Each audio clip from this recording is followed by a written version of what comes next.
Rich Dad Poor Dad is a starting point for anyone looking to gain control of their financial future. USA Today. Rich Dad Poor Dad: What the Rich Teach Their Kids About Money That the Poor and Middle Class Do Not. By Robert T. Kiyosaki. If you purchase this book without a cover, or purchase a PDF, JPG, or TIFF copy of this book, it is likely stolen property or a counterfeit. In that case, neither the authors, the publisher, nor any of their employees or agents has received any payment for the copy. Furthermore, counterfeiting is a known avenue of financial support for organized crime and terrorist groups.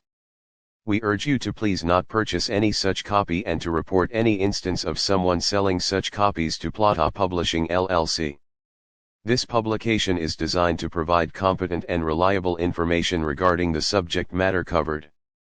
However, it is sold with the understanding that the author and publisher are not engaged in rendering legal, financial, or other professional advice.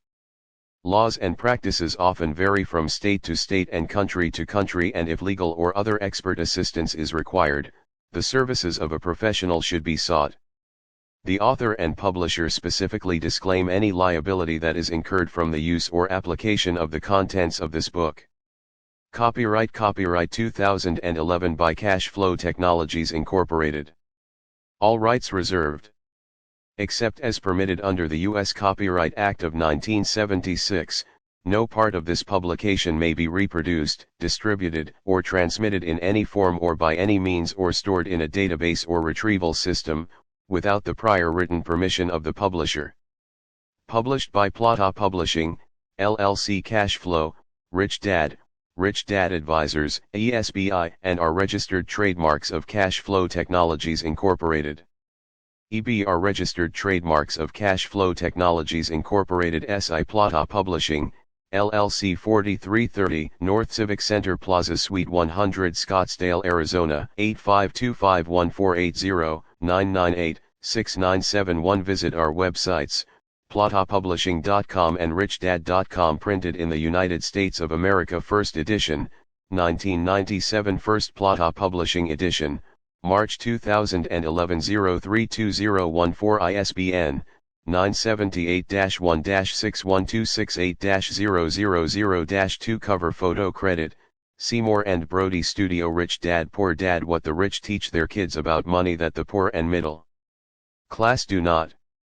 By Robert T. Kiyosaki. Registered best-selling books by Robert T. Kiyosaki. Rich Dad Poor Dad: What the Rich Teach Their Kids About Money That the Poor and Middle Class Do Not. Rich Dad's Cash Flow Quadrant Guide to Financial Freedom. Rich Dad's Guide to Investing. What the Rich Invest in That the Poor and Middle Class Do Not. Rich Dad's Rich Kid Smart Kid: Give your child a financial head start. Rich Dad's Retire Young Retire Rich: How to Get Rich and Stay Rich. Rich Dad's Prophecy: Why the Biggest Stock Market Crash in History is Still Coming, and How You Can Prepare Yourself and Profit from It. Rich Dad's Success Stories: Real-life success stories from real-life people who followed the Rich Dad lessons. Rich Dad's Guide to Becoming Rich Without Cutting Up Your Credit Cards. Turn Bad Debt into Good Debt. Rich Dads Who Took My Money: Why Slow Investors Lose and Fast Money Wins.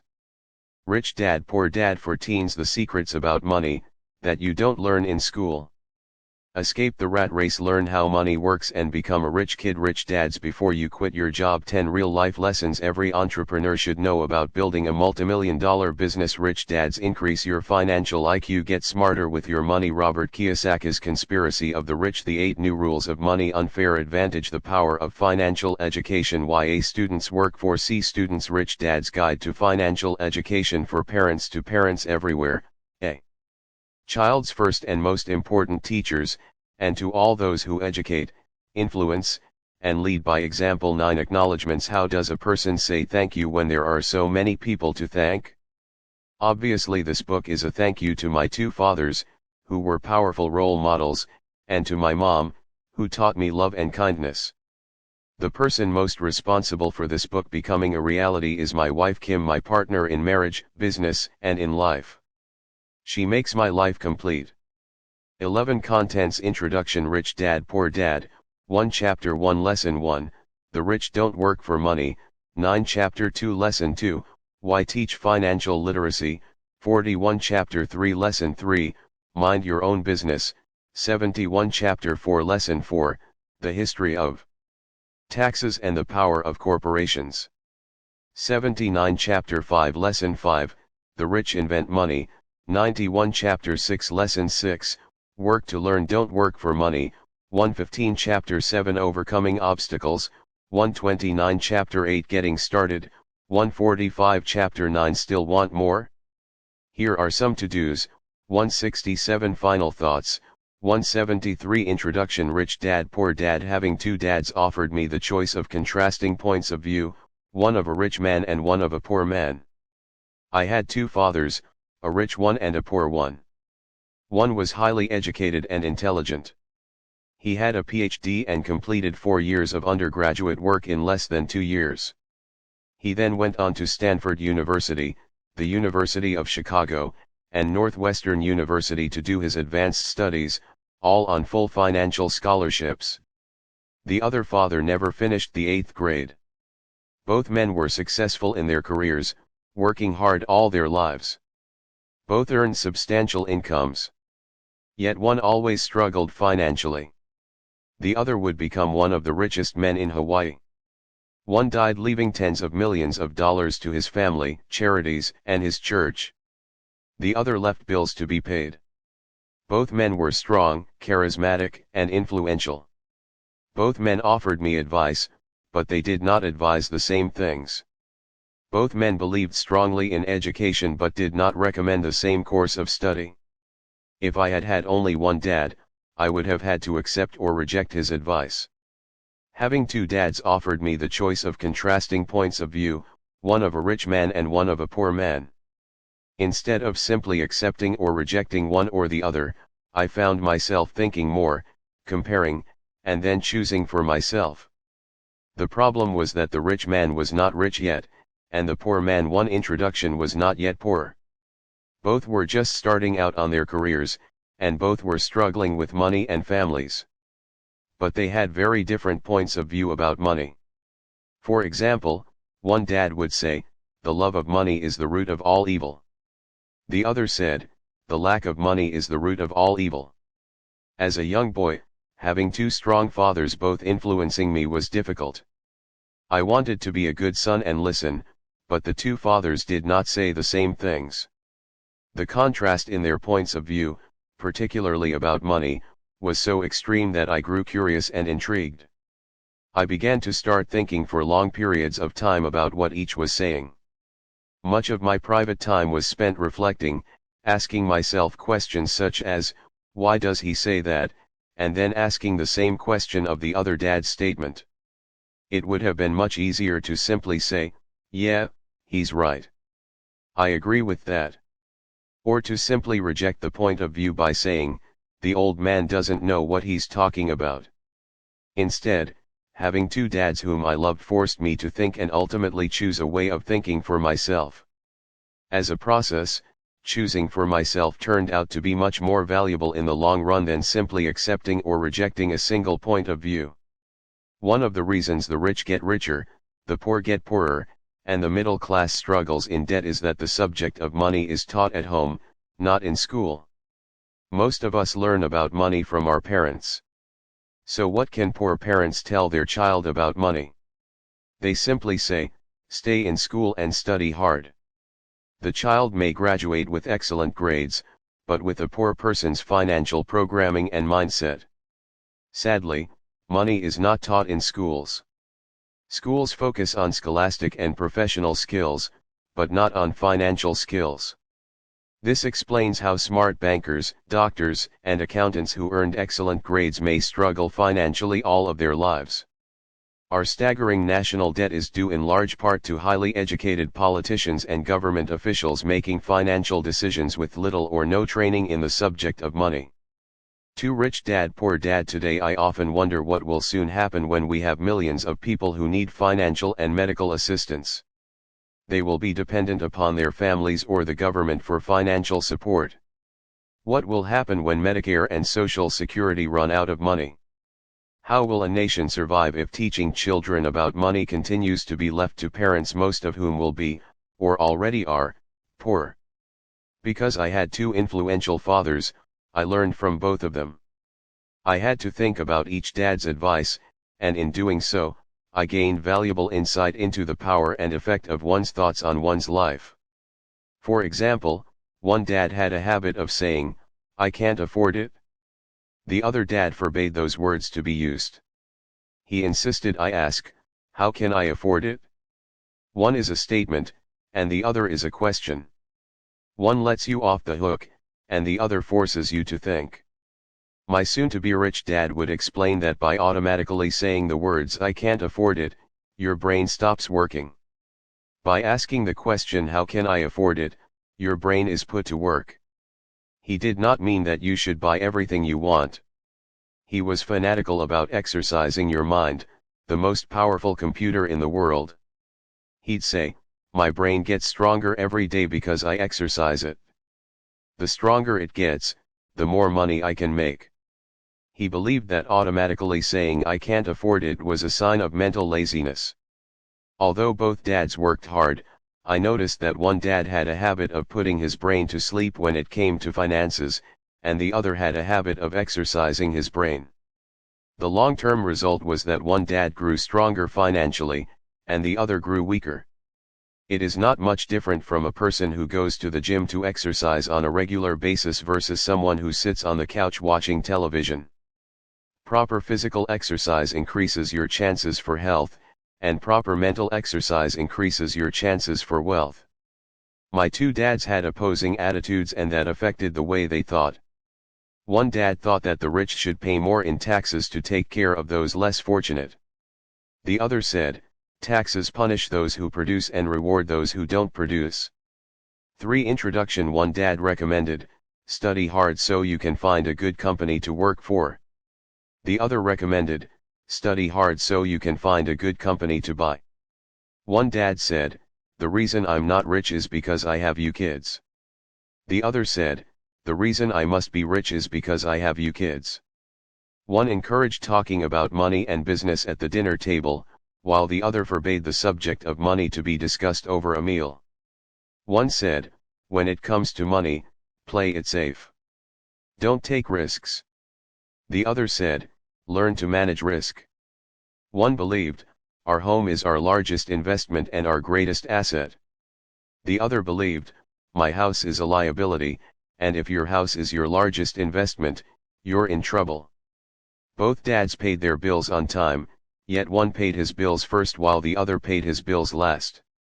One dad believed in a company or the government taking care of you and your needs. He was always concerned about pay raises, retirement plans, medical benefits, sick leave, vacation days, and other perks. He was impressed with two of his uncles who joined the military and earned a retirement and entitlement package for life after 20 years of active service. He loved the idea of medical benefits and PX privileges the military provided its retirees. He also loved the tenure system available through the university. The idea of job protection for life and job benefits seemed more important, at times, than the job. He would often say, "I've worked hard for the government, and I'm entitled to these benefits." The other believed in total financial self-reliance. He spoke out against the entitlement mentality and how it created weak and financially needy people. He was emphatic about being financially competent. One dad struggled to save a few dollars. The other created investments. One dad taught me how to write an impressive resume so I could find a good job. The other taught me how to write strong business and financial plans so I could create jobs. For Rich Dad Poor Dad, being a product of two strong dads allowed me the luxury of observing the effects different thoughts have on one's life. I noticed that people really do shape their lives through their thoughts. For example, my poor dad always said, "I'll never be rich." And that prophecy became reality. My rich dad, on the other hand, always referred to himself as rich. He would say things like, "I'm a rich man, and rich people don't do this." Even when he was flat broke after a major financial setback, he continued to refer to himself as a rich man. He would cover himself by saying, "There is a difference between being poor and being broke. Broke is temporary. Poor is eternal." My poor dad would say, I'm not interested in money, or money doesn't matter. My rich dad always said, money is power. The power of our thoughts may never be measured or appreciated, but it became obvious to me as a young boy that it was important to be aware of my thoughts and how I express there is a difference myself. I noticed that my poor dad was between being poor, not because of the amount of money, and being broke. He earned, which was significant, but broke is temporary. Because of his thoughts and actions. As a young boy having two fathers, I became poor is eternal. Acutely aware of being careful about which thoughts I chose to adopt as my own. Should I listen to my rich dad or to my poor dad? Although both men had tremendous respect for education and learning, they disagreed about what they thought was important to learn. One wanted me to study hard, earn a degree, and get a good job to earn money. He wanted me to study to become a professional, an attorney or an accountant, and to go to business school for my MBA. The other encouraged me to study to be rich, to understand how money works, and to learn how to have it work for me. I don't work for money, were words he would repeat over and over. Money works for me. At the age of 9, I decided to listen to and learn from my rich dad about money.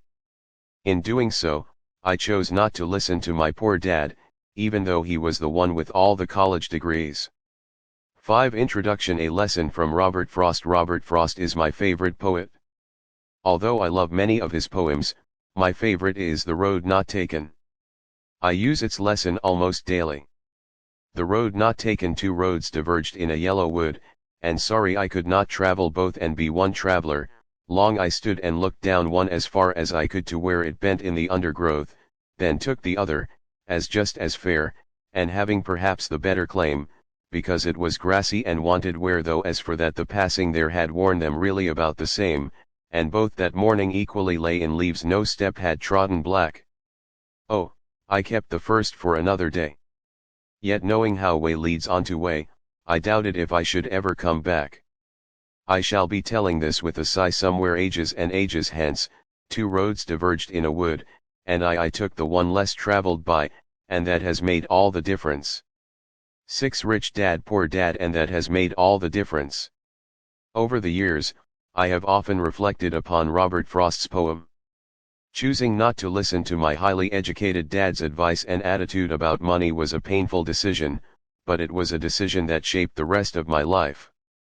Once I made up my mind about whom to listen to, my education about money began. My rich dad taught me over a period of 30 years until I was 39 years old. He stopped once he realized that I knew and fully understood what he had been trying to drum into my often thick skull. Money is one form of power. But what is more powerful is financial education. Money comes and goes, but if you have the education about how money works, you gain power over it and can begin building wealth. The reason positive thinking alone does not work is because most people went to school and never learned how money works, so they spend their lives working for money. Because I was only 9 years old when I started, the lessons my rich dad taught me were simple. And when it was all said and done, there were only 6 main lessons, repeated over 30 years. This book is about those 6 lessons, put as simply as possible, just as simply as my rich dad put forth those lessons to me. The lessons are meant not to be answers, but guideposts that will assist you and your children to grow wealthier no matter what happens in a world of increasing change and uncertainty. 7. Chapter 1. Lesson 1. The rich don't work for money, the poor and the middle class work for money. The rich have money work for them. Dad, can you tell me how to get rich? My dad put down the evening paper. Why do you want to get rich, son? Because today Jimmy's mom drove up in their new Cadillac, and they were going to their beach house for the weekend. He took 3 of his friends, but Mike and I weren't invited. They told us we weren't invited because we were poor kids. They did? My dad asked incredulously. Yeah, they did, I replied in a hurt tone. My dad silently shook his head, pushed his glasses up the bridge of his nose, and went back to reading the paper. I stood waiting for an answer. The year was 1956. I was 9 years old. By some twist of fate, I attended the same public school where the rich people sent their kids. We were primarily a sugar plantation town. The managers of the plantation and the other affluent people, such as doctors, business owners, and bankers, sent their children to this elementary school. After grade 6, their children were generally sent off to private schools. Because my family lived on one side of the street, I went to this school. Had I lived on the other side of the street, I would 9 Chapter 1, Lesson 1 have gone to a different school with kids from families more like mine. After grade 6, these kids and I would go on to the public intermediate and high school. There was no private school for them or for me. My dad finally put down the paper. I could tell he was thinking. Well, son, he began slowly. If you want to be rich, you have to learn to make money. How do I make money? I asked. Well, use your head, son, he said, smiling. Even then I knew that really meant, that's all I'm going to tell you, or I don't know the answer, so don't embarrass me. A partnership is formed the next morning. I told my best friend, Mike, what my dad had said. As best as I could tell, Mike and I were the only poor kids in this school. Mike was also in this school by a twist of fate. Someone had drawn a jog in the line for the school district, and we wound up in school with the rich kids. We weren't really poor, but we felt as if we were because all the other boys had new baseball gloves, new bicycles, new everything. Mom and Dad provided us with the basics, like food, shelter, and clothes. But that was about it. My dad used to say, if you want something, work for it. We wanted things, but there was not much work available for 9-year-old boys. So what do we do to make money? Mike asked. I don't know, I said. But do you want to be my partner? He agreed, and so on that Saturday morning, Mike became my first business partner. We spent all morning coming up with ideas on how to make money. Occasionally we talked about all the cool guys at Jimmy's beach house having fun. It hurt a little, but that hurt was good, because it inspired us to keep thinking of a way to make money. Finally, that afternoon, a bolt of lightning struck. It was an idea Mike got from a science book he had read. Excitedly, we shook hands, and the partnership now had a business. 10 Rich Dad Poor Dad. For the next several weeks, Mike and I ran around our neighborhood, knocking on doors and asking our neighbors if they would save their toothpaste tubes for us. With puzzled looks, most adults consented with a smile. Some asked us what we were doing, to which we replied, we can't tell you. It's a business secret. My mom grew distressed as the weeks wore on. We had selected a site next to her washing machine as the place we would stockpile our raw materials. In a brown cardboard box that at one time held catsup bottles, our little pile of used toothpaste tubes began to grow. Finally my mom put her foot down. The sight of her neighbor's messy, crumpled, used toothpaste tubes had gotten to her. What are you boys doing? She asked. And I don't want to hear again that it's a business secret. Do something with this mess, or I'm going to throw it out. Mike and I pleaded and begged, explaining that we would soon have enough and then we would begin production. We informed her that we were waiting on a couple of neighbors to finish their toothpaste so we could have their tubes. Mom granted us a 1-week extension. The date to begin production was moved up, and the pressure was on. My first partnership was already being threatened with an eviction notice by my own mom. It became Mike's job to tell the neighbors to quickly use up their toothpaste, saying their dentist wanted them to brush more often anyway. I began to put together the production line. One day my dad drove up with a friend to see 2 9-year-old boys in the driveway with the production line operating at full speed. There was fine white powder everywhere. On a long table were small milk cartons from school, and our family's hibachi grill was glowing with red-hot coals at maximum heat. Dad walked up cautiously, having to park the car at the base of the driveway since the production line blocked the carport. As he and his friend got closer, They saw a steel pot sitting on top of the coals in which the toothpaste tubes were being melted down. In those days, toothpaste did not come in plastic tubes. The tubes were made of lead. So once the paint was burned off, the tubes were dropped in the small steel pot. They melted until they became liquid, and with my 11 Chapter 1, Lesson 1 Mom's pot holders, we poured the lead through a small hole in the top of the milk cartons. The milk cartons were filled with plaster of Paris. White powder was everywhere. In my haste, I had knocked the bag over, and the entire area looked like it had been hit by a snowstorm. The milk cartons were the outer containers for plaster of Paris molds. My dad and his friend watched as we carefully poured the molten lead through a small hole in the top of the plaster of Paris cube. "Careful," my dad said. I nodded without looking up. Finally, once the pouring was through, I put the steel pot down and smiled at my dad. "What are you boys doing?" he asked with a cautious smile. "We're doing what you told me to do." "We're going to be rich," I said. "Yup," said Mike, grinning and nodding his head. "We're partners." "And what is in those plaster molds?" my dad asked. "Watch," I said. "This should be a good batch." With a small hammer, I tapped at the seal that divided the cube in half. Cautiously, I pulled up the top half of the plaster mold and a lead nickel fell out. "Oh, no," my dad exclaimed. "You're casting nickels out of lead."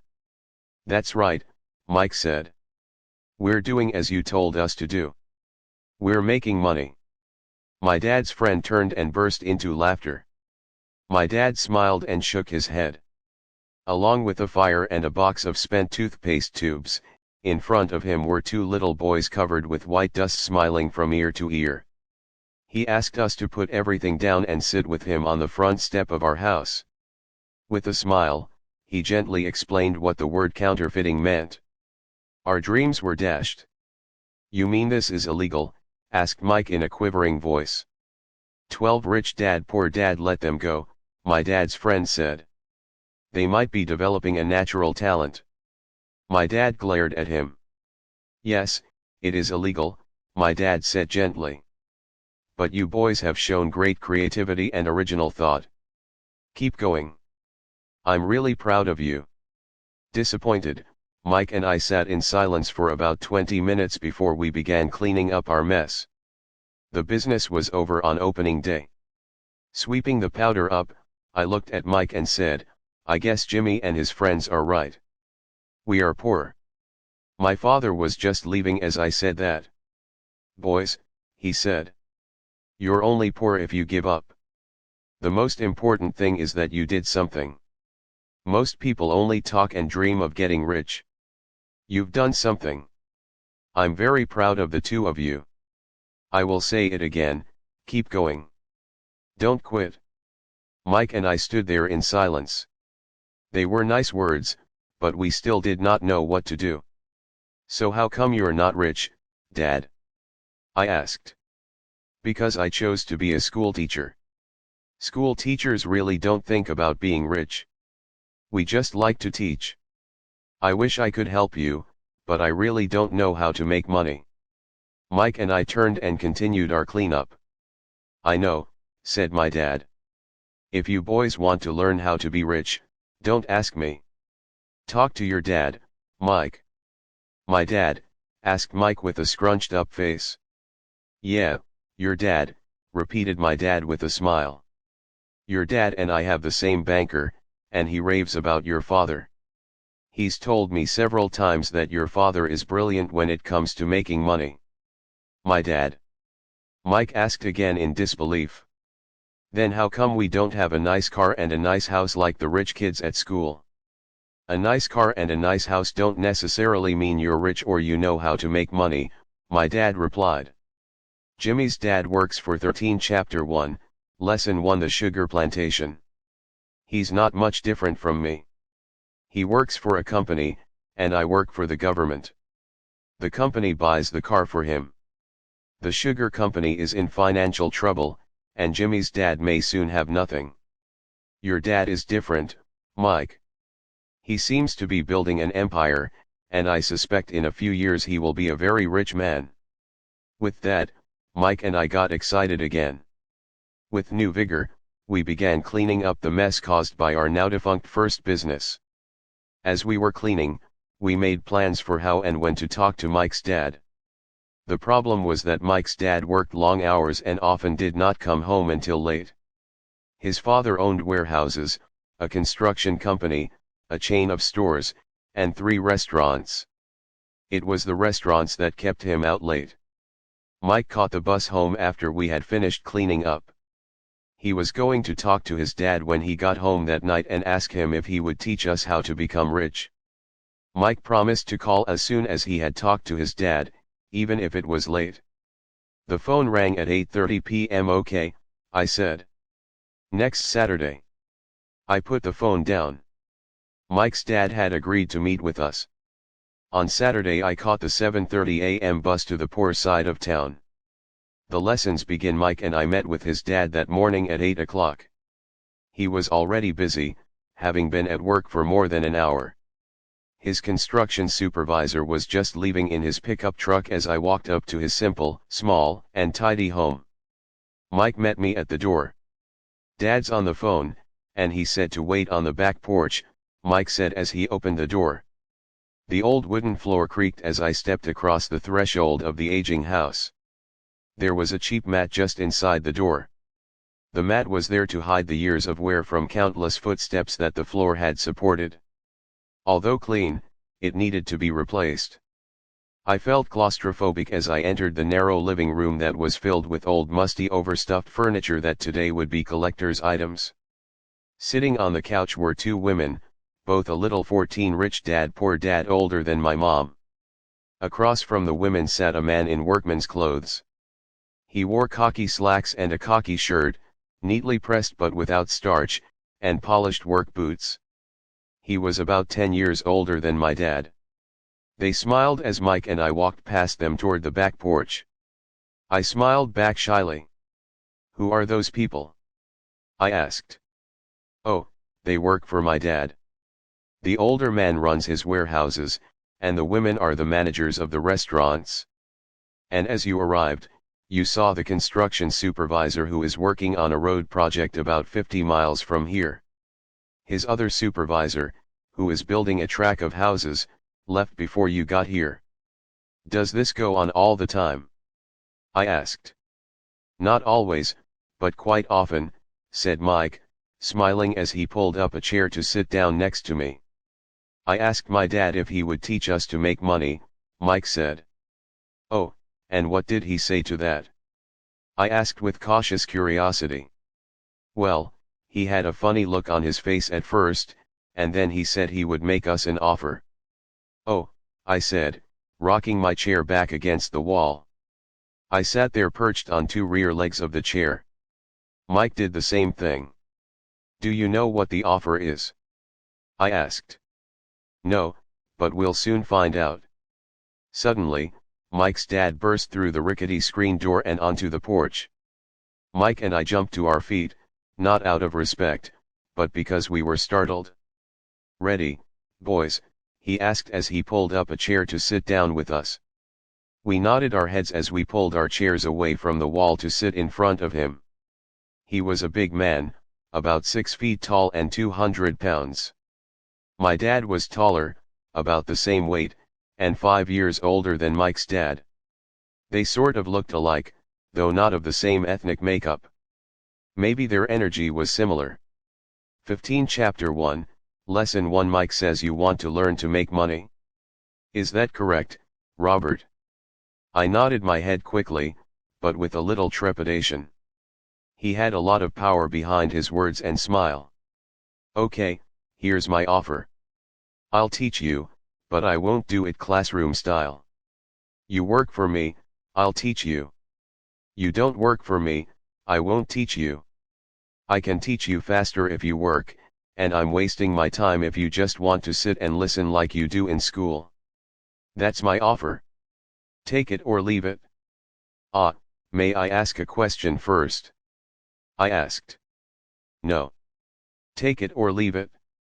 I've got too much work to do to waste my time.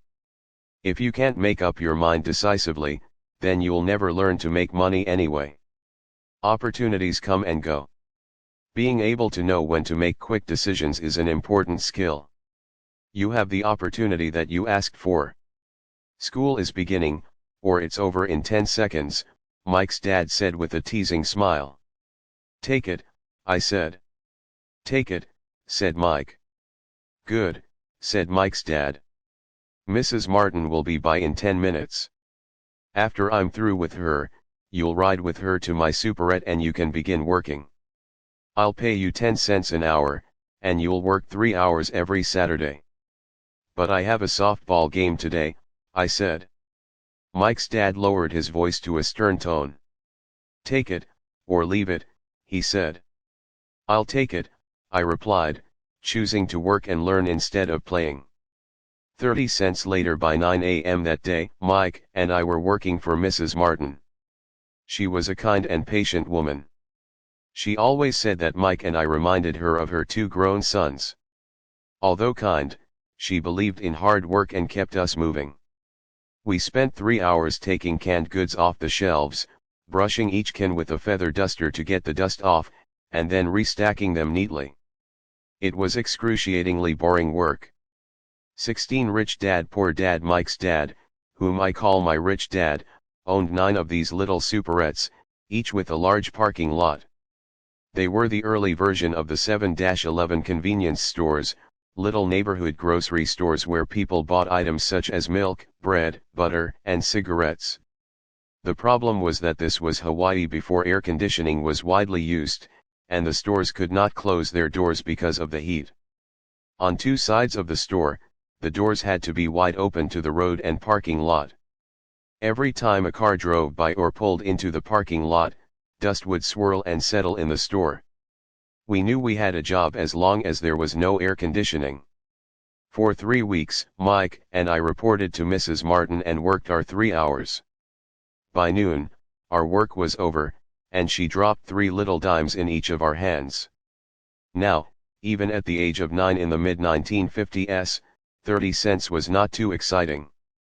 Comic books cost 10 cents back then, so I usually spent my money on comic books and went home. By Wednesday of the 4th week, I was ready to quit. I had agreed to work only because I wanted to learn to make money from Mike's dad, and now I was a slave for 10 cents an hour. On top of that, I had not seen Mike's dad since that first Saturday. I'm quitting, I told Mike at lunchtime. School was boring, and now I did not even have my Saturdays to look forward to. But it was the 30 cents that really got to me. This time Mike smiled. What are you laughing at? I asked with anger and frustration. Dad said this would happen. He said to meet with him when you were ready to quit. What? I said indignantly. He's been waiting for me to get fed up. Sort of, Mike said. Dad's kind of different. He doesn't teach like your dad. Your mom and dad lecture a lot. My dad is quiet and a man of few words. You just wait till this Saturday. I'll tell him you're ready. You mean I've been set up? No, not really, but maybe. Dad will explain on Saturday. 17 Chapter 1, Lesson 1 Waiting in line on Saturday I was ready to face Mike's dad. Even my real dad was angry with him. My real dad, the one I call the poor one, thought that my rich dad was violating child labor laws and should be investigated. My educated, poor dad told me to demand what I deserve, at least 25 cents an hour. My poor dad told me that if I did not get a raise, I was to quit immediately. You don't need that damn job anyway, said my poor dad with indignation. At 8 o'clock Saturday morning, I walked through the door of Mike's house when Mike's dad opened it. Take a seat and wait in line, he said as I entered. He turned and disappeared into his little office next to a bedroom. I looked around the room and didn't see Mike anywhere. Feeling awkward, I cautiously sat down next to the same 2 women who were there 4 weeks earlier. They smiled and slid down the couch to make room for me. 45 minutes went by, and I was steaming. The two women had met with him and left 30 minutes earlier. An older gentleman was in there for 20 minutes and was also gone. The house was empty, and here I sat in a musty, dark living room on a beautiful sunny Hawaiian day, waiting to talk to a cheapskate who exploited children. I could hear him rustling around the office, talking on the phone, and ignoring me. I was ready to walk out, but for some reason I stayed. Finally, 15 minutes later, at exactly 9 o'clock, Rich Dad walked out of his office, said nothing, and signaled with his hand for me to enter. "I understand you want a raise, or you're going to quit," Rich Dad said as he swiveled in his office chair. "Well, you're not keeping your end of the bargain," I blurted out, nearly in tears. It was really frightening for me to confront a grown-up. "You said that you would teach me if I worked for you." "Well, I've worked for you. I've worked hard. I've given up my baseball games to work for you, but you haven't kept your word, and you haven't taught a teen rich dad poor dad me anything. You are a crook like everyone in town thinks you are. You're greedy. You want all the money and don't take care of your employees. You made me wait and don't show me any respect. I'm only a little boy, but I deserve to be treated better." Rich Dad rocked back in his swivel chair, hands up to his chin, and stared at me. "Not bad," he said. "In less than a month, you sound like most of my employees." "What?" I asked. Not understanding what he was saying, I continued with my grievance. "I thought you were going to keep your end of the bargain and teach me. Instead you want to torture me? That's cruel. That's really cruel." "I am teaching you," Rich Dad said quietly. "What have you taught me?" "Nothing," I said angrily. "You haven't even talked to me once since I agreed to work for peanuts. 10 cents an hour. Ha! I should notify the government about you. We have child labor laws, you know. My dad works for the government, you know." "Wow," said Rich Dad. "Now you sound just like most of the people who used to work for me, people I've either fired or who have quit. So what do you have to say?" I demanded, feeling pretty brave for a little kid. "You lied to me. I've worked for you, and you have not kept your word. You haven't taught me anything." "How do you know that I've not taught you anything?" asked Rich Dad calmly. "Well, you've never talked to me.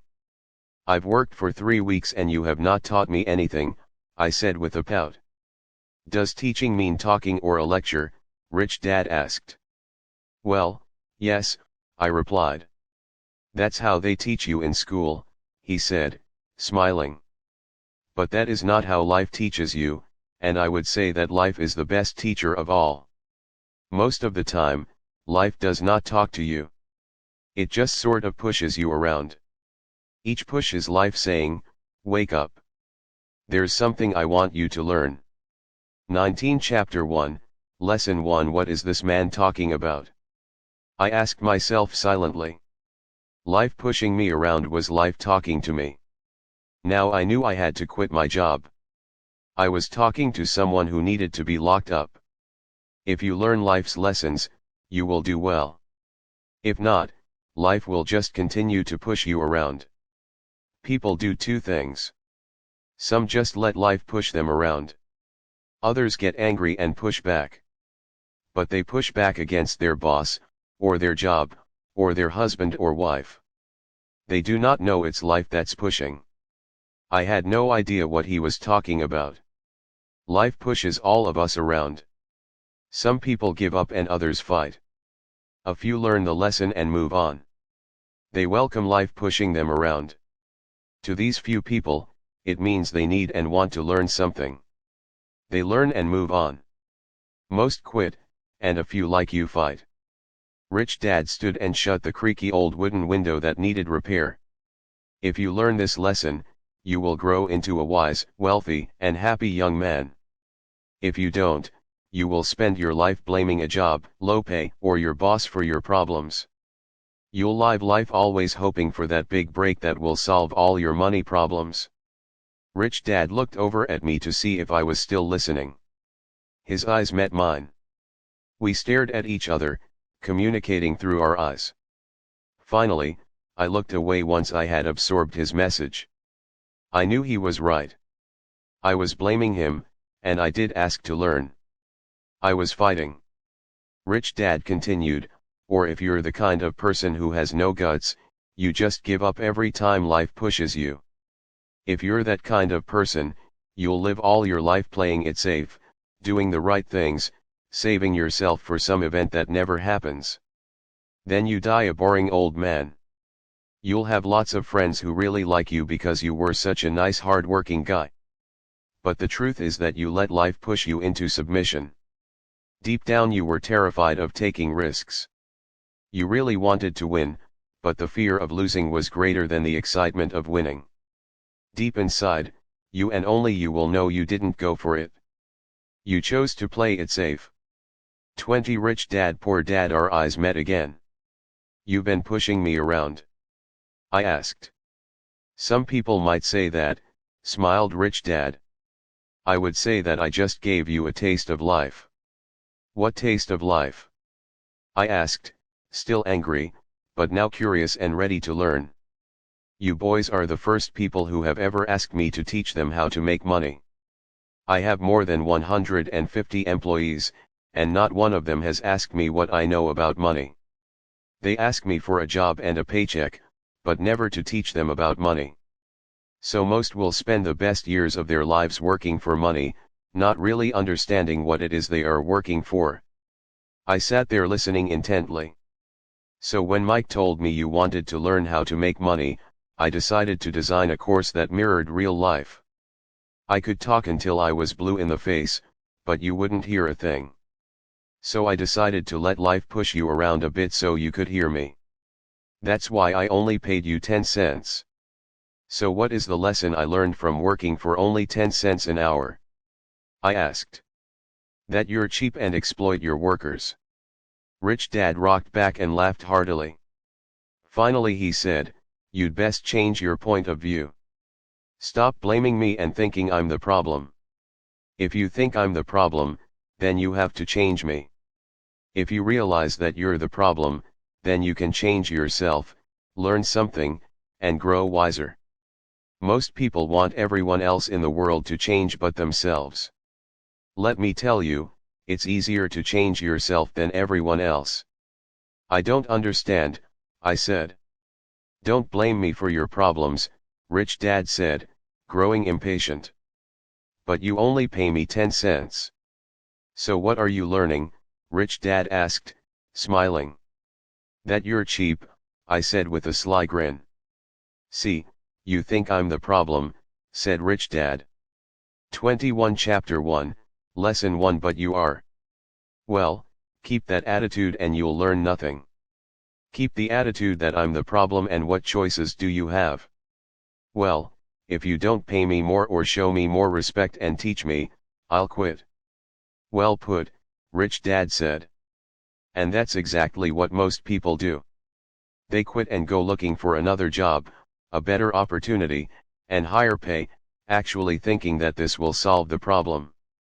In most cases, it won't. So what should I do? I asked. Just take this measly 10 cents an hour and smile. Rich Dad smiled. That's what the other people do. But that's all they do, waiting for a raise thinking that more money will solve their problems. Most just accept it, and some take a second job working harder, but again accepting a small paycheck. I sat staring at the floor, beginning to understand the lesson Rich Dad was presenting. I could sense it was a taste of life. Finally, I looked up and asked, so what will solve the problem? This, he said, leaning forward in his chair and tapping me gently on the head. This stuff between your ears. It was at that moment that Rich Dad shared the pivotal point of view that separated him from his employees and my poor dad and led him to eventually become one of the richest men in Hawaii, while my highly educated but poor dad struggled financially all his life. It was a singular point of view that made all the difference over a lifetime. Rich Dad explained this point of view over and over, which I call lesson number 1, The poor and the middle class work for money. The rich have money work for them. On that bright Saturday morning, I learned a completely different point of view from what I had been taught by my poor dad. At the age of 9, I understood that both dads wanted me to learn. Both dads encouraged me to study, but not the same things. 22 Rich dad poor dad. My highly educated dad recommended that I do what he did. Son, I want you to study hard, get good grades, so you can find a safe, secure job with a big company. And make sure it has excellent benefits. My rich dad wanted me to learn how money works so I could make it work for me. These lessons I would learn through life with his guidance, not because of a classroom. My rich dad continued my first lesson. I'm glad you got angry about working for 10 cents an hour. If you hadn't got angry and had simply accepted it, I would have to tell you that I could not teach you. You see, true learning takes energy, passion, and a burning desire. Anger is a big part of that formula, for passion is anger and love combined. When it comes to money, most people want to play it safe and feel secure. So passion does not direct them. Fear does. So is that why they'll take jobs with low pay? I asked. Yes, said Rich Dad. Some people say I exploit people because I don't pay as much as the sugar plantation or the government. I say the people exploit themselves. It's their fear, not mine. But don't you feel you should pay them more? I asked. I don't have to. And besides, more money will not solve their problems. Just look at your dad. He makes a lot of money, and he still can't pay his bills. Most people, given more money, only get into more debt. So that's why the 10 cents an hour, I said, smiling. It's a part of the lesson. That's right, smiled Rich Dad. You see, your dad went to school and got an excellent education, so he could get a high-paying job. But he still has money problems because he never learned anything about money in school. On top of that, he believes in working for money. And you don't? I asked. No, not really, said Rich Dad. If you want to learn to work for money, then stay in school. That is a great place to learn to do that. But if you want to learn how to have money work for you, then I will teach you that. But only if you want to learn. 23 Chapter 1, Lesson 1 Wouldn't everyone want to learn that? I asked. No, said Rich Dad, simply because it's easier to learn to work for money, especially if fear is your primary emotion when the subject of money is discussed. I don't understand, I said with a frown. Don't worry about that for now. Just know that it's fear that keeps most people working at a job, the fear of not paying their bills, the fear of being fired, the fear of not having enough money, and the fear of starting over. That's the price of studying to learn a profession or trade, and then working for money. Most people become a slave to money and then get angry at their boss. Learning to have money work for you is a completely different course of study. I asked.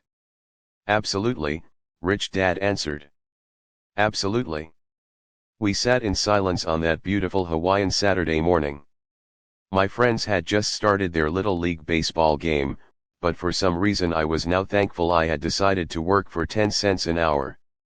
I sensed that I was about to learn something my friends wouldn't learn in school. Ready to learn? Asked Rich Dad. Absolutely, I said with a grin. I have kept my promise. I've been teaching you from afar, my rich dad said. At 9 years old, you've gotten a taste of what it feels like to work for money.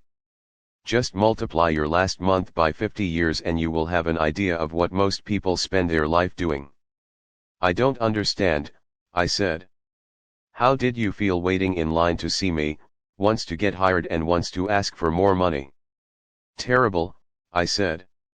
If you choose to work for money, that is what life will be like, said Rich Dad. And how did you feel when Mrs. Martin dropped 3 dimes in your hand for 3 hours of work? 24 Rich Dad poor dad I felt like it wasn't enough. It seemed like nothing. I was disappointed, I said. And that is how most employees feel when they look at their paychecks, especially after all the tax and other deductions are taken out. At least you got 100%. You mean most workers don't get paid everything? I asked with amazement. Heavens no, said Rich Dad. The government always takes its share first. How do they do that? I asked. Taxes, said Rich Dad. You're taxed when you earn. You're taxed when you spend. You're taxed when you save. You're taxed when you die. Why do people let the government do that to them? The rich don't, said Rich Dad with a smile. The poor and the middle class do. I'll bet you that I earn more than your dad, yet he pays more in taxes. How can that be? I asked. At my age, that made no sense to me. Why would someone let the government do that to them? Rich Dad rocked slowly and silently in his chair, just looking at me. Ready to learn? He asked. I nodded my head slowly. As I said, there is a lot to learn. Learning how to have money work for you is a lifetime study. Most people go to college for 4 years, and their education ends. I already know that my study of money will continue over my lifetime, simply because the more I find out, the more I find out I need to know. Most people never study the subject. They go to work, get their paycheck, balance their checkbooks, and that's it. Then they wonder why they have money problems. They think that more money will solve the problem and don't realize that it's their lack of financial education that is the problem. So my dad has tax problems because he doesn't understand money. I asked, confused. 25 Chapter 1, Lesson 1 Look, said Rich Dad, taxes are just one small section on learning how to have money work for you. Today, I just wanted to find out if you still have the passion to learn about money. Most people don't. They want to go to school, learn a profession, have fun at their work, and earn lots of money. One day they wake up with big money problems, and then they can't stop working. That's the price of only knowing how to work for money instead of studying how to have money work for you. So do you still have the passion to learn? Asked Rich Dad. I nodded my head. Good, said Rich Dad. Now get back to work. This time, I will pay you nothing. What? I asked in amazement. You heard me. Nothing. You will work the same 3 hours every Saturday, but this time you will not be paid 10 cents per hour. You said you wanted to learn to not work for money, so I'm not going to pay you anything. I couldn't believe what I was hearing. I've already had this conversation with Mike and he's already working, dusting, and stacking canned goods for free. You'd better hurry and get back there. That's not fair, I shouted. You've got to pay something. You said you wanted to learn. If you don't learn this now, you'll grow up to be like the 2 women and the older man sitting in my living room, working for money and hoping I don't fire them. Or like your dad, earning lots of money only to be in debt up to his eyeballs, hoping more money will solve the problem. If that's what you want, I'll go back to our original deal of 10 cents an hour. Or you can do what most adults do, complain that there is not enough pay, quit, and go looking for another job. But what do? I asked. Rich Dad tapped me on the head. Use this, he said. If you use it well, you will soon thank me for giving you an opportunity and you will grow into a rich man. 26 Rich Dad Poor Dad. I stood there, still not believing what a raw deal I was handed. I came to ask for a raise, and somehow I was instead working for nothing. Rich Dad tapped me on the head again and said, use this. Now get out of here and get back to work. Lesson number 1, the rich don't work for money. I didn't tell my poor dad I wasn't being paid. He wouldn't have understood, and I didn't want to try to explain something I didn't understand myself. For 3 more weeks, Mike and I worked 3 hours every Saturday for nothing. The work didn't bother me, and the routine got easier, but it was the missed baseball games and not being able to afford to buy a few comic books that got to me. Rich Dad stopped by at noon on the 3rd week. We heard his truck pull up in the parking lot and sputter when the engine was turned off. He entered the store and greeted Mrs. Martin with a hug. After finding out how things were going in the store, he reached into the ice cream freezer, pulled out 2 bars, paid for them, and signaled to Mike and me. "Let's go for a walk, boys." We crossed the street, dodging a few cars, and walked across a large grassy field where a few adults were playing softball. Sitting down at a lone picnic table, he handed Mike and me the treats. "How's it going, boys?" "Okay," Mike said. I nodded in agreement. "Learn anything yet?" Rich Dad asked. Mike and I looked at each other, shrugged our shoulders, and shook our heads in unison.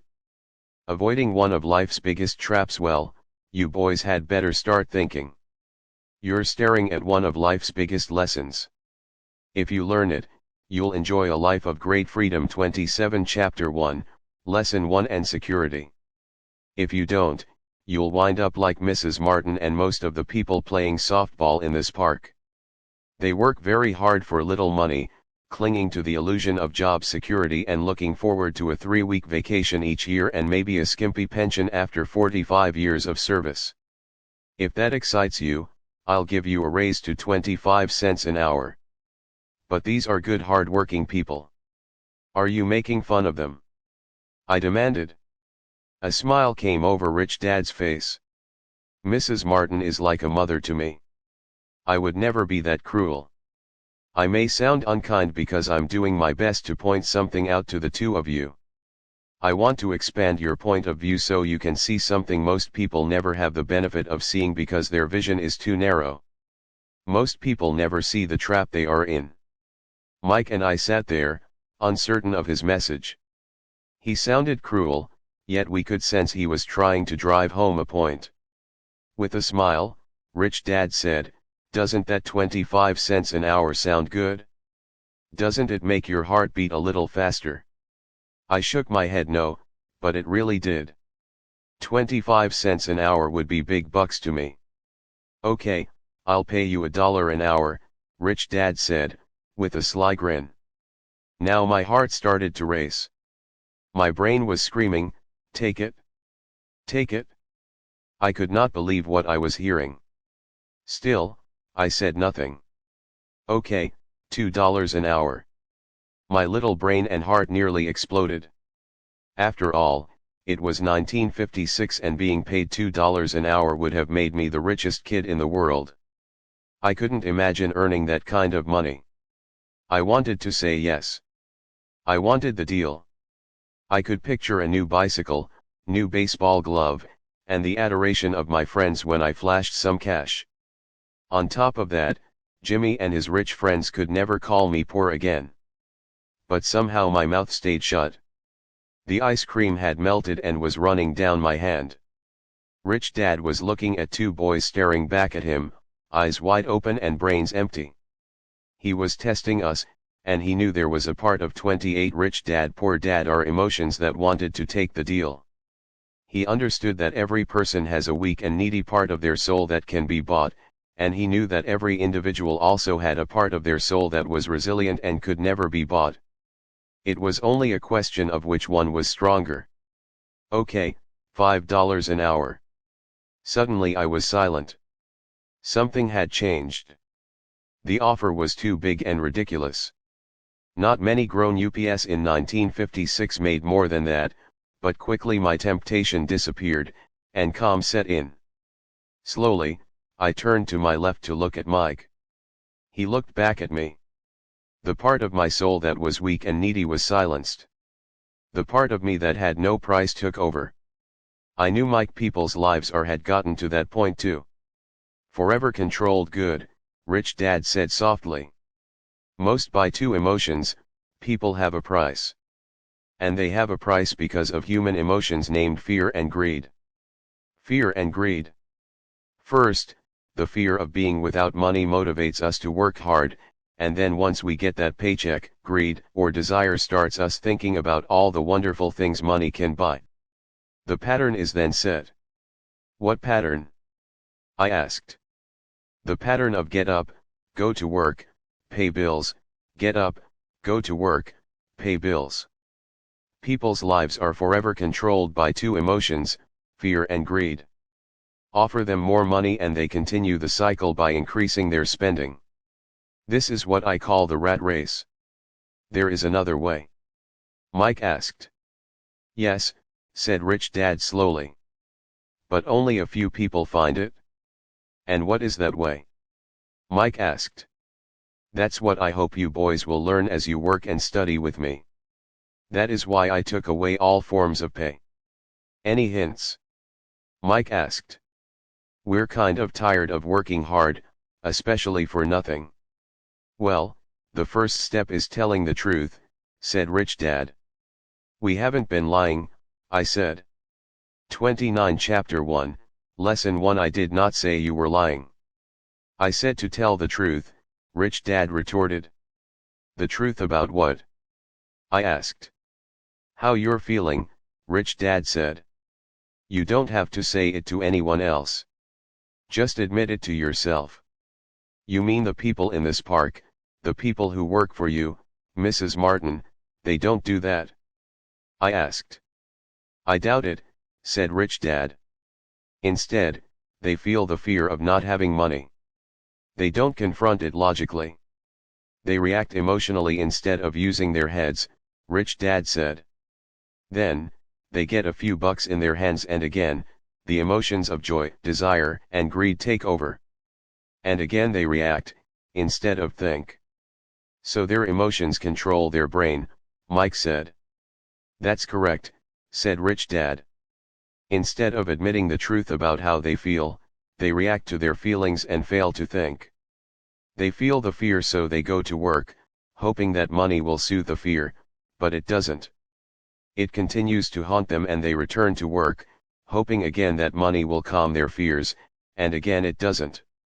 Fear keeps them in this trap of working, earning money, working, earning money, hoping the fear will go away. But every day they get up, and that old fear wakes up with them. For millions of people that old fear keeps them awake all night, causing a night of turmoil and worry. So they get up and go to work, hoping that a paycheck will kill that fear gnawing at their soul. Money is running their lives, and they refuse to tell the truth about that. Money is in control of their emotions and their souls. Rich Dad sat quietly, letting his words sink in. Mike and I heard what he said but didn't understand fully what he was talking about. I just knew that I often wondered why grown-ups hurried off to work. It did not seem like much fun, and they never looked that happy, but something kept them going. Realizing we had absorbed as much as possible of what he was talking about, Rich Dad said, I want you boys to avoid that trap. That is really what I want to teach you. Not just to be rich, because being rich does not solve the problem. 30 Rich Dad Poor Dad It doesn't. I asked, surprised. No, it doesn't. Let me explain the other emotion, desire. Some call it greed, but I prefer desire. It's perfectly normal to desire something better, prettier, more fun, or exciting. So people also work for money because of desire. They desire money for the joy they think it can buy. But the joy that money brings is often short-lived, and they soon need more money for more joy, more pleasure, more comfort, and more security. So they keep working, thinking money will soothe their souls that are troubled by fear and desire. But money can't do that. Even rich people do this. Mike asked. Rich people included, said Rich Dad. In fact, the reason many rich people are rich isn't because of desire, but because of fear. They believe that money can eliminate the fear of being poor, so they amass tons of it, only to find the fear gets worse. Now they fear losing the money. I have friends who keep working even though they have plenty. I know people who have millions who are more afraid now than when they were poor. They're terrified of losing it all. The fears that drove them to get rich got worse. That weak and needy part of their soul is actually screaming louder. They don't want to lose the big houses, the cars, and the high life money has bought them. They worry about what their friends would say if they lost all their money. Many are emotionally desperate and neurotic, although they look rich and have more money. So is a poor man happier? I asked. No, I don't think so, replied Rich Dad. The avoidance of money is just as psychotic as being attached to money.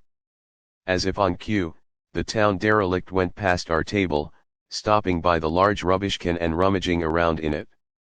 The three of us watched him with great interest, when before we probably would have just ignored him. Rich Dad pulled $1 out of his wallet and gestured to the older man. Seeing the money, the derelict came over immediately, took the bill, thanked Rich Dad profusely, and hurried off, ecstatic with his good fortune. He's not much different from most of my employees, said Rich Dad. I've met so many people who say, oh, I'm not interested in 31 Chapter 1, Lesson 1 money. Yet they'll work at a job for 8 hours a day. That's a denial of truth. If they weren't interested in money, then why are they working? That kind of thinking is probably more psychotic than a person who hoards money. As I sat there listening to my rich dad, my mind flashed back to the countless times my own dad said, I'm not interested in money.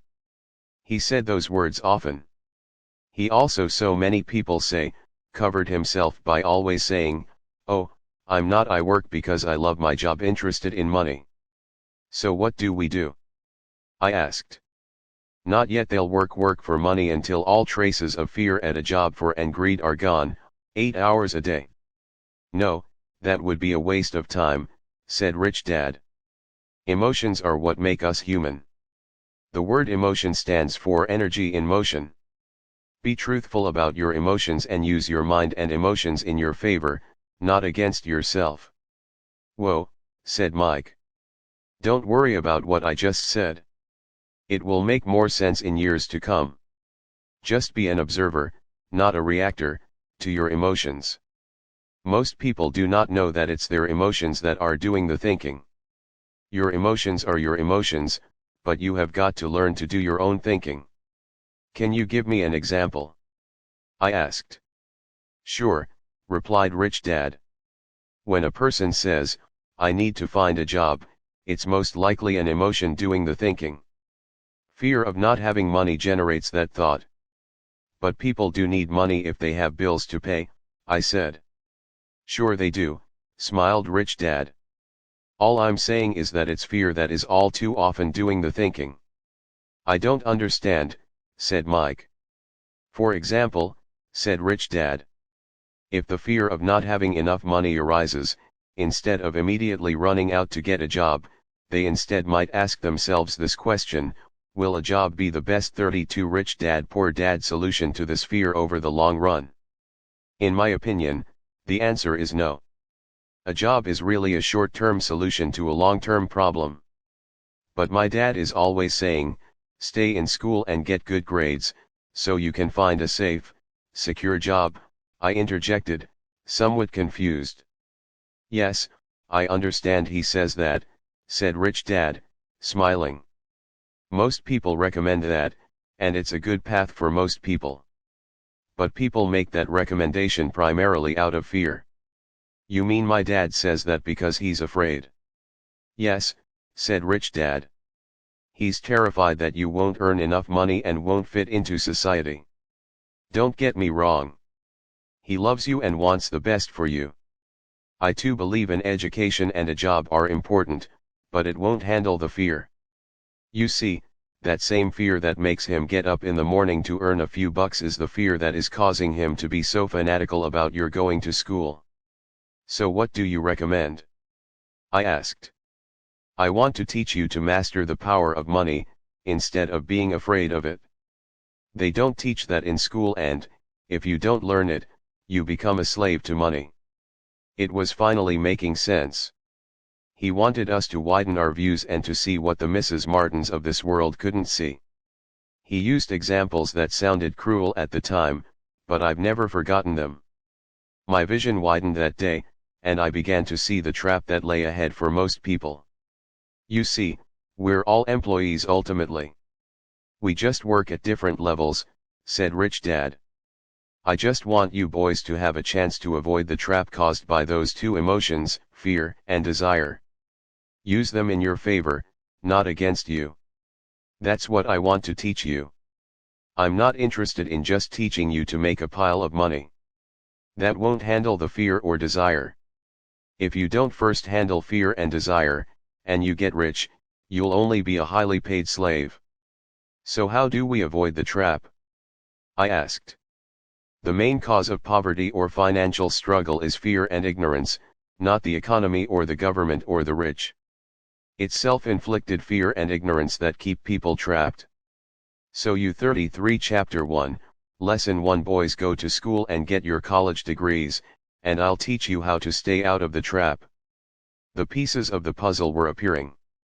My highly educated dad had a great education and a great career, but school never told him how to handle money or his fear of it. It became clear that I could learn different and important things from two fathers.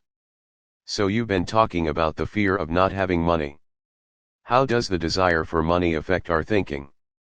Mike asked. How did you feel when I tempted you with a pay raise? Did you notice your desires rising? We nodded our heads. By not giving in to your emotions, you were able to delay your reactions and think. That is important. We will always have emotions of fear and greed. From here on in, it's imperative for you to use those emotions to your advantage, and for the long term to not let your emotions control your thinking. Most people use fear and greed against themselves. That's the start of ignorance. Most people live their lives chasing paychecks, pay raises and job security because of the emotions of desire and fear, not really questioning where those emotion-driven thoughts are leading them. It's just like the picture of a donkey dragging a cart with its owner dangling a carrot just in front of its nose. The donkey's owner may be going where he wants to, but the donkey is chasing an illusion. Tomorrow there will only be another carrot for the donkey. You mean the moment I picture a new baseball glove, candy, and toys, that's like a carrot to a donkey? Mike asked. Yes, and as you get older, your toys get more expensive, a new car, a boat, and a big house to impress your friends, said Rich Dad with a smile. Fear pushes you out the door, and desire calls to you. That's the trap. So what's the answer? Mike asked. What intensifies fear and desire is ignorance. That is why rich people with lots of money often have more fear the richer they get. Money is the carrot, the illusion. If the donkey could see the whole picture, it might rethink its choice to chase the carrot. 34 Rich Dad Poor Dad Rich Dad went on to explain that a human's life is a struggle between ignorance and illumination. He explained that once a person stops searching for information and self-knowledge, ignorance sets in. That struggle is a moment-to-moment decision to learn to open or close one's mind. Look, school is very important.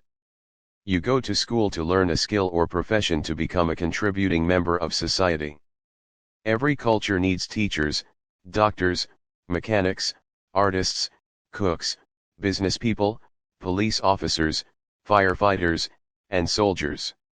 Schools train them so society can thrive and flourish, said Rich Dad. Unfortunately, for many people school is the end, not the beginning. There was a long silence. Rich Dad was smiling. I didn't comprehend everything he said that day. But as with most great teachers, his words continued to teach for years. I've been a little cruel today, said Rich Dad. But I want you to always remember this talk. I want you to always think of Mrs. Martin. And I want you always to remember that donkey. Never forget that fear and desire can lead you into life's biggest trap if you're not aware of them controlling your thinking. To spend your life living in fear, never exploring your dreams, is cruel. To work hard for money, thinking that it will buy you things that will make you happy, is also cruel. To wake up in the middle of the night terrified about paying bills is a horrible way to live. To live a life dictated by the size of a paycheck is not really living a life. Thinking that a job makes you secure is lying to yourself.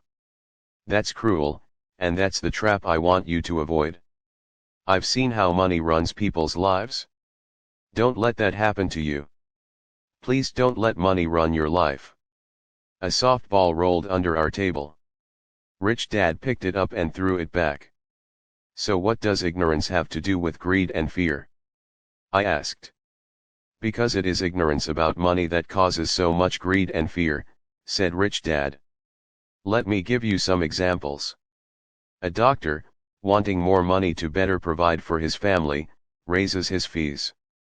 By raising his fees, it makes healthcare more expensive for everyone. 35 Chapter 1, Lesson 1 It hurts the poor people the most, so they have worse health than those with money. Because the doctors raise their fees, the attorneys raise their fees. Because the attorneys' fees have gone up, school teachers want a raise, which raises our taxes, and on and on and on. Soon there will be such a horrifying gap between the rich and the poor that chaos will break out and another great civilization will collapse. History proves that great civilizations collapse when the gap between the haves and have-nots is too great. Sadly, America is on that same course because we haven't learned from history. We only memorize historical dates and names, not the lesson. Aren't prices supposed to go up? I asked. In an educated society with a well-run government, prices should actually come down. Of course, that is often only true in theory. Prices go up because of greed and fear caused by ignorance. If schools taught people about money, there would be more money and lower prices. But schools focus only on teaching people to work for money, not how to harness money's power. But don't we have business schools? Mike asked. And haven't you encouraged me to go for my MBA? Yes, said Rich Dad. But all too often business schools train employees to become sophisticated bean counters. Heaven forbid a bean counter takes over a business. All they do is look at the numbers, fire people, and kill the business. I know this because I hire bean counters. All they think about is cutting costs and raising prices, which cause more problems. Bean counting is important. I wish more people knew it, but it, too, is not the whole picture, added Rich Dad angrily. So is there an answer? Asked Mike. Yes, said Rich Dad. Learn to use your emotions to think, not think with your emotions. When you boys mastered your emotions by agreeing to work for free, I knew there was hope. When you again resisted your emotions when I tempted you with more money, you were again learning to think in spite of being emotionally charged. That's the first step. Why is that step so important? I asked. 36 Rich Dad Poor Dad Well, that's up to you to find out. If you want to learn, I'll take you boys into the briar patch, a place almost everyone else avoids. If you go with me, you'll let go of the idea of working for money and instead learn to have money work for you. And what will we get if we go with you? What if we agree to learn from you? What will we get? I asked. The same thing Brer Rabbit got, said Rich Dad, referring to the classic children's story. Is there a briar patch? I asked. Yes, said Rich Dad. The briar patches are fear and greed. Confronting fear, weaknesses, and neediness by choosing our own thoughts is the way out. Choosing our thoughts? Mike asked, puzzled. Yes.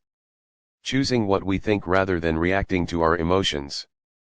Instead of just getting up and going to work because not having the money to pay your bills is scaring you, ask yourself, is working harder at this the best solution to this problem? Most people are too afraid to rationally think things through and instead run out the door to a job they hate. The tar baby is in control. That's what I mean by choosing your thoughts. And how do we do that? Mike asked. That's what I will teach you. I'll teach you to have a choice of thoughts rather than a knee-jerk reaction, like gulping down your morning coffee and running out the door. Remember what I said before, a job is only a short-term solution to a long-term problem. Most people have only one problem in mind, and it's short-term.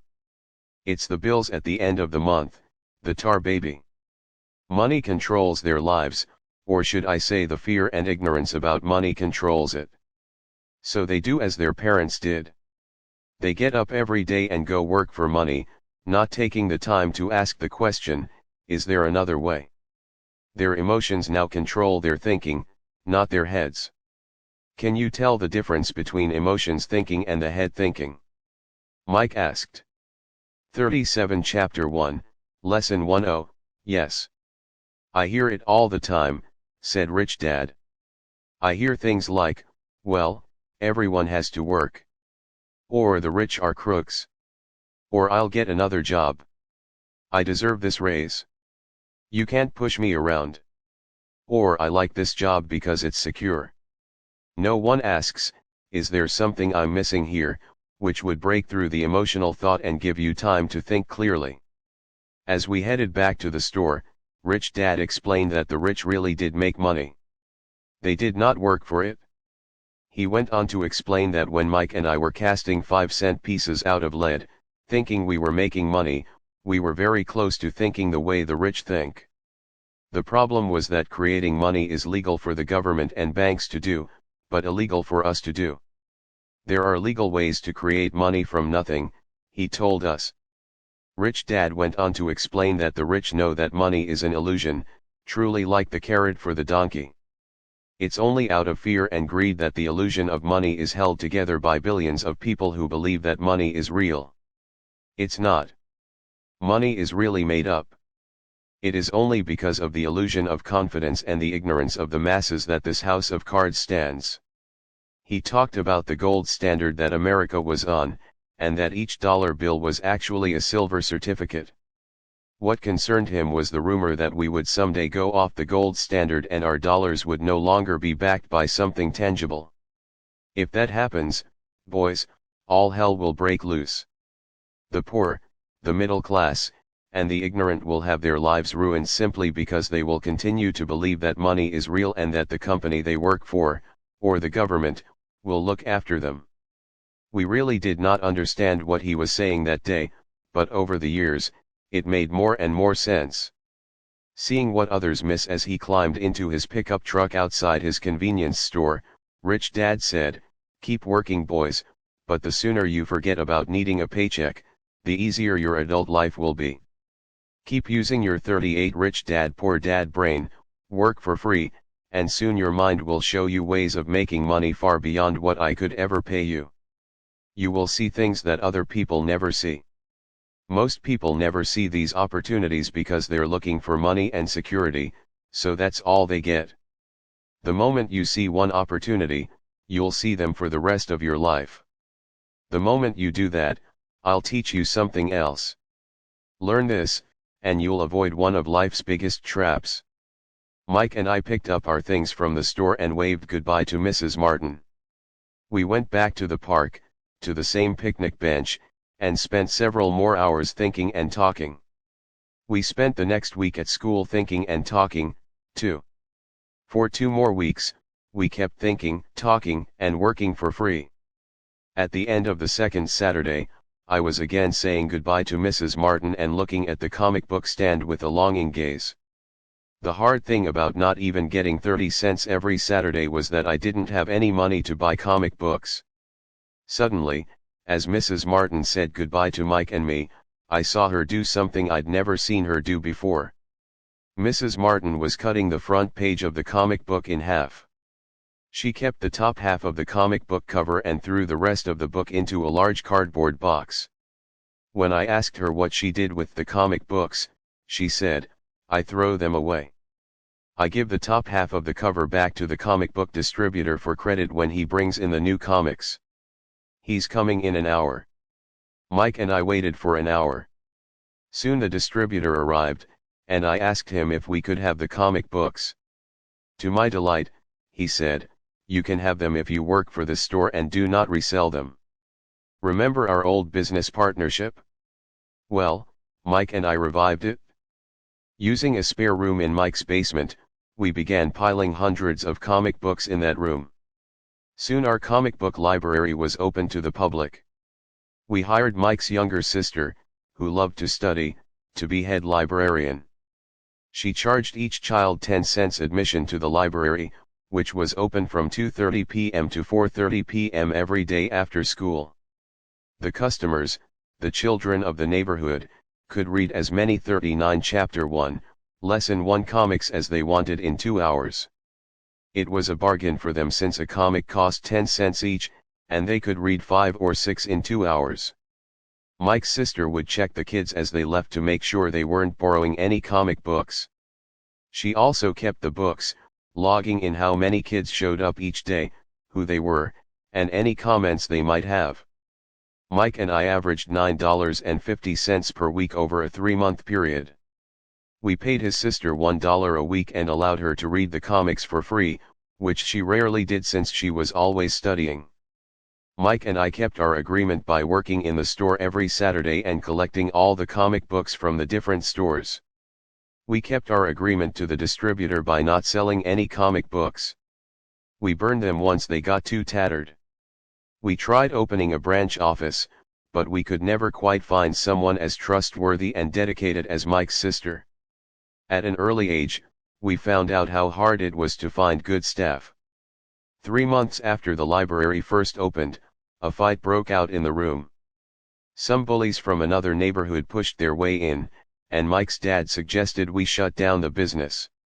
So our comic book business shut down, and we stopped working on Saturdays at the convenience store. But Rich Dad was excited because he had new things he wanted to teach us. He was happy because we had learned our first lesson so well. We learned to make money work for us. By not getting paid for our work at the store, we were forced to use our imaginations to identify an opportunity to make money. By starting our own business, the comic book library, we were in control of our own finances, not dependent on an employer. The best part was that our business generated money for us, even when we weren't physically there. Our money worked for us. Instead of paying us money, Rich Dad had given us so much more. 40 Chapter 2 Lesson 2, Why Teach Financial Literacy? It's not how much money you make. It's how much money you keep. In 1990, Mike took over his father's empire and is, in fact, doing a better job than his dad did. We see each other once or twice a year on the golf course. He and his wife are wealthier than you could imagine. Rich Dad's empire is in great hands, and Mike is now grooming his son to take his place, as his dad had groomed us. In 1994, I retired at the age of 47, and my wife Kim was 37. Retirement does not mean not working. For us, it means that, barring unforeseen cataclysmic changes, we can work or not work, and our wealth grows automatically, staying ahead of inflation. Our assets are large enough to grow by themselves. It's like planting a tree. You water it for years, and then one day it doesn't need you anymore. Its roots are implanted deep enough. Then the tree provides shade for your enjoyment. Mike chose to run the empire, and I chose to retire. Whenever I speak to groups of people, they often ask what I would recommend that they do. How do I get started? Is there a book you would recommend? What should I do to prepare my children? What is your secret to success? How do I make millions? 41 Chapter 2, Lesson 2 Whenever I hear one of these questions, I'm reminded of the following story. The richest businessmen in 1923. A group of our greatest leaders and richest businessmen held a meeting at the Edgewater Beach Hotel in Chicago.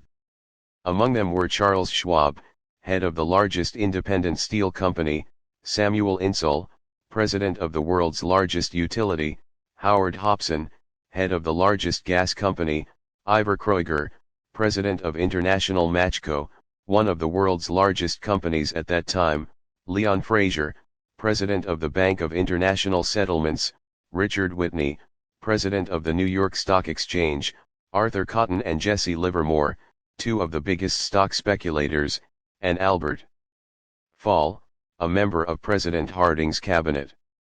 25 years later, 9 of these titans ended their lives as follows. Schwab died penniless after living for 5 years on borrowed money. Insull died broke in a foreign land, and Kreuger and Cotton also died broke. Hobson went insane. Whitney and Albert Fall were released from prison, and Fraser and Livermore committed suicide. I doubt if anyone can say what really happened to these men. If you look at the date, 1923, it was just before the 1929 market crash and the Great Depression, which I suspect had a great impact on these men and their lives. The point is this: today we live in times of greater and faster change than these men did. I suspect there will be many booms and busts in the coming years that will parallel the ups and downs these men faced. I am concerned that too many people are too focused on money and not on their greatest wealth, their education. If people are prepared to be flexible, keep an open mind and learn, they will grow richer and richer despite tough changes. If they think money will solve problems, they will have a rough ride. Intelligence solves problems and produces money. Money without financial intelligence is money soon gone.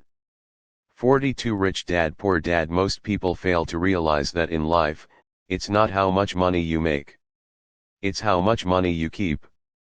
We've all heard stories of lottery winners who are poor, then suddenly rich, and then poor again. They win millions, yet are soon back where they started.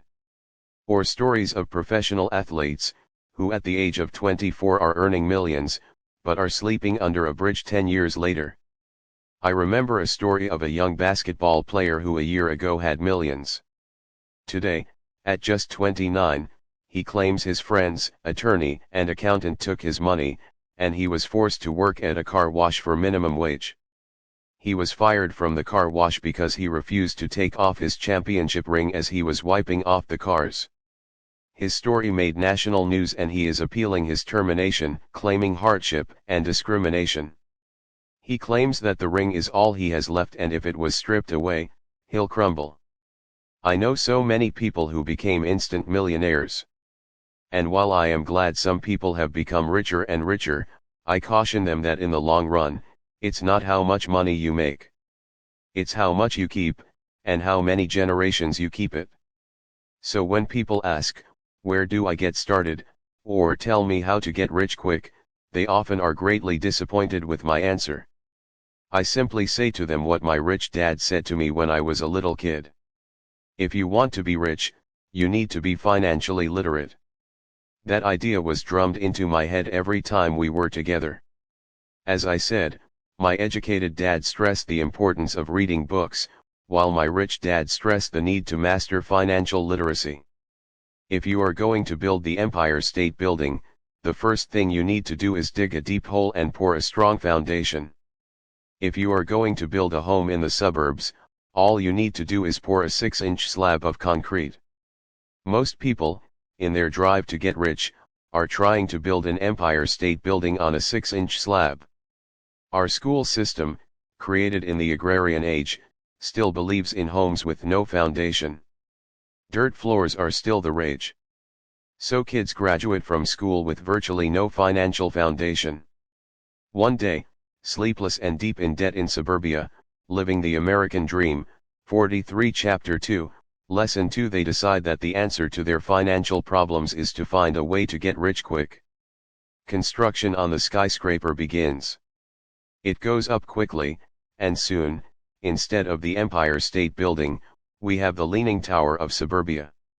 The sleepless nights return. As for Mike and me in our adult years, both of our choices were possible because we were taught to pour a strong financial foundation when we were just kids. Accounting is possibly the most confusing, boring subject in the world, but if you want to be rich long term, it could be the most important subject.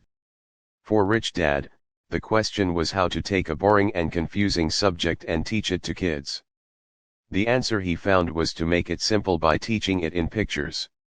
My rich dad poured a strong financial foundation for Mike and me. Since we were just kids, he created a simple way to teach us. For years he only drew pictures and used few words.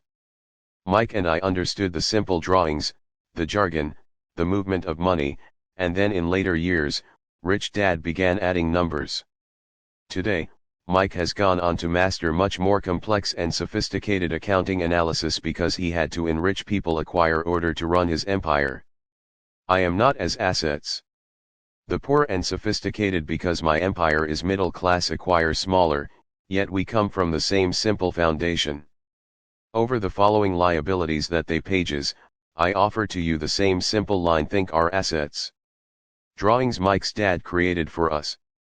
Though basic, those drawings helped guide two little boys in building great sums of wealth on a solid and deep foundation. 44 Rich Dad Poor Dad Rule Number 1, you must know the difference between an asset and a liability, and buy assets. If you want to be rich, this is all you need to know. It is rule number 1. It is the only rule. This may sound absurdly simple, but most people have no idea how profound this rule is. Most people struggle financially because they do not know the difference between an asset and a liability. Rich people acquire assets.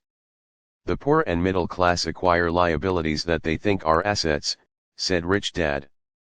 When Rich Dad explained this to Mike and me, we thought he was kidding. Here we were, nearly teenagers and waiting for the secret to getting rich, and this was his answer. It was so simple that we stopped for a long time to think about it. What is an asset? Asked Mike. Don't worry right now, said Rich Dad. Just let the idea sink in. If you can comprehend the simplicity, your life will have a plan and be financially easy. It is simple. That is why the idea is missed. You mean all we need to know is what an asset is, acquire them, and we'll be rich?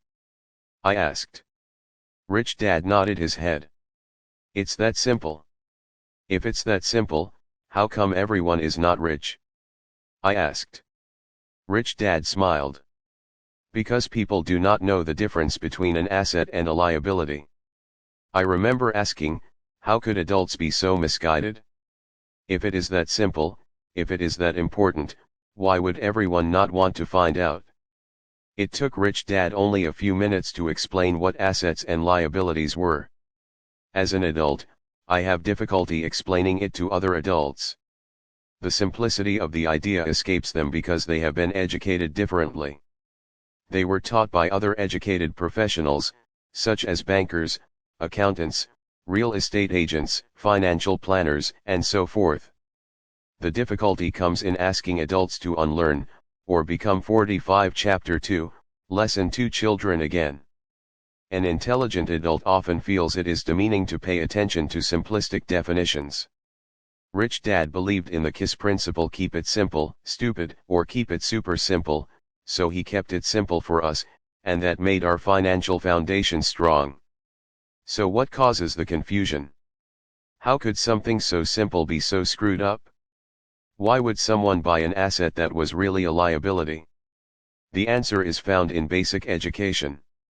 We focus on the word literacy and not financial literacy. What defines something to be an asset or a liability are not words. In fact, if you really want to be confused, look up the words asset and liability in the dictionary. I know an asset puts money. The definition may sound good to in my pocket.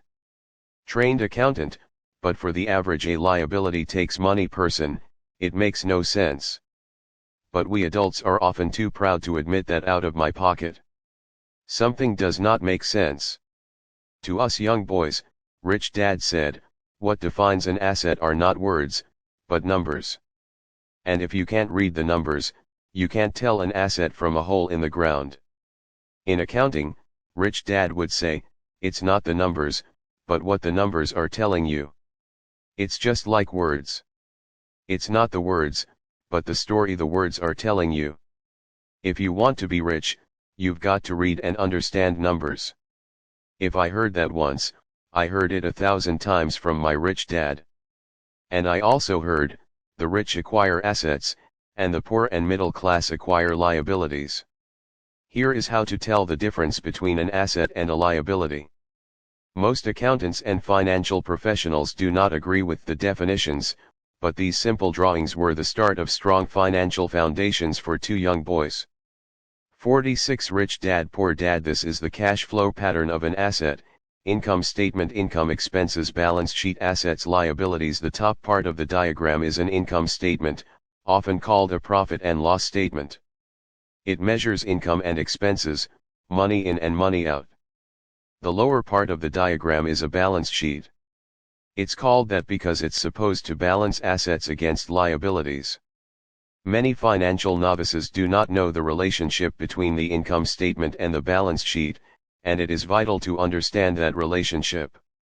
So as I said earlier, my rich dad simply told two young boys that assets put money in your pocket.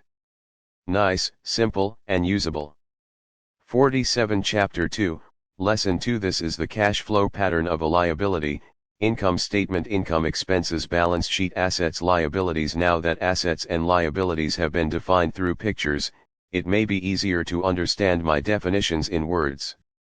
An asset is something that puts money in my pocket. A liability is something that takes money out of my pocket.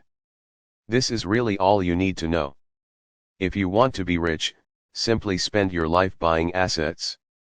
If you want to be poor or middle class, spend your life buying liabilities. Illiteracy, both in words and numbers, is the foundation of financial struggle. If people are having difficulties financially, there is something that they don't understand, either in words or numbers.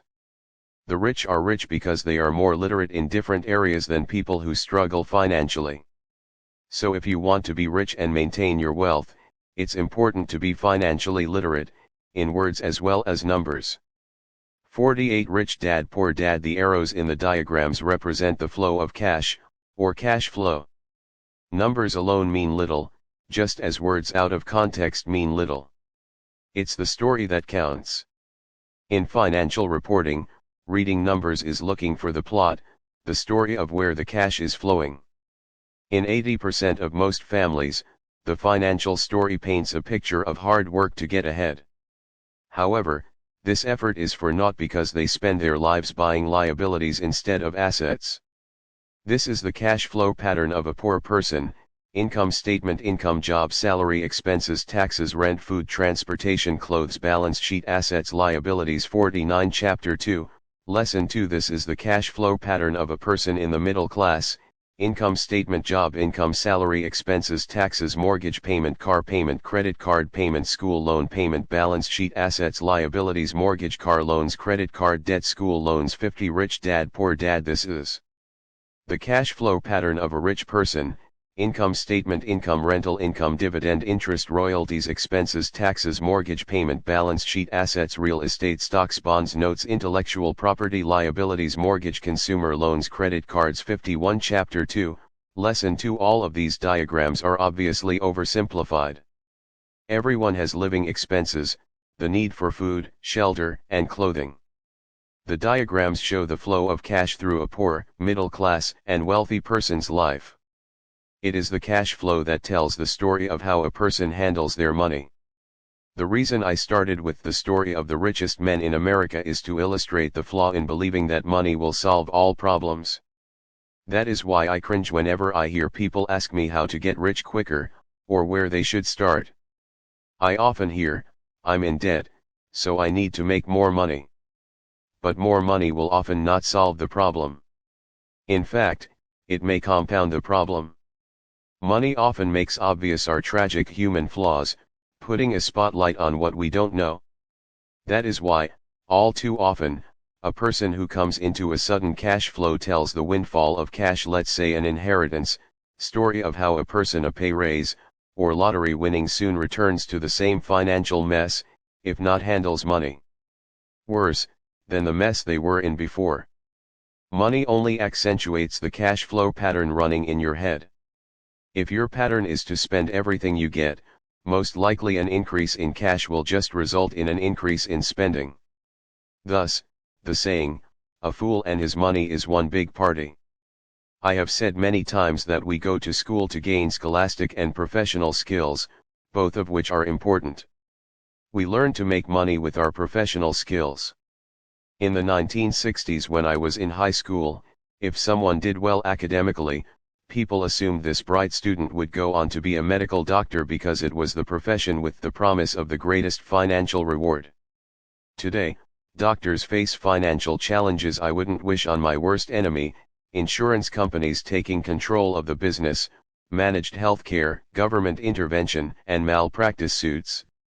Today, Kids want to be famous athletes, movie stars, rock stars, beauty queens, or CEOs because that is where the fame, money, and prestige are. That is the reason it is so hard to motivate kids in school today. 52 Rich Dad Poor Dad. They know that professional success is no longer solely linked to academic success, as it once was. Because students leave school without financial skills, millions of educated people pursue their profession successfully, but later find themselves struggling financially. They work harder but don't get ahead. What is missing from their education is not how to make money, but how to manage money. It's called financial aptitude: what you do with the money once you make it, how to keep people from taking it from you, how to keep it longer, and how to make that money work hard for you. Most people don't understand why they struggle financially because they don't understand cash flow. A person can be highly educated, professionally successful, and financially illiterate. These people often work harder than they need to because they learned how to work hard, but not how to have their money work hard for them. How the quest for a financial dream turns into a financial nightmare. The classic story of hard-working people has a set pattern. Recently married, the happy, highly educated young couple moves into one of their cramped rented apartments. Immediately, they realize that they are saving money because two can live as cheaply as one. The problem is the apartment is cramped. They decide to save money to buy their dream home so they can have kids. They now have two incomes, and they begin to focus on their careers. Their incomes begin to increase. 53 Chapter 2, Lesson 2. As their incomes go up, their expenses go up as well. Income statement: income, expenses, balance sheet, assets, liabilities. The number one expense for most people is taxes. Many people think it's income tax, but for most Americans, their highest tax is Social Security. As an employee, it appears as if the Social Security tax combined with the Medicare tax rate is roughly 7.5%, but it's really 15% since the employer must match the Social Security amount. In essence, it is money the employer can't pay you. On top of that, you still have to pay income tax on the amount deducted from your wages for Social Security tax, income you never received because it went directly to Social Security through withholding. Going back to the young couple, as a result of their incomes increasing, they decide to buy the house of their dreams. Once in their house, they have a new tax, called property tax. Then they buy a new car, new furniture, and new appliances to match their new house. All of a sudden, they wake up and their liabilities column is full of mortgage and credit card debt. Their liabilities go up. 54 Rich Dad Poor Dad. Income statement: income, expenses, balance sheet, assets, liabilities. They're now trapped in the rat race. Pretty soon a baby comes along and they work harder. The process repeats itself. Higher incomes cause higher taxes, also called bracket creep. A credit card comes in the mail. They use it and max it out. A loan company calls and says their greatest asset, their home, has appreciated in value. Because their credit is so good, the company offers a bill consolidation loan and tells them the intelligent thing to do is clear off the high-interest consumer debt by paying off their credit card. And besides, interest on their home is a tax deduction. They go for it, and pay off those high-interest credit cards. They breathe a sigh of relief.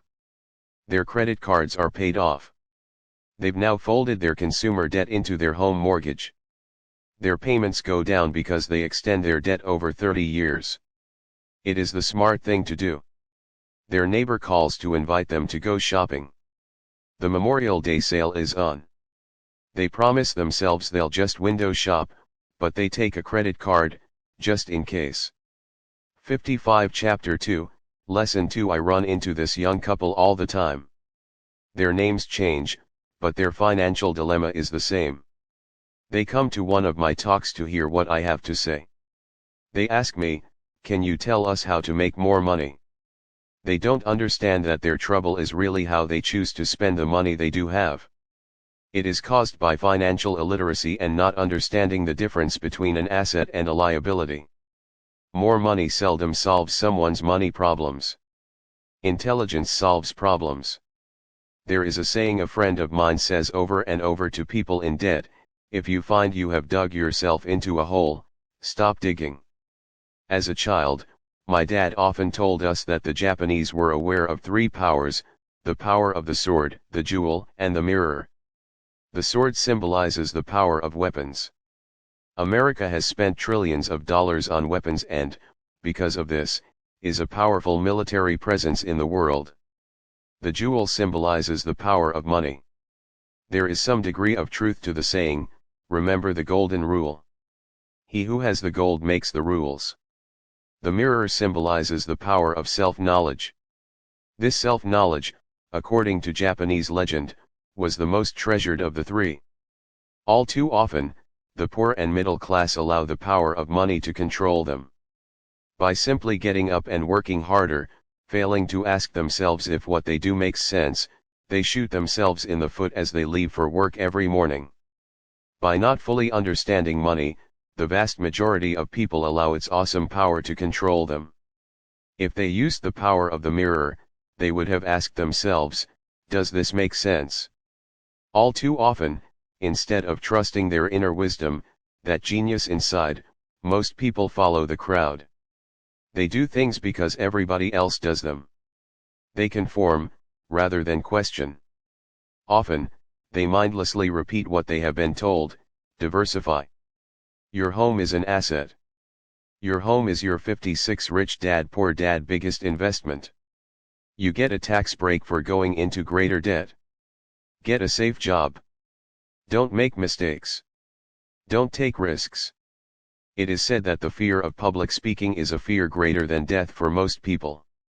According to psychiatrists, the fear of public speaking is caused by the fear of ostracism, the fear of standing out, the fear of criticism, the fear of ridicule, and the fear of being an outcast. The fear of being different prevents most people from seeking new ways to solve their problems.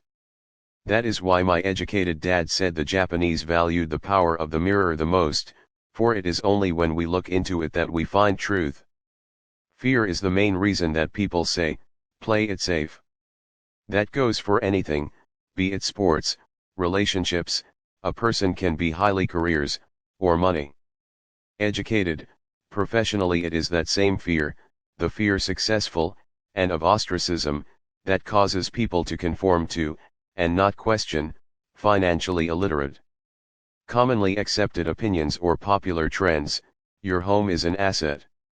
Get a bill consolidation loan, and get out of debt. Work harder. It's a promotion. Someday I'll be a vice president. Save money. When I get a raise, I'll buy us a bigger house. Mutual funds are safe.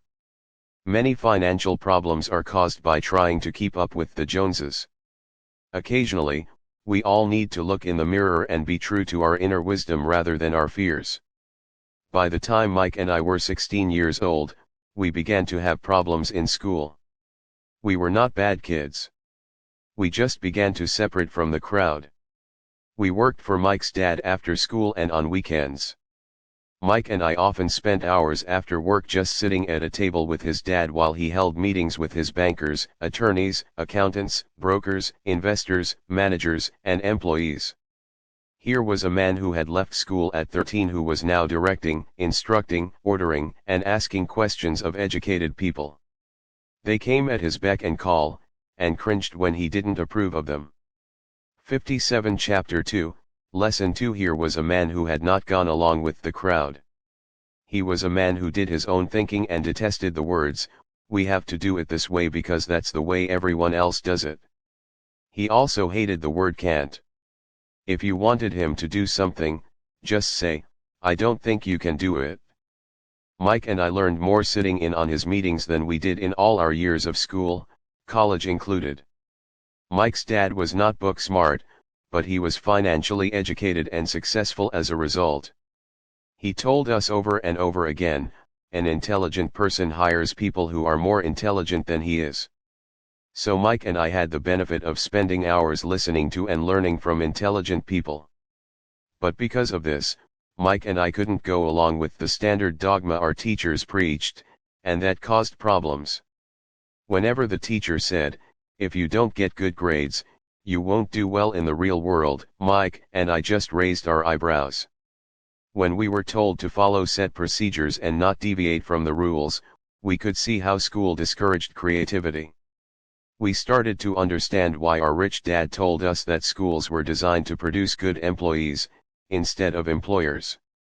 Occasionally, Mike or I would ask our teachers how what we studied was applicable in the real world, or why we never studied money and how it worked.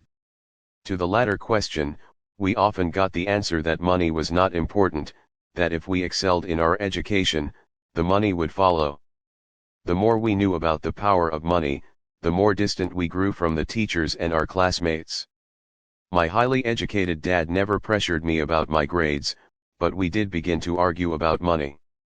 By the time I was 16, I probably had a far better foundation with money than both my parents.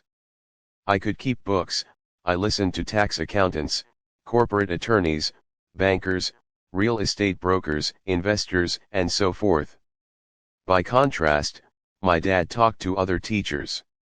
One day my dad told me that our home was his greatest investment. A not too pleasant argument took place when I showed him why I thought a house was not a good investment. 58 Rich Dad Poor Dad Balance Sheet Assets Liabilities Rich Dad Home Balance Sheet Assets Poor Dad Liabilities Home. The above diagram illustrates the difference in perception between my rich dad and my poor dad when it came to their homes. One dad thought his house was an asset, and the other dad thought it was a liability. I remember when I drew the following diagram for my dad showing him the direction of cash flow. I also showed him the ancillary expenses that went along with owning the home. A bigger home meant bigger expenses, and the cash flow kept going out through the expense column. 59 Chapter 2, Lesson 2 Income Statement Income Expenses Mortgage Payment Property Tax Insurance Maintenance Utilities Balance Sheet Assets Liabilities Mortgage. Today, people still challenge me on the idea of a house not being an asset. I know that for many people, it is their dream as well as their largest investment. And owning your own home is better than nothing.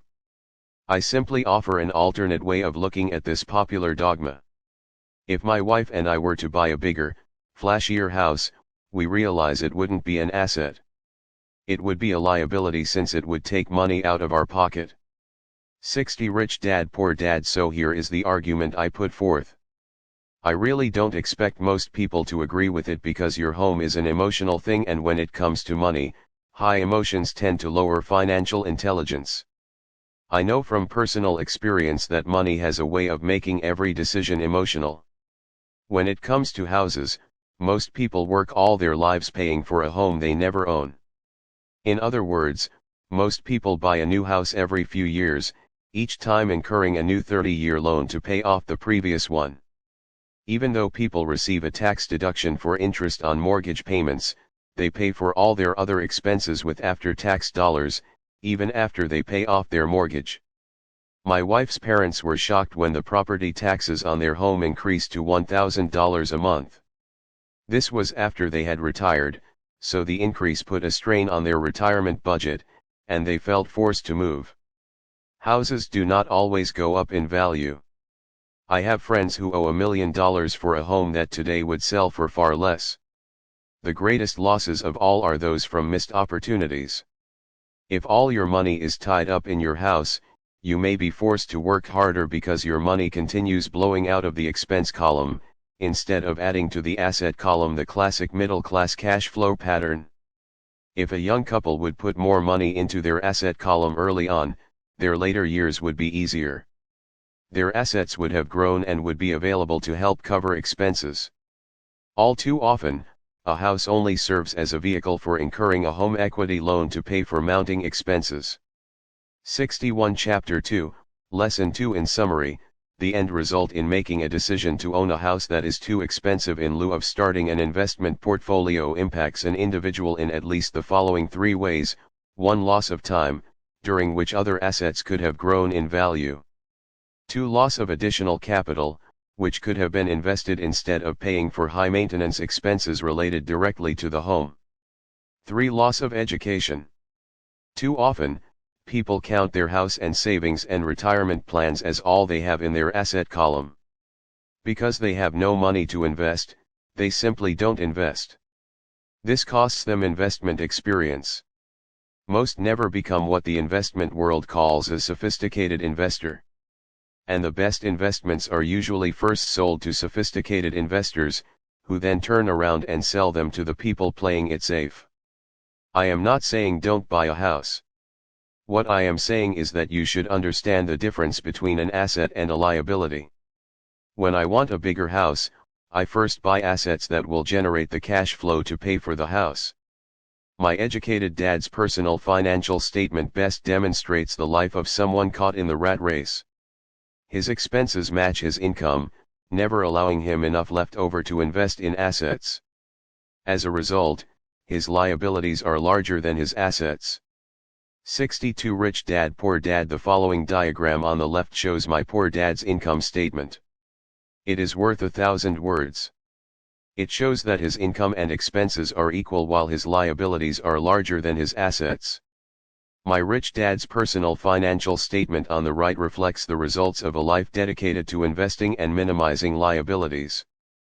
Poor dad's financial statement. Rich dad's financial statement. Poor dad's dad's financial statement. Rich dad's dad's financial statement. Income expenses assets liabilities 63 liabilities Chapter 2 Lesson 2 Why the Rich Get Richer. A review of my rich dad's financial statement shows why the rich get richer. The asset column generates more than enough income to cover expenses, with the balance reinvested into the asset column. The asset column continues to grow and, therefore, the income it produces grows with it. The result is that the rich get richer. Income statement. Income expenses balance sheet liabilities assets 64 Rich Dad Poor Dad. Why the middle class struggle. The middle class finds itself in a constant state of financial struggle. Their primary income is through their salary. As their wages increase, so do their taxes. Their expenses tend to increase in proportion to their salary increase, hence, the phrase the rat race. They treat their home as their primary asset, instead of investing in income-producing assets. Income statement. Income expenses balance sheet assets liabilities 65 Chapter 2, Lesson 2 This pattern of treating your home as an investment, and the philosophy that a pay raise means you can buy a larger home or spend more, is the foundation of today's debt-ridden society. Increased spending throws families into greater debt and into more financial uncertainty, even though they may be advancing in their jobs and receiving raises on a regular basis. This is high-risk living caused by weak financial education. The massive loss of jobs in recent times proves how shaky the middle class really is financially. Company pension plans are being replaced by 401k plans. Social Security is obviously in trouble and can't be relied upon as a source for retirement. Panic has set in for the middle class. Today, mutual funds are popular because they supposedly represent safety. Average mutual fund buyers are too busy working to pay taxes and mortgages, save for their children's college, and pay off credit cards. They do not have time to study investing, so they rely on the expertise of the manager of a mutual fund. Also, because the mutual fund includes many different types of investments, they feel their money is safer because it is diversified. This educated middle class subscribes to the dogma put out by mutual fund brokers and financial planners: play it safe. Avoid risk. The real tragedy is that the lack of early financial education is what creates the risk faced by average middle-class people. The reason they have to play it safe is because their financial positions are tenuous at best. Their balance sheets are not balanced. Instead, they are loaded with liabilities and have no real assets that generate income. Typically, their only source of income is their paycheck. Their livelihood becomes entirely dependent on their employer. So when genuine deals of a lifetime come along, these people can't take advantage of them because they are working so hard, are taxed to the max, and are loaded with debt. As I said at the start of this section, the most important rule is to know the difference between an asset and a liability. Once you understand the difference, concentrate your efforts on buying income-generating assets. That's the best way to get started on a path. 66 Rich Dad Poor Dad to becoming rich. Keep doing that, and your asset column will grow.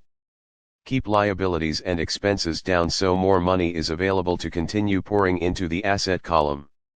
Soon the asset base will be so deep that you can afford to look at more speculative investments, investments that may have returns of 100% to infinity, $5,000 investments that are soon turned into $1 million or more, investments that the middle class calls too risky.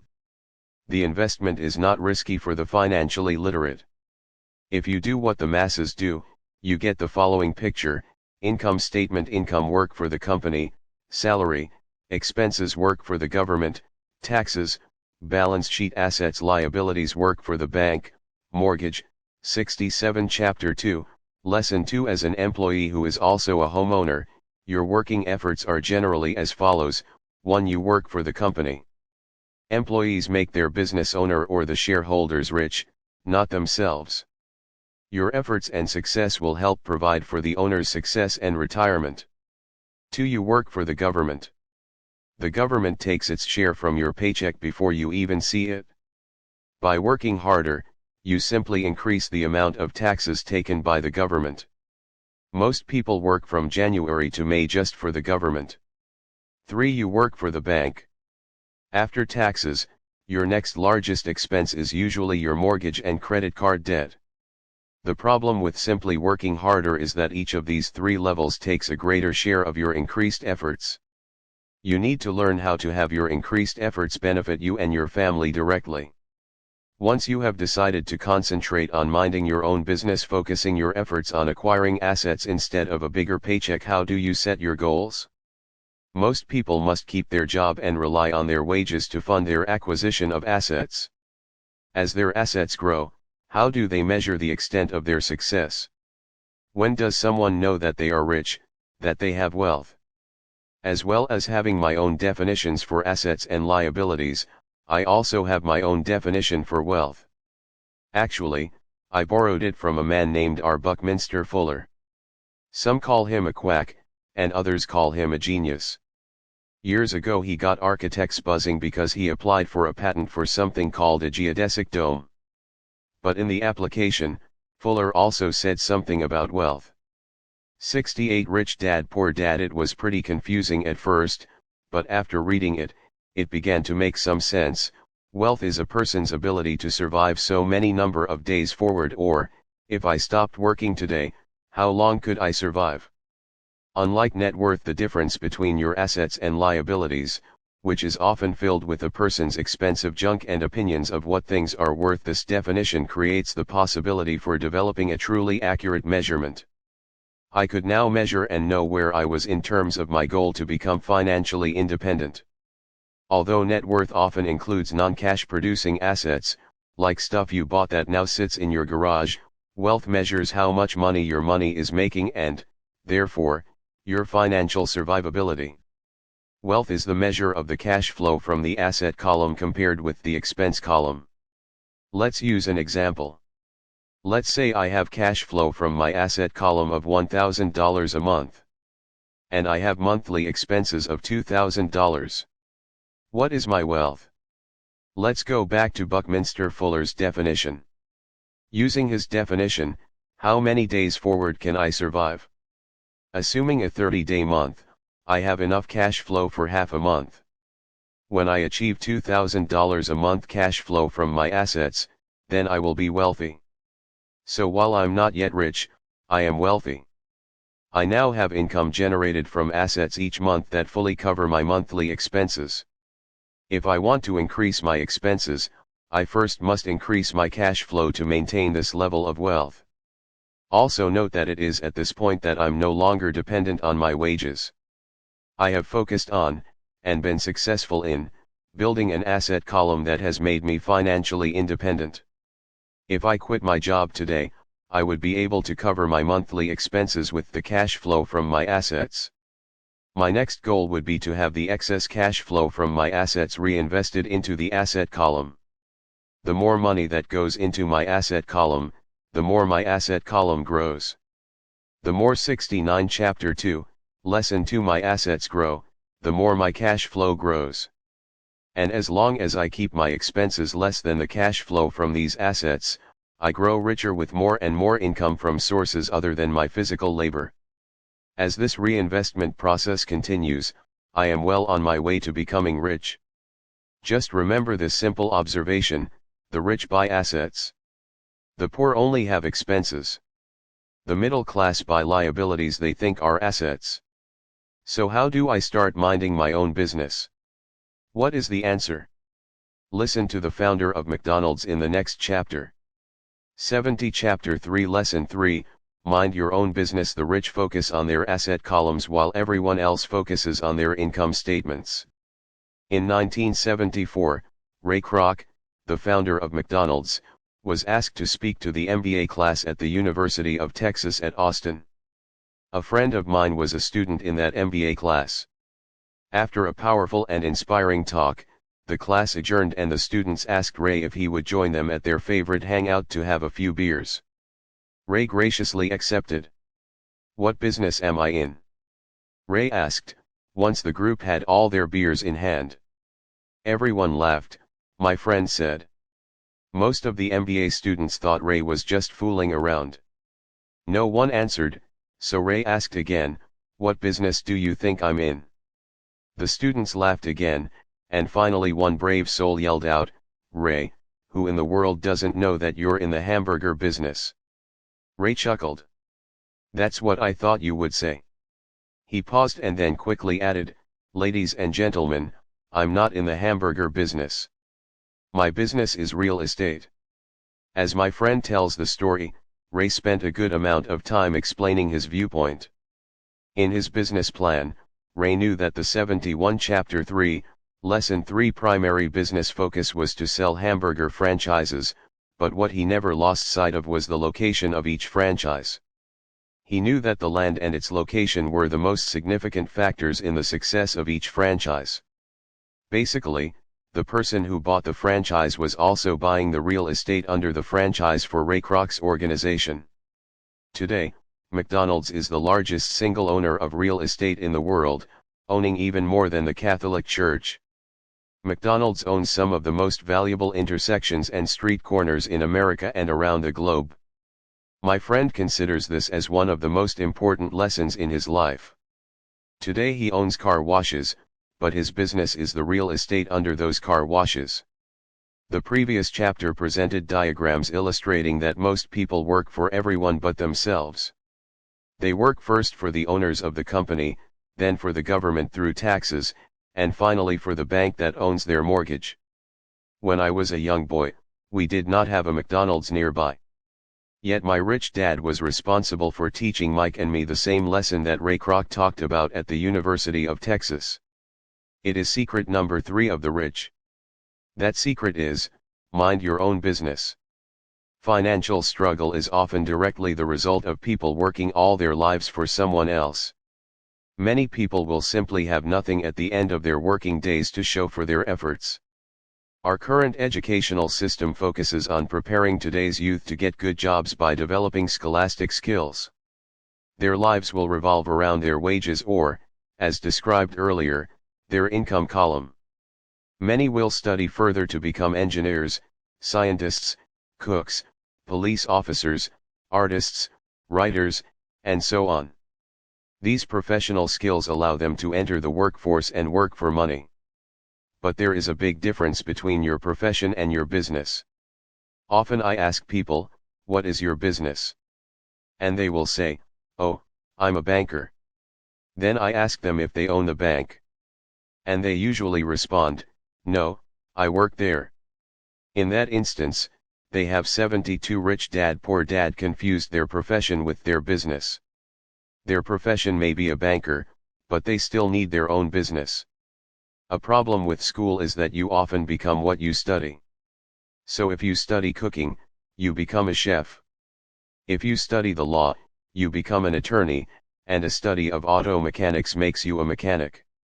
The mistake in becoming what you study is that too many people forget to mind their own business. They spend their lives minding someone else's business and making that person rich. To become financially secure, A person needs to mind their own business. Your business revolves around your asset column, not your income column. As stated earlier, the number one rule is to know the difference between an asset and a liability, and to buy assets. The rich focus on their asset columns, while everyone else focuses on their income statements. That is why we hear so often, "I need a raise. If only I had a promotion. I am going back to school to get more training so I can get a better job. I am going to work overtime. Maybe I can get a second job." In some circles, these are sensible ideas. But you are still not minding your own business. These ideas all still focus on the income column and will only help a person become more financially secure if the additional money is used to financial struggle is purchase income generating assets. Often the result of the primary reason the majority of people working all the poor and middle class are fiscally lives for someone else. Conservative, which means, I can't afford to take risks, is that they have no financial foundation. They have to cling to their jobs and play it safe. When downsizing became the in thing to do, millions of workers found out their largest so-called asset, their home, was eating them alive. Their asset was costing them money every month. Their car, another asset, was eating them alive. The golf clubs in the garage that cost $1,000 were not worth $1,000 anymore. Without Job 73 Chapter 3, Lesson 3 Security, they had nothing to fall back on. What they thought were assets could not help them survive in a time of financial crisis. I assume most of us have filled out a credit application to buy a house or a car. It's always interesting to look at the net worth section because of what accepted banking and accounting practices allow a person to count as assets. One day when I wanted a loan, my financial position did not look too good. So I added my new golf clubs, my art collection, books, electronics, Armani suits, wristwatches, shoes, and other personal effects to boost the number in the asset column. But I was turned down because I had too much investment real estate. The loan committee didn't like that I made so much money from rent. They wanted to know why I did not have a normal job with a salary. They did not question the Armani suits, golf clubs, or art collection. Life is sometimes tough when you do not fit the standard profile. I cringe every time I hear someone say to me that their net worth is $1 million or $100,000 or whatever. One of the main reasons net worth is not accurate is simply because, the moment you begin selling your assets, you are taxed for any gains. So many people have put themselves in deep financial trouble when they run short of income.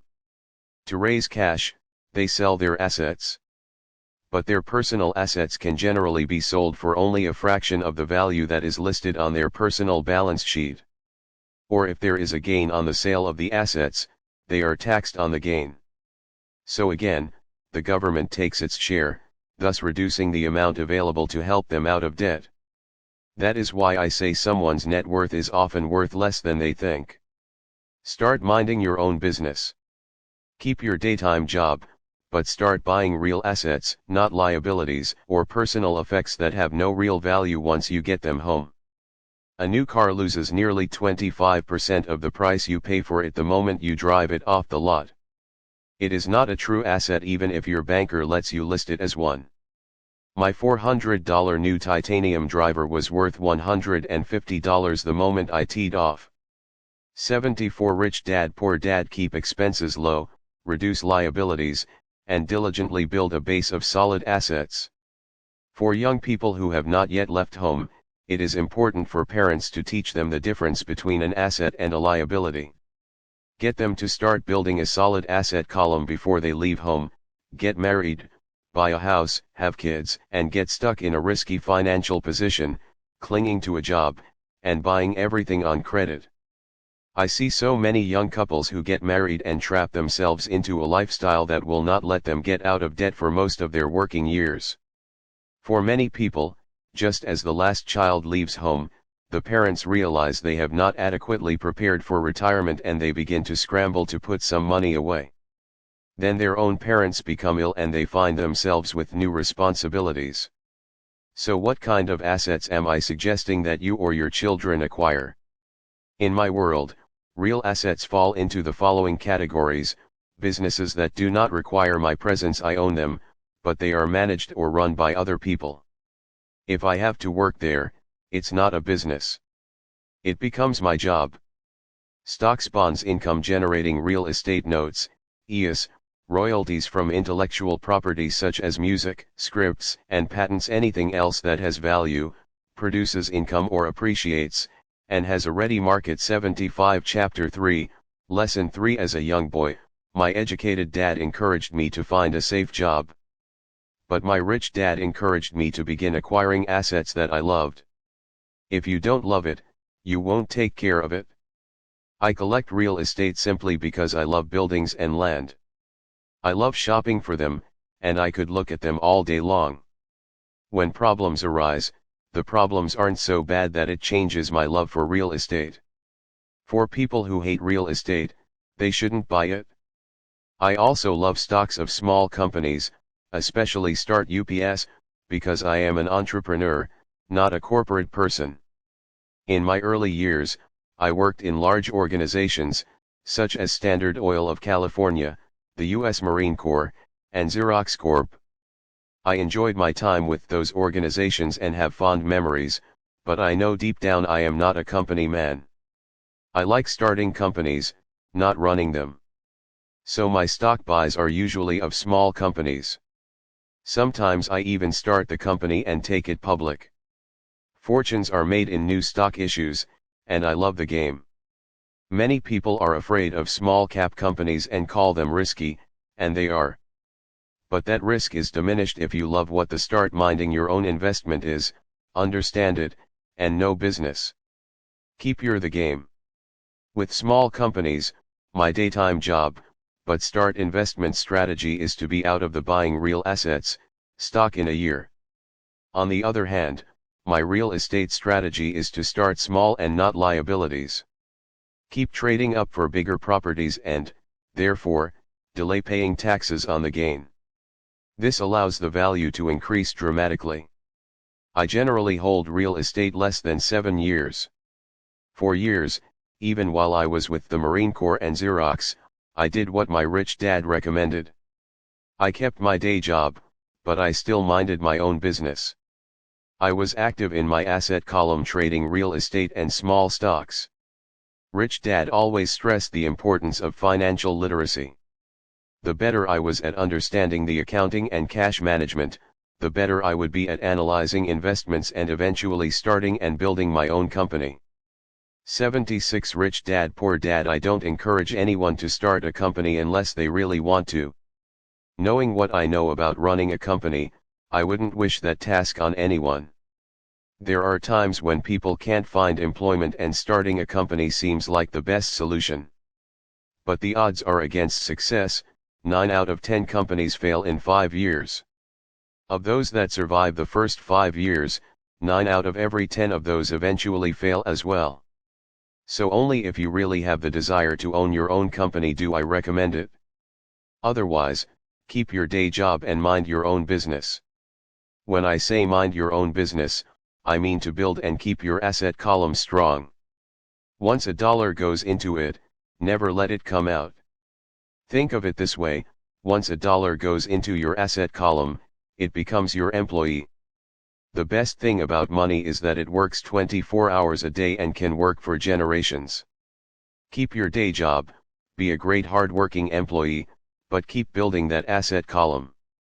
As your cash flow grows, you can indulge in some luxuries. An important distinction is that rich people buy luxuries last, while the poor and middle class tend to buy luxuries first. The poor and the middle class often buy luxury items like big houses, diamonds, furs, jewelry, or boats because they want to look rich. They look rich, but in reality they just get deeper in debt on credit. The old money people, the long-term rich, build their asset column first. Then the income generated from the asset column buys their luxuries. The poor and middle class buy luxuries with their own sweat, blood, and children's inheritance. A true luxury is a reward for investing in and developing a real asset. For example, When my wife Kim and I had extra money coming from our apartment houses, she went out and bought her Mercedes. It didn't take any extra work or risk on her part because the apartment house bought the car. She did, however, have to wait 4 years while the real estate investment portfolio grew and began generating enough extra cash flow to pay for the car. But the luxury, the Mercedes, was a true reward because she proved she knew how to grow her asset column. That car now means a lot more to her than 77 Chapter 3, Lesson 3 simply another pretty car. It means she used her financial intelligence to afford it. Instead, most people impulsively go out and buy a new car, or some other luxury, on credit. They may feel bored and just want a new toy. Buying a luxury on credit often causes a person to eventually resent that luxury because the debt becomes a financial burden. After you've taken the time and invested in and built your own business, you are now ready to learn the biggest secret of the rich, the secret that puts the rich way ahead of the pack. 78 Chapter 4 Lesson 4, The History of Taxes and the Power of Corporations. My rich dad just played the game smart, and he did it through corporations. The biggest secret of the rich. I remember in school being told the story of Robin Hood and his merry men. My teacher thought it was a wonderful story of a romantic hero who robbed from the rich and gave to the poor. My rich dad did not see Robin Hood as a hero.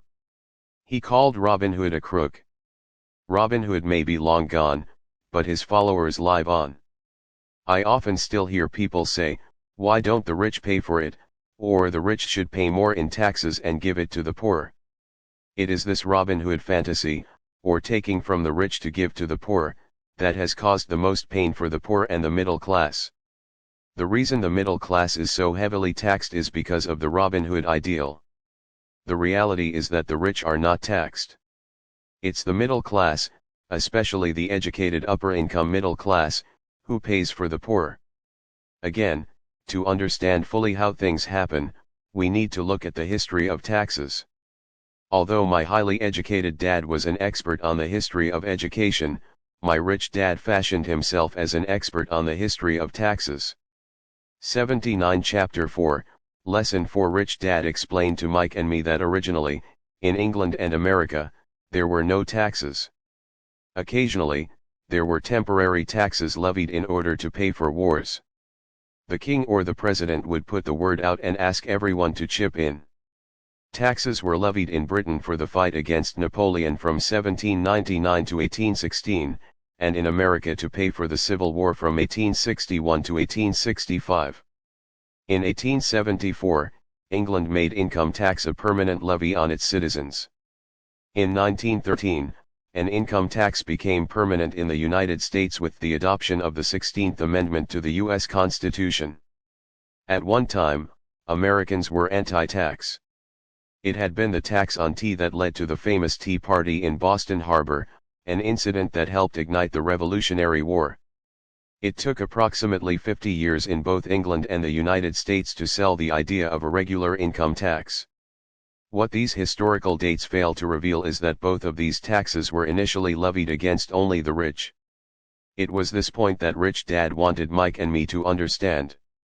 He explained that the idea of taxes was made popular, and accepted by the majority, by telling the poor and the middle class that taxes were created only to punish the rich. This is how the masses voted for the law, and it became constitutionally legal. Although it was intended to punish the rich, in reality it wound up punishing the very people who voted for it, the poor and middle class. Once government got a taste of money, its appetite grew, said Rich Dad. Your dad and I are exactly opposite. He's a government bureaucrat, and I am a capitalist. We get paid, and our success is measured on opposite behaviors. He gets paid to spend money and hire people. The more he spends and the more people he hires, the larger his organization becomes. In the government, a large organization is a respected organization. On the other hand, within my organization, the fewer people I hire and the less money I spend, the more I am respected by my investors. That's why I don't like government people. They have different objectives than most business people. As the government grows, more and more tax dollars are needed to support it. My educated dad sincerely believed that government should help people. He loved John F. Kennedy and especially the idea of the Peace 80 Rich Dad Poor Dad Corps. He loved the idea so much that both he and my mom worked for the Peace Corps, training volunteers to go to Malaysia, Thailand, and the Philippines. He always strived for additional grants and budget increases so he could hire more people, both in his job with the Education Department and in the Peace Corps. From the time I was about 10 years old, I would hear from my rich dad that government workers were a pack of lazy thieves, and from my poor dad I would hear how the rich were greedy crooks who should be made to pay more taxes. Both sides had valid points. It was difficult to go to work for one of the biggest capitalists in town and come home to a father who was a prominent. My rich dad did not see government leader. It was not easy to Robin Hood as a hero. Know which dad to believe.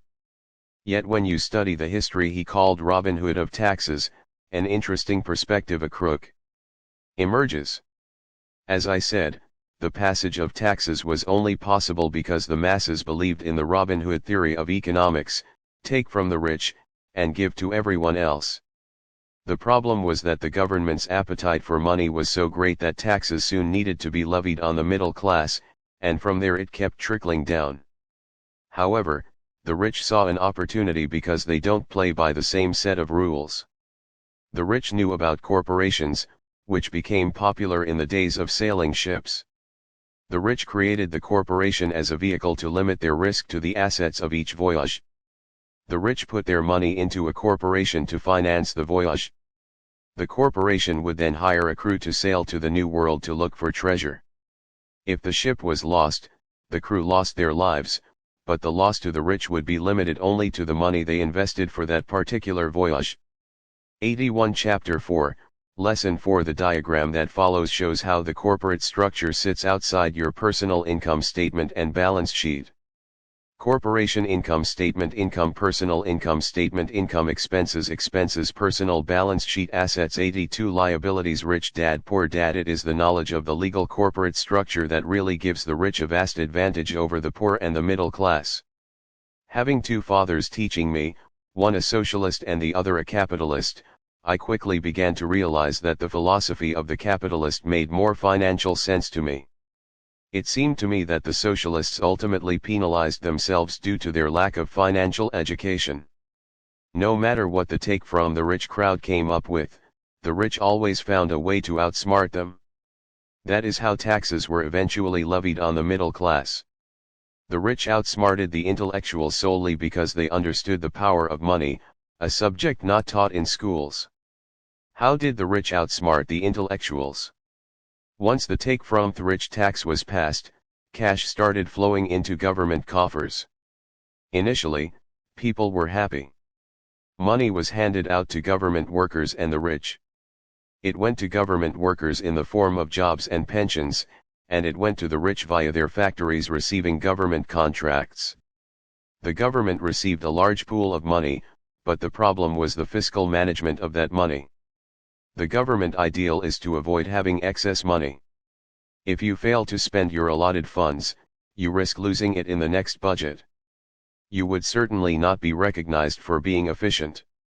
Business people, on the other hand, are rewarded for having excess money and are applauded for their efficiency.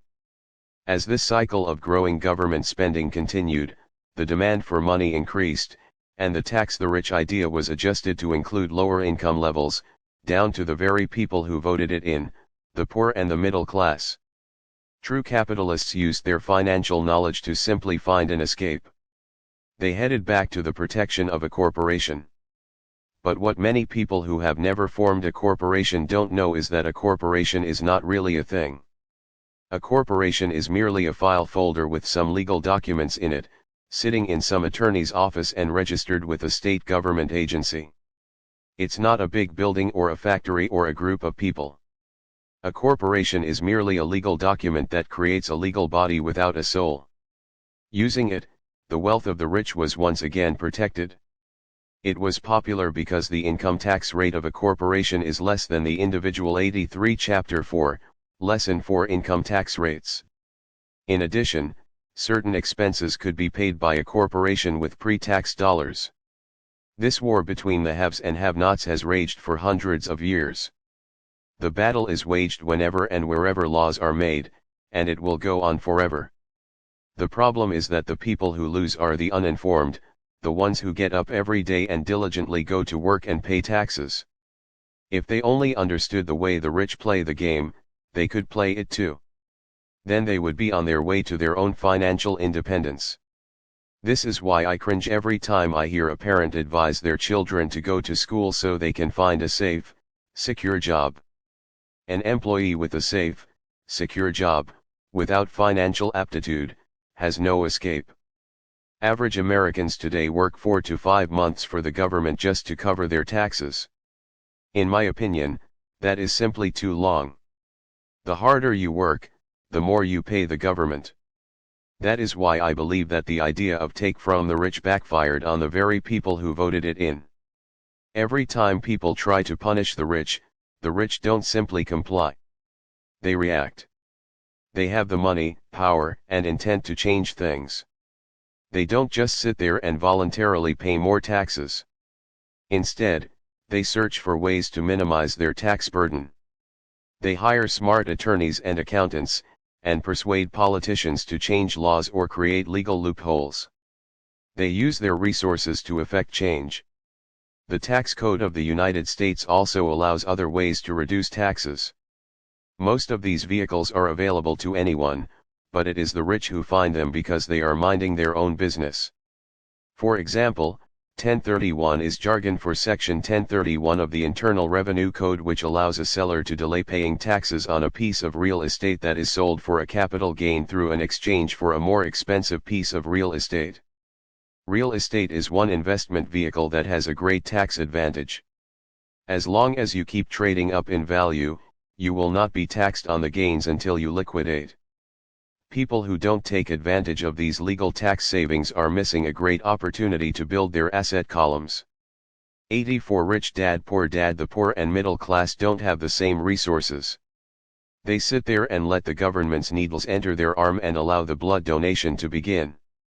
Today, I am constantly shocked at the number of people who pay more taxes, or take fewer deductions, simply because they are afraid of the government. I have friends who have had their businesses shut down and destroyed, only to find out it was a mistake on the part of the government. I realize all that. But the price of working from January to May is a high price to pay for that intimidation. My poor dad never fought back. My rich dad didn't either. He just played the game smarter, and he did it through corporations, the biggest secret of the rich.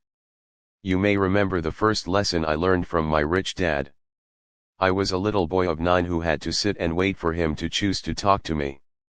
I sat in his office waiting for him to get to me. He was ignoring me on purpose. He wanted me to recognize his power and to desire to have that power for myself one day. During all the years I studied and learned from him, he always reminded me that knowledge is power. And with money comes great power that requires the right knowledge to keep it and make it multiply. Without, if you work for money, that knowledge, the world pushes you, you give the power to around. Rich Dad constantly reminded Mike and me that the biggest bully was you, employer. If money works for you, not the boss or the supervisor, but the tax, you keep the power and man. The tax man will always take more if you let him. The first lesson of having control it. Money work for you, as opposed to you working for money, is all about power. If you work for money, you give the power to your employer. If money works for you, you keep the power and control it. Once we had this knowledge of the power of money working for us, he wanted us to be financially smart and not let anyone or anything push us around. If you're ignorant, it's easy to be bullied. If you know what you're talking about, you have a fighting chance. That is why he paid so much for smart tax accountants and attorneys. It was less expensive to pay them than to pay the government.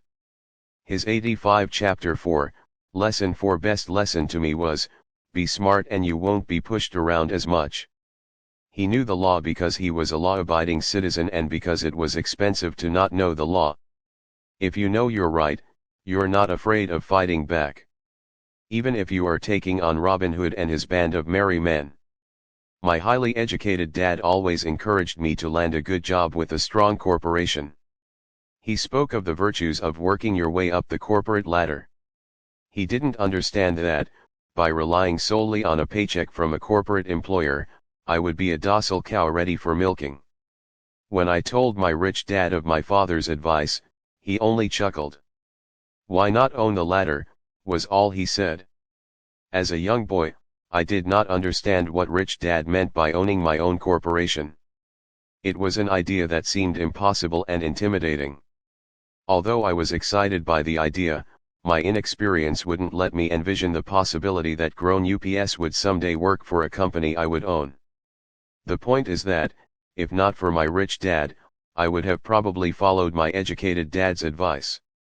Each dollar was merely the occasional reminder of in my asset column my rich dad that kept the idea of was a great employee, owning my own corporation alive and working hard to make kept me on a different path. By the time more employees I was 15 or 16, I knew I wasn't going to and by the boss continue down the path my educated dad recommended. I didn't know how a new Porsche was going to do it, but I was determined not to head in the direction most of my classmates were heading. That decision changed my life. It was not until my mid-20s that my rich dad's advice began to make more sense to me. I was just out of the Marine Corps and working for Xerox. I was making a lot of money, but every time I looked at my paycheck, I was disappointed. The deductions were so large and, the more I worked, the greater they became. As I became 86 rich dad poor dad more successful, my bosses talked about promotions and raises. It was flattering, but I could hear my rich dad asking in my ear, "Who are you working for? Who are you making rich?" In 1974, while still an employee for Xerox, I formed my first corporation and began minding my own business. There were already a few assets in my asset column, but now I was determined to focus on making it bigger. Those paychecks, with all the deductions, made all the years of my rich dad's advice make total sense. I could see the future if I followed my educated dad's advice. Many employers feel that advising their workers to mind their own business is bad for business. But for me, focusing on my own business and developing assets made me a better employee because I now had a purpose. I came in early and worked diligently, amassing as much money as possible so I could invest in real estate. Hawaii was just set to boom, and there were fortunes to be made.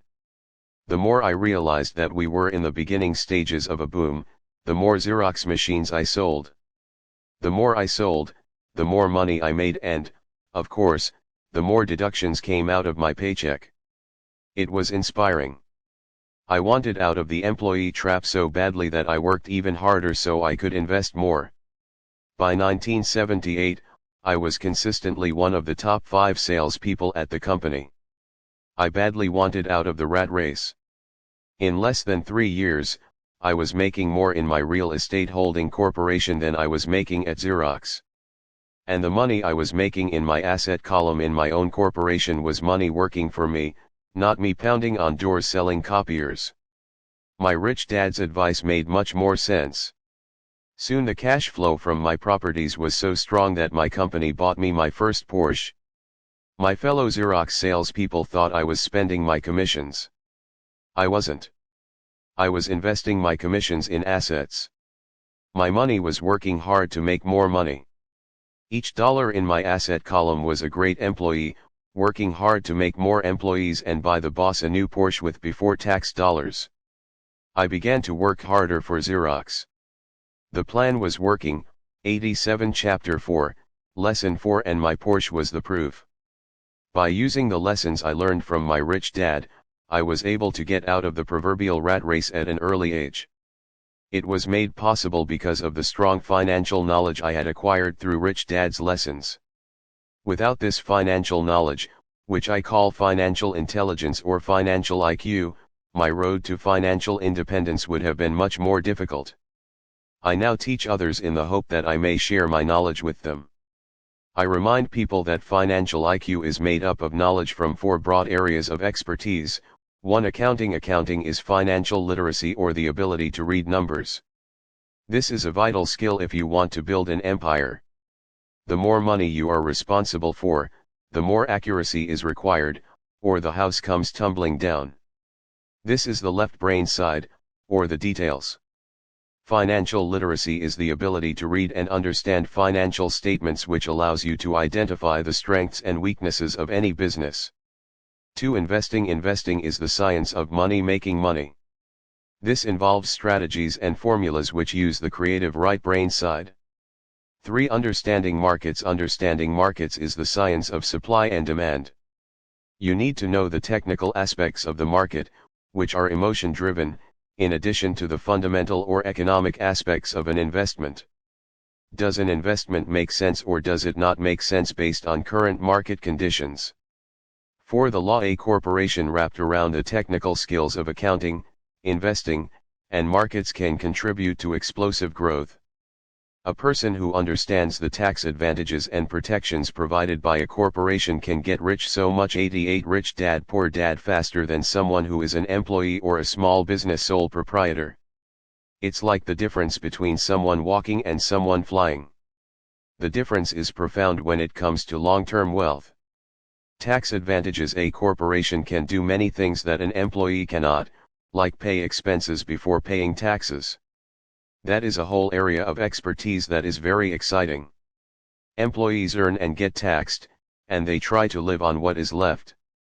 A corporation earns, spends everything it can, and is taxed on anything that is left. It's one of the biggest legal tax loopholes that the rich use.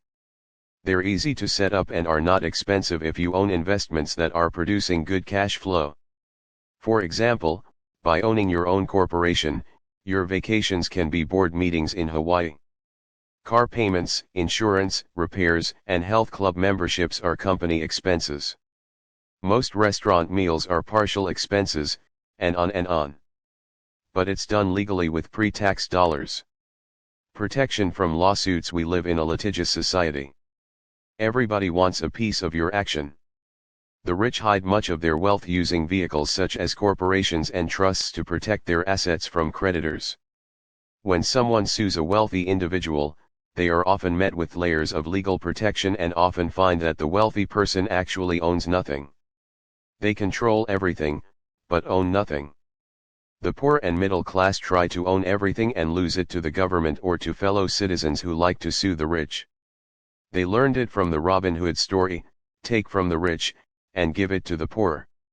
89 Chapter 4, Lesson 4. It is not the purpose of this book to go into the specifics of owning a corporation. But I will say that if you own any kind of legitimate assets, I would consider finding out more about the benefits and protection offered by a corporation as soon as possible. There are many books written on the subject that will detail the benefits and even walk you through the steps necessary to set up a corporation. Garrett Sutton's books on corporations provide wonderful insight into the power of personal corporations. Financial IQ is actually the synergy of many skills and talents. I would say it is the combination of the four technical skills listed above that make up basic financial intelligence. If you aspire to great wealth, it is the combination of these skills that will greatly amplify your financial intelligence. In summary, business owners with corporations: 1. Earn. 2. Spend. 3. Pay taxes. Employees who work for corporations: 1. Earn. 2. Pay taxes. 3. Spend. As part of your overall financial strategy, I recommend that you learn about the protection that legal entities can provide for businesses and assets. 90 Chapter 5 Lesson 5, The rich invent money. Often in the real world, it's not the smart who get ahead, but the bold. Last night, I took a break from writing and watched a TV program on the history of a young man named Alexander Graham Bell.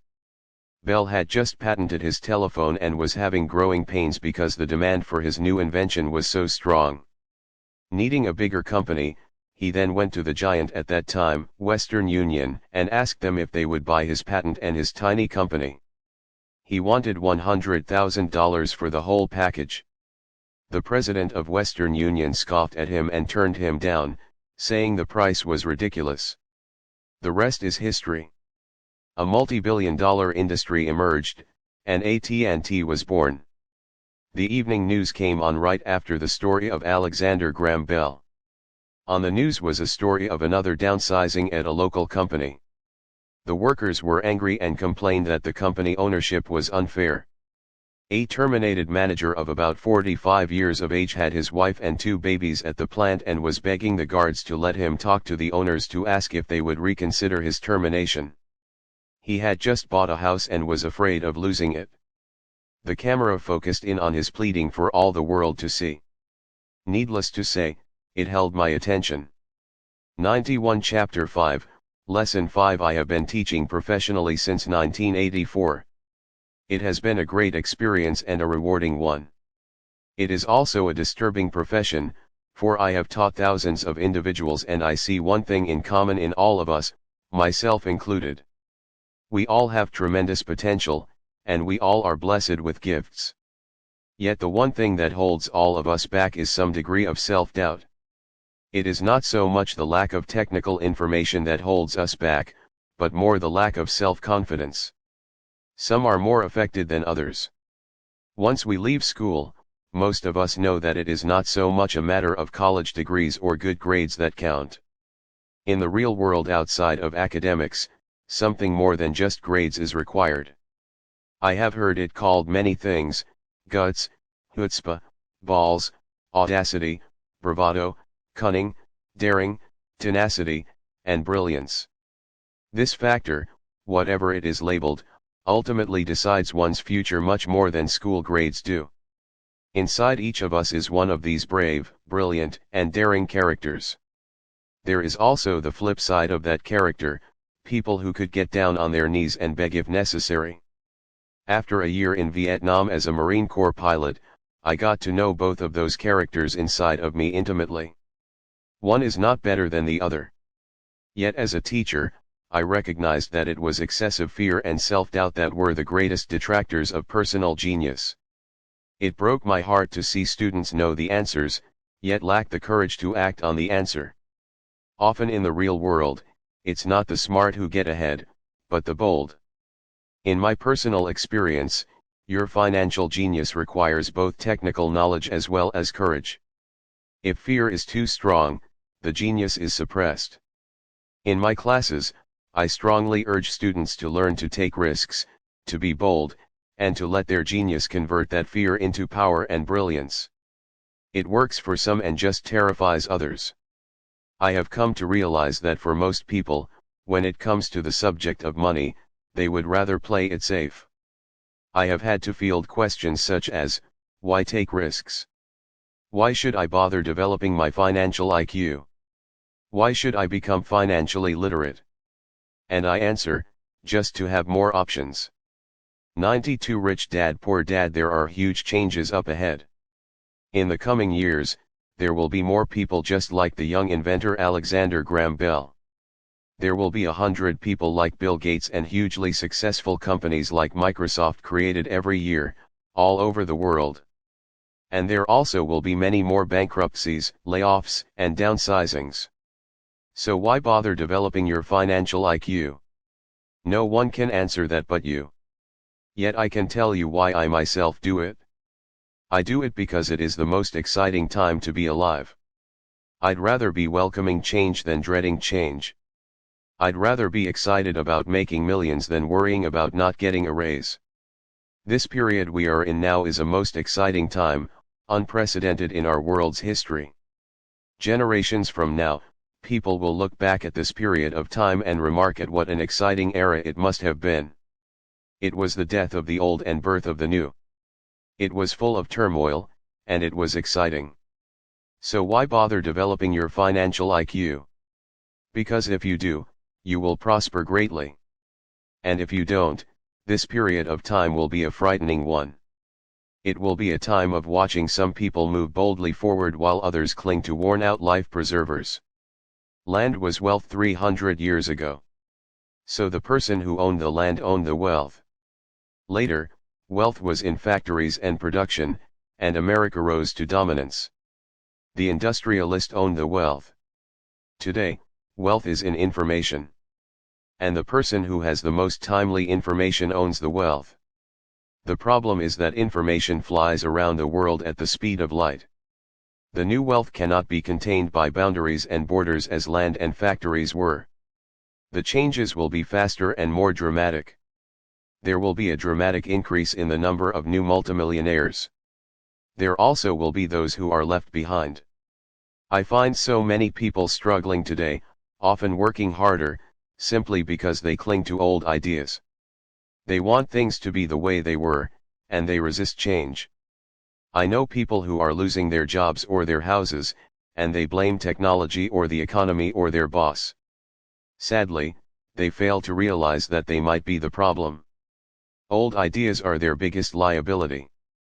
It is a liability simply because they 93 Chapter 5, Lesson 5 fail to realize that while that idea or way of doing something was an asset yesterday, yesterday is gone.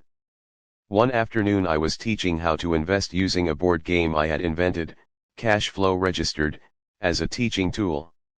A friend had brought someone along to attend the class. This friend of a friend was recently divorced, had been badly burned in the divorce settlement, and was now searching for some answers. Her friend thought the class might help. The game was designed to help people learn how money works. In playing the game, they learn about the interaction of the income statement with the balance sheet. You can play cash flow. They learn how cash flows between classic on the web at the two and how the road to wealth www.richdad.com and is through striving to increase your learn how money works.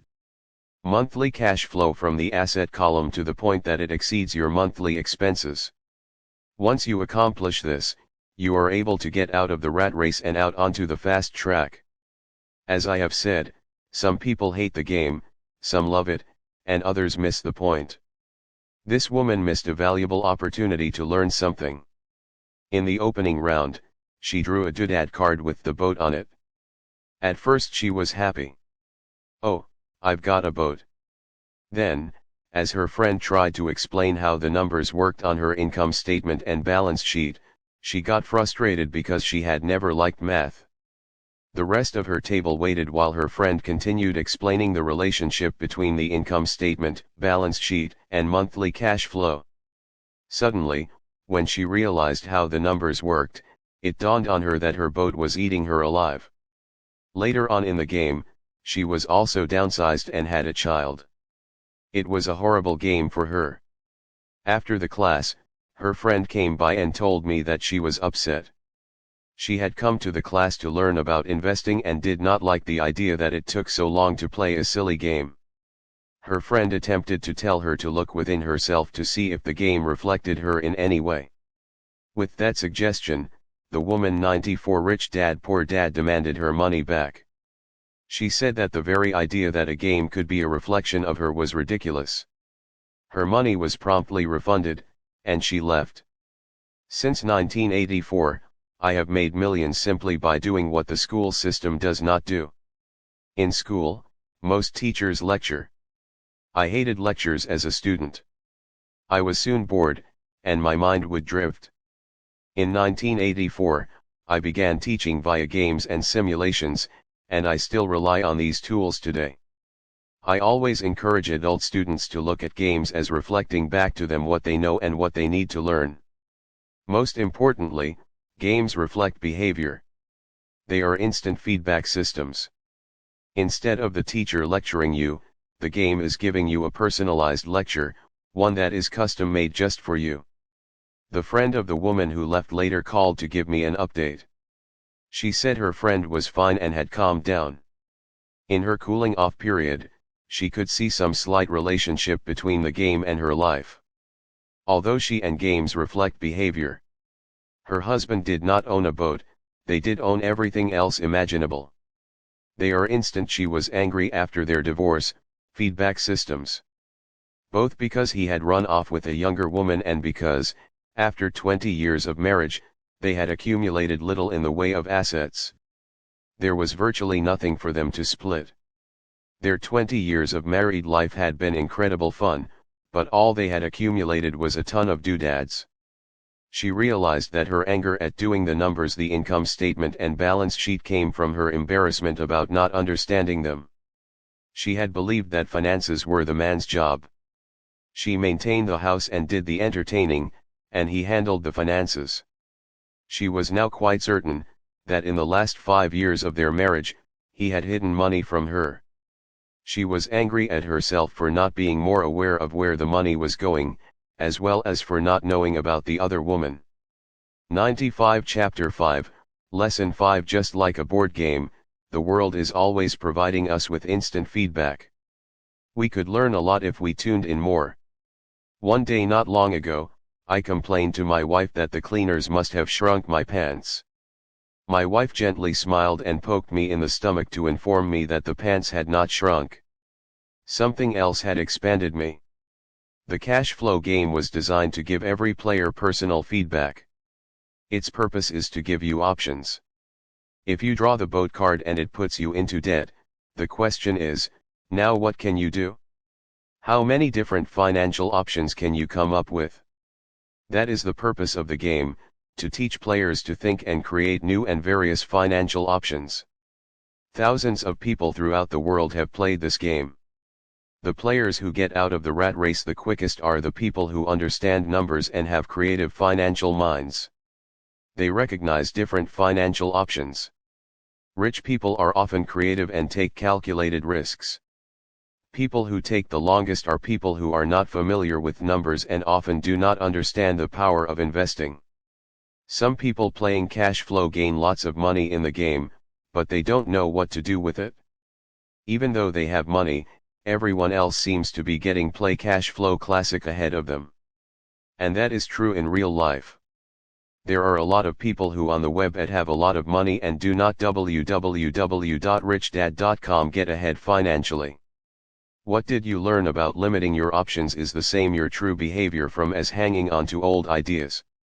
I have a playing the game friend from high school who now works at 3 jobs.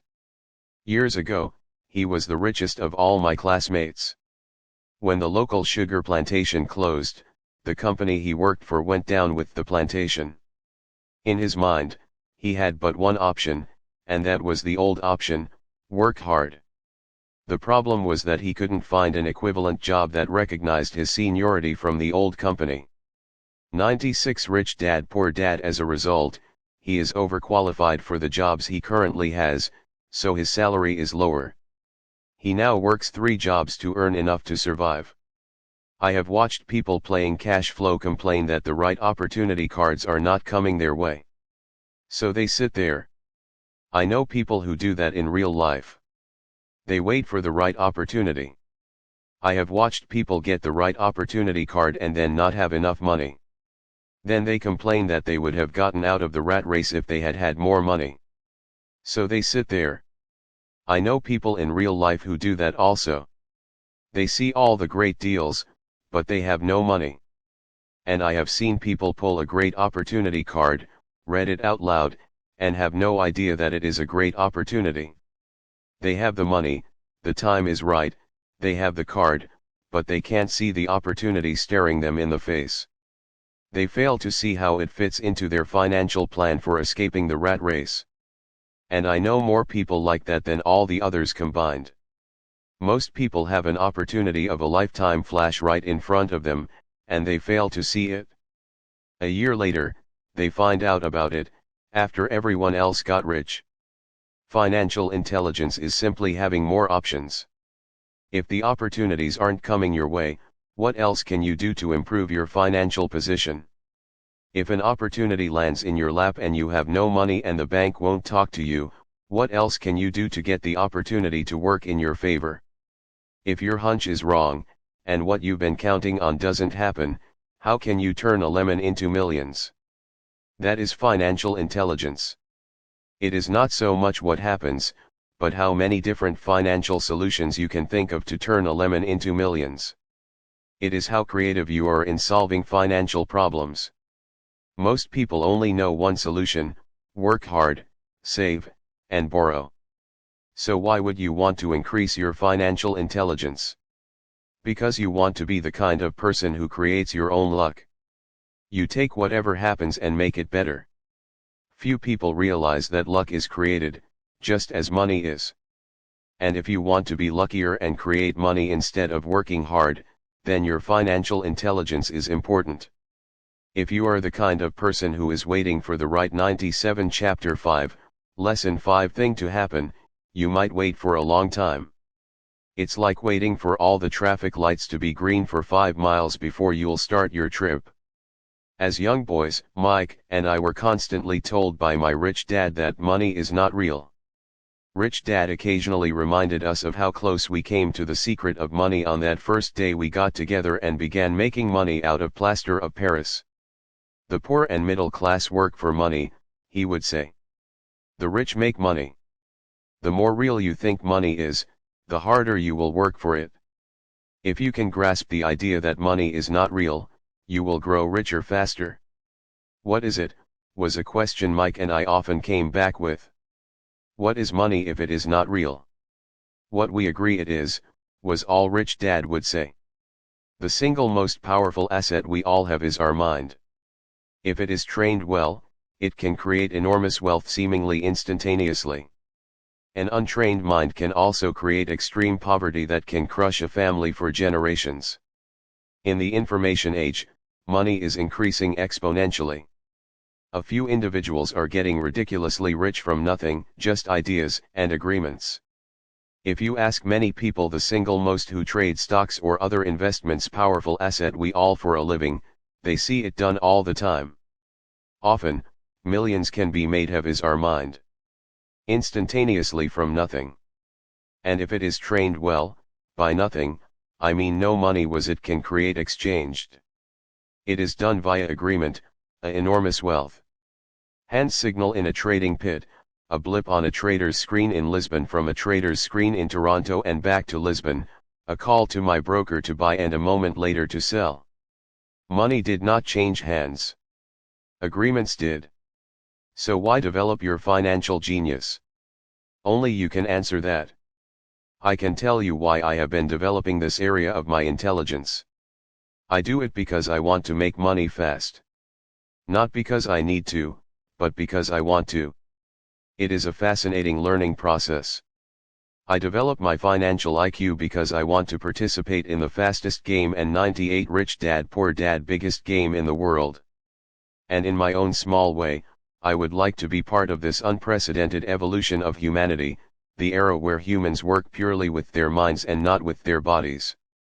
Besides, it is where the action is. It is what is happening. It's hip. It's scary. And it's fun.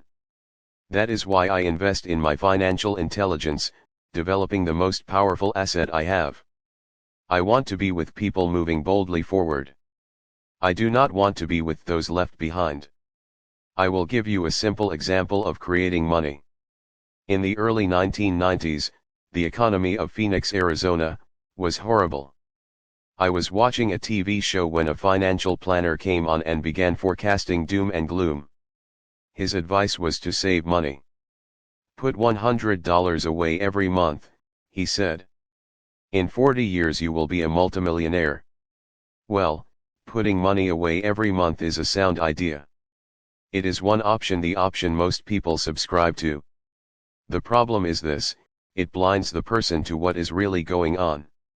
It causes them to miss major opportunities for much more significant growth of their money. The world is passing them by. As I said, the economy was terrible at that time. For investors, this is the perfect market condition. A chunk of my money was in the stock market and in apartment houses. I was short of cash. Because people were giving properties away, I was buying. I was not saving money. I was investing.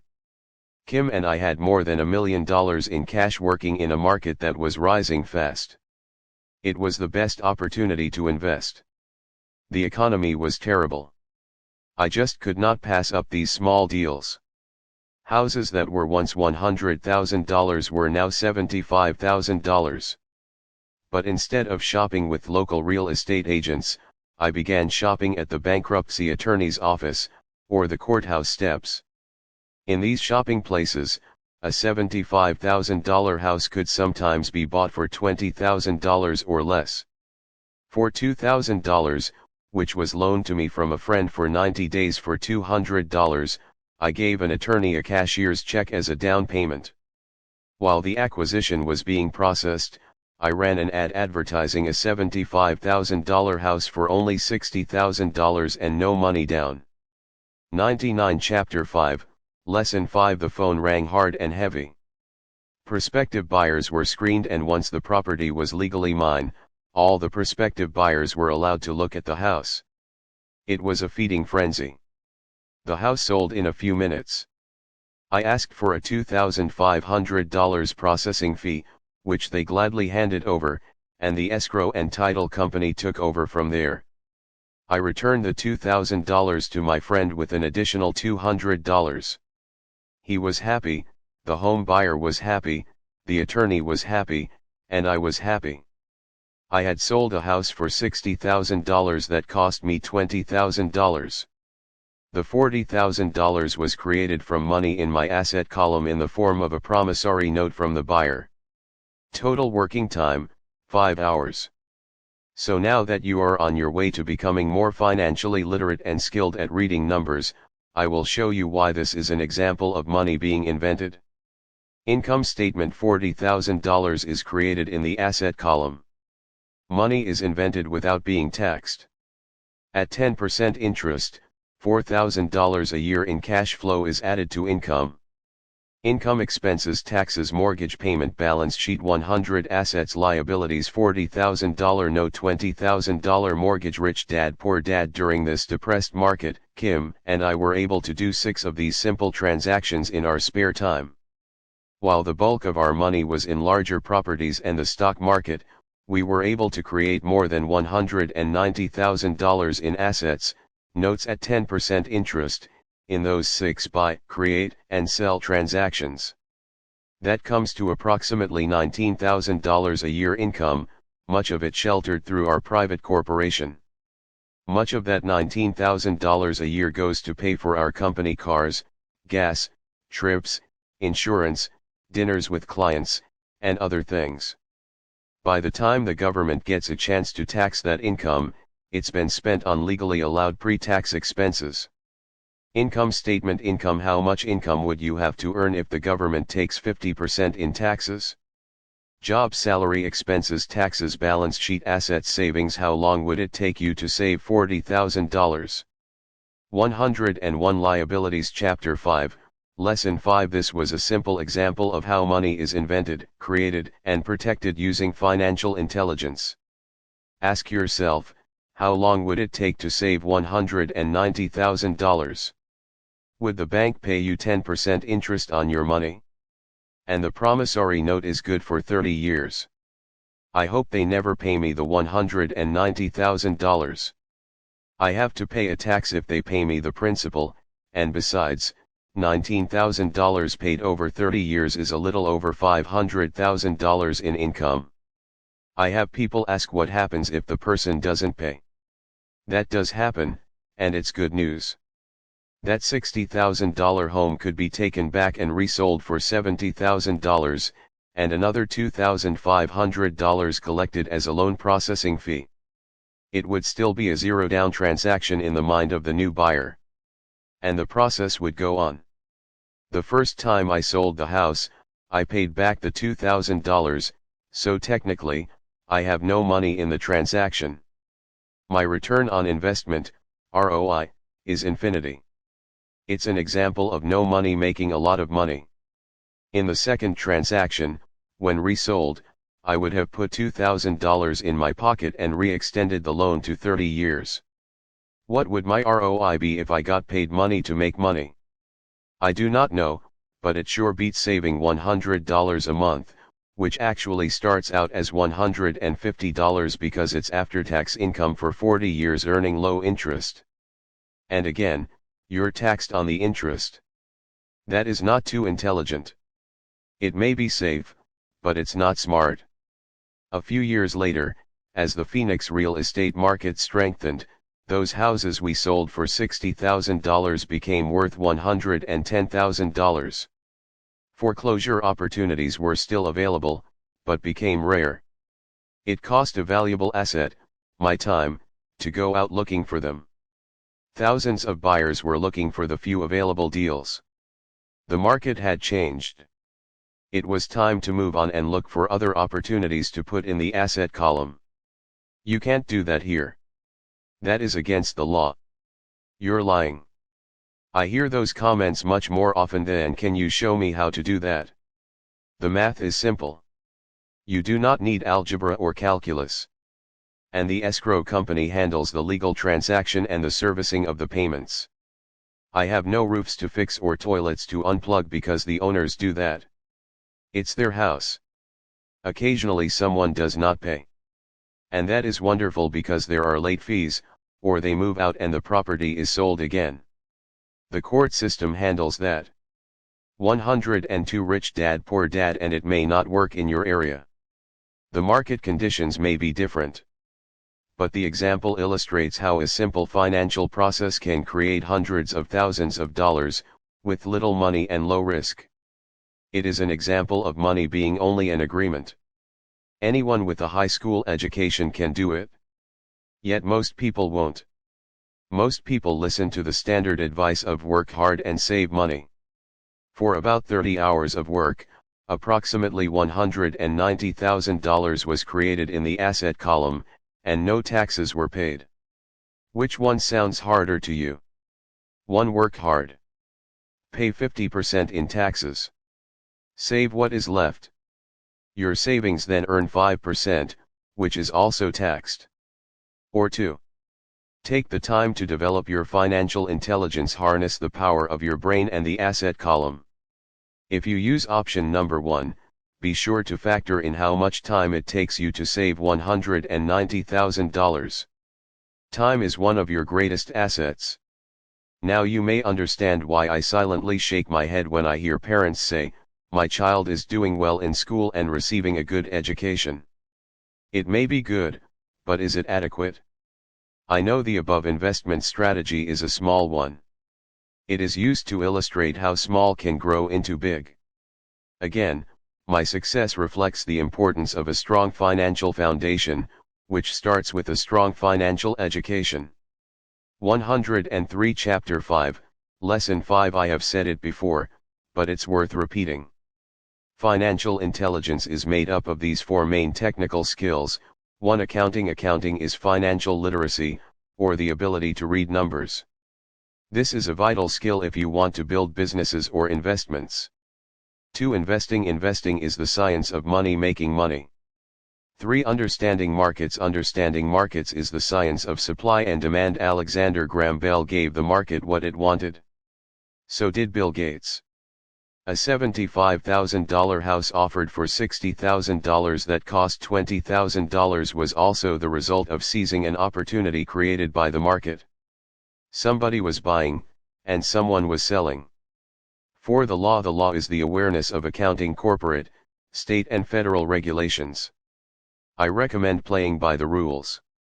It is this basic foundation, or the combination of these skills, that is needed to be successful in the pursuit of wealth, whether it be through the buying of small homes, apartment buildings, companies, stocks, bonds, precious metals, baseball cards, or the like.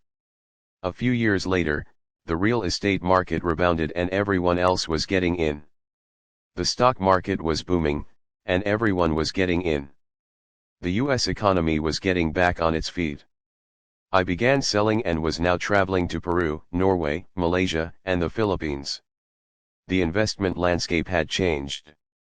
We were no longer buying real estate. Now I just watch the values climb inside the asset column and will probably begin selling. I suspect that some of those 6 little house deals will sell and the $40,000 note will be 104 Rich Dad Poor Dad converted to cash. I need to call my accountant to be prepared for cash and seek ways to shelter it. The point I would like to make is that investments come and go. The market goes up and comes down. Economies improve and crash. The world is always handing you opportunities of a lifetime, every day of your life, but all too often we fail to see them. But they are there. And the more the world changes and the more technology changes, the more opportunities there will be to allow you and your family to be financially secure for generations to come.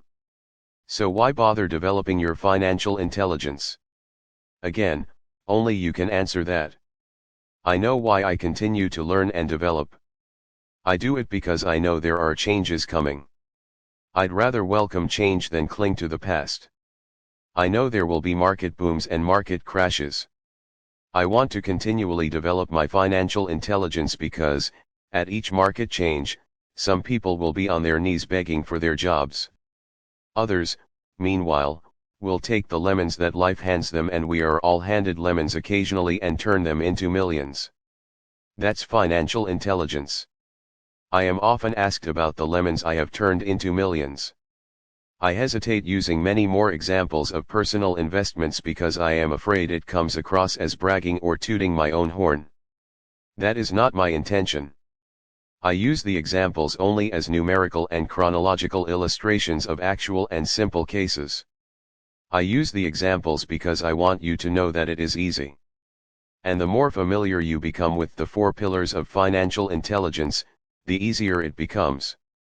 Personally, I use 2 main vehicles to achieve financial growth: real estate and small cap stocks. I use real estate as my foundation. Day in and day out, my properties provide cash flow and occasional spurts of growth in value. The small cap stocks are used for fast growth. I do not recommend anything that I do. The examples are just that, examples. If the opportunity is too complex and I do not understand the investment, I don't do it. Simple math and common sense are all you need to do well financially. 105 Chapter 5, Lesson 5. There are 5 reasons for using examples: 1. To inspire people to learn more. 2. To let people know it is easy if the foundation is strong. 3. To show that anyone can achieve great wealth. 4. To show that there are millions of ways to achieve your goals. 5. To show that it's not rocket science. In 1989, I used to jog through a lovely neighborhood in Portland, Oregon. It was a suburb that had little gingerbread houses. They were small and cute. I almost expected to see Little Red Riding Hood skipping down the sidewalk on her way to Granny's. There were for sale signs everywhere. The timber market was terrible, the stock market had just crashed, and the economy was depressed. On one street, I noticed a for sale sign that was up longer than most. It looked old. Jogging past it one day, I ran into the owner, who looked troubled. "What are you asking for your house?" I asked. The owner turned and smiled weakly. "Make me an offer," he said. "It's been for sale for over a year. Nobody even comes by anymore to look at it."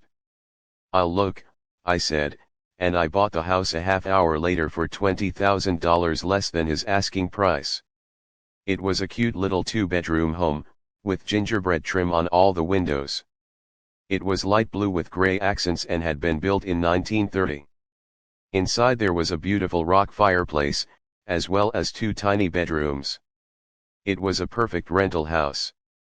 I gave the owner $5,000 down for a $45,000 house that was really worth $65,000, except that no one wanted to buy it. The owner moved out in a week, happy to be free, and my first tenant moved in, a local college professor. After the mortgage, expenses, and management fees, 106 Rich Dad Poor Dad were paid, I put a little less than $40 in my pocket at the end of each month. Hardly exciting. A year later, the depressed Oregon real estate market had begun to pick up. California investors, flush with money from their still booming real estate market, were moving north and buying up Oregon and Washington.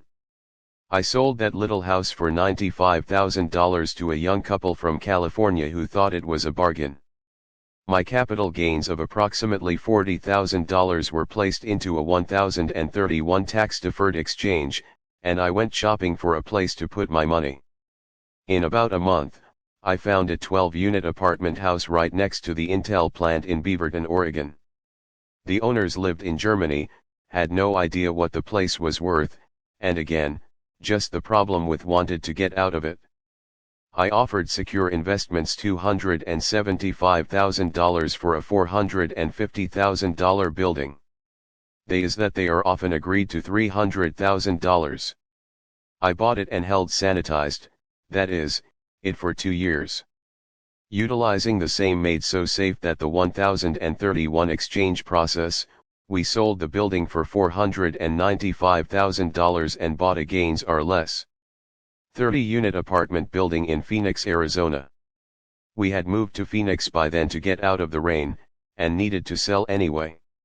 Like the former Oregon market, the real estate market in Phoenix was depressed. The price of the 30-unit apartment building in Phoenix was $875,000, with $225,000 down. The cash flow from the 30 units was a little over $5,000 a month. The Arizona market began moving up and, a few years later, a Colorado investor offered us $1.2 million for the property. The point of this example is how a small amount can grow into a large amount.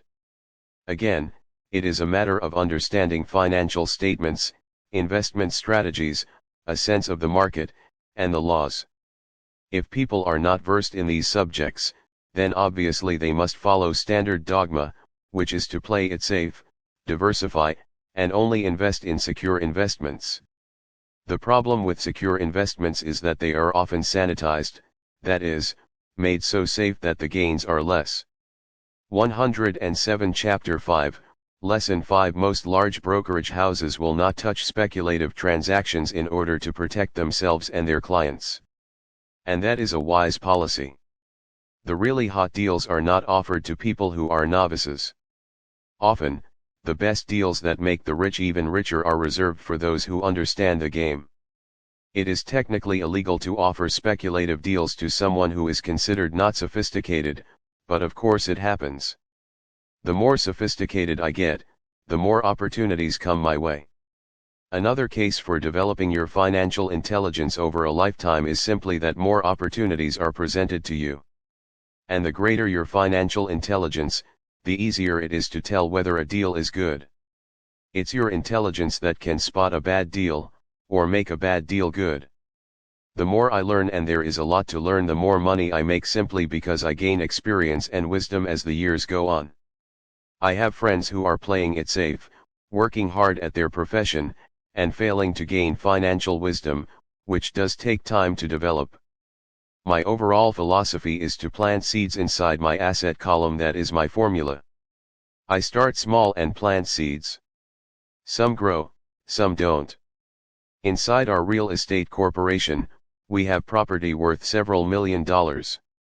It is our own REIT, or real estate investment trust. The point I'm making is that most of those millions started out as little $5,000 to $10,000 investments. All of those down payments were fortunate to catch a fast rising market and increase tax-free. We traded in and out several times over a number of years. We also own a stock portfolio, surrounded by a corporation that Kim and I call our personal mutual fund. We have friends who deal specifically with investors like us who have extra money each month to invest. We buy high-risk, speculative private companies that are just about to go public on a stock exchange in the United States or Canada. An example of how fast gains can be made are 100,000 shares purchased for 25 cents each before the company goes public. 6 months later, the company is listed, and the 100,000 shares now are worth $2 each. If the company is well managed, the price keeps going up, and the stock may go to $20 or more per share. There are years when our $25,000 has gone to $1 million in less than a year. 108 Rich Dad Poor Dad. It is not gambling if you know what you're doing. It is gambling if you're just throwing money into a deal and praying. The idea in anything is to use your technical knowledge, wisdom, and love of the game to cut the odds down, to lower the risk. Of course, there is always risk. It is financial intelligence that improves the odds. Thus, what is risky for one person is less risky to someone else. That is the primary reason I constantly encourage people to invest more in their financial education than in stocks, real estate, or other markets. The smarter you are, the better chance you have of beating the odds. The stock plays I personally invested in were extremely high risk for most people and absolutely not recommended. I have been playing that game since 1979 and have paid more than my share in dues. But if you will reread why investments such as these are high risk for most people, you may be able to set your life up differently, so that the ability to take $25,000 and turn it into $1 million in a year is low risk for you. As stated earlier, nothing I have written is a recommendation. It is only used as an example of what is simple and possible. What I do is small potatoes in the grand scheme of things. Yet for the average individual, a passive income of more it is not gambling if than $100,000 a year is nice and not you know what you're hard to achieve. Depending on the doing. It is gambling market and how smart you are, it could if you're just throwing be done in 5 to 10 years. If you keep your living expenses modest, $100,000 money into a deal coming in as additional income is and praying pleasant, regardless of whether you work. You can work if you like or take time off if you choose and use the government tax system in your favor, rather than against you. My personal basis is real estate. I love real estate because it's stable and slow moving. I keep the base solid. The cash flow is fairly steady and, if properly managed, has a good chance of increasing in value. The beauty of a solid base of real estate is that it allows me to take greater risks, as I do with speculative stocks. 109 Chapter 5, Lesson 5 If I make great profits in the stock market, I pay my capital gains tax on the gain and then reinvest what's left in real estate, again further securing my asset foundation. A last word on real estate, I have traveled all over the world and taught investing. In every city, I hear people say you cannot buy real estate cheap. That is not my experience. Even in New York or Tokyo, or just on the outskirts of the city, prime bargains are overlooked by most people. In Singapore with their high real estate prices, there are still bargains to be found within a short driving distance. So whenever I hear someone say, "You can't do that here," pointing at me, I remind them that maybe the real statement is, "I don't know how to do that here yet." Great opportunities are not seen with your eyes. They are seen with your mind. Most people never get wealthy simply because they are not trained financially to recognize opportunities right in front of them. I am often asked, how do I start? In the final chapter of this book, I offer 10 steps that I followed on the road to my financial freedom. But always remember to have fun. When you learn the rules and the vocabulary of investing and begin to build your asset column, I think you'll find that it's as fun a game as you've ever played. Sometimes you win great opportunities and sometimes you learn. But have fun. Are not seen. Most people never win because they're with your eyes. More afraid of losing. That is why I found school so silly. In school we learn they are seen that mistakes are bad, and we are with your mind. Punished for making them. Yet if you look at the way humans are designed to learn, we learn by making mistakes. We learn to walk by falling down. If we never fell down, we would never walk. The same is true for learning to ride a bike. I still have scars on my knees, but today I can ride a bike without thinking. The same is true for getting rich. Unfortunately, the main reason most people are not rich is because they are terrified of losing. Winners are 110 Rich Dad Poor Dad not afraid of losing. But losers are. Failure is part of the process of success. People who avoid failure also avoid success. I look at money much like my game of tennis. I play hard, make mistakes, correct, make more mistakes, correct, and get better. If I lose the game, I reach across the net, shake my opponent's hand, smile, and say, "See you next Saturday." There are two kinds of investors. One, the first and most common type, is a person who buys a packaged investment. They call a retail outlet, such as a real estate company, a stockbroker, or a financial planner, and they buy something. It could be a mutual fund, a REIT, a stock, or a bond. It is a clean and simple way of investing. An analogy would be a shopper who goes to a computer store and buys a computer right off the shelf. 2. The second type is an investor who creates investments. This investor usually assembles a deal in the same way a person who buys components builds a computer. I do not know the first thing about putting components of a computer together, but I do know how to put pieces of opportunities together, or know people who know how. It is this second type of investor who is the more professional investor. Sometimes it may take years for all the pieces to come together. And sometimes they never do. It's this second type of investor that my rich dad encouraged me to be. It is important to learn how to put the pieces together, because that is where the huge wins reside, and sometimes some huge losses if the tide goes against you. If you want to be the second type of investor, you need to develop 3 main skills. 111 Chapter 5, Lesson 5:1. Find an opportunity that everyone else missed. You see with your mind what others miss with their eyes. For example, a friend bought this run-down old house. It was spooky to look at. Everyone wondered why he bought it. What he saw that we did not was that the house came with 4 extra empty lots. He discovered that after going to the title company. After buying the house, he tore the house down and sold the 5 lots to a builder for 3 times what he paid for the entire package. He made $75,000 for 2 months of work. It's not a lot of money, but it sure beats minimum wage. And it's not technically difficult to raise money. The average person only goes to the bank. This second type of investor needs to know how to raise capital, and there are many ways that don't require a bank. To get started, I learned how to buy houses without a bank. It was the learned skill of raising money, more than the houses themselves, that was priceless. All too often I hear people say, the bank won't lend me money, or I don't have the money to buy it. If you want to be a Type 2 investor, you need to learn how to do that which stops most people. In other words, a majority of people let their lack of money stop them from making a deal. If you can avoid that obstacle, you will be millions ahead of those who don't learn those skills. There have been many times I have bought a house, a stock, or an apartment building without a penny in the bank. I once bought an apartment house for $1.2 million. I did what is called tying it up, with a written contract between seller and buyer.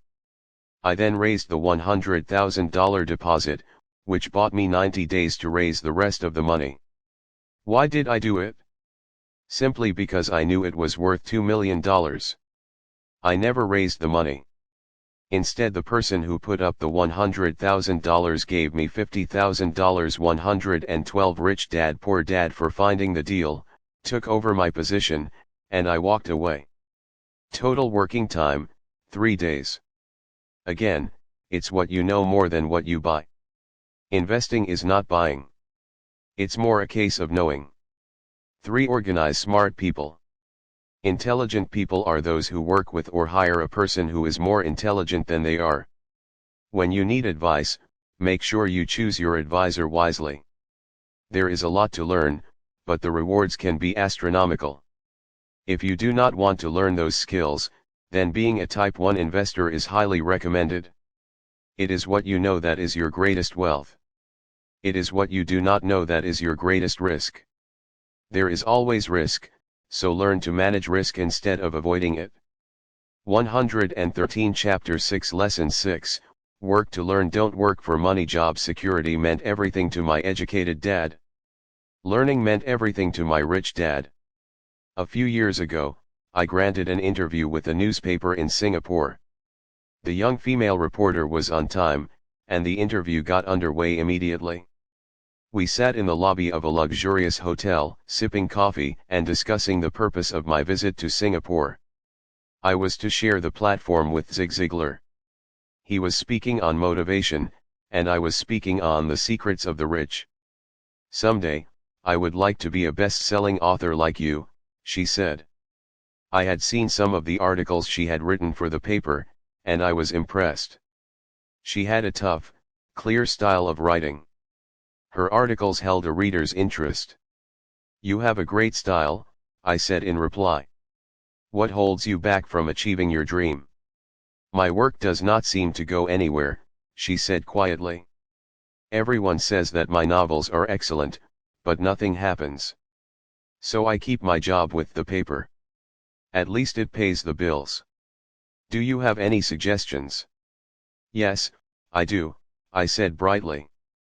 "A friend of mine here in Singapore runs a school that trains people to sell.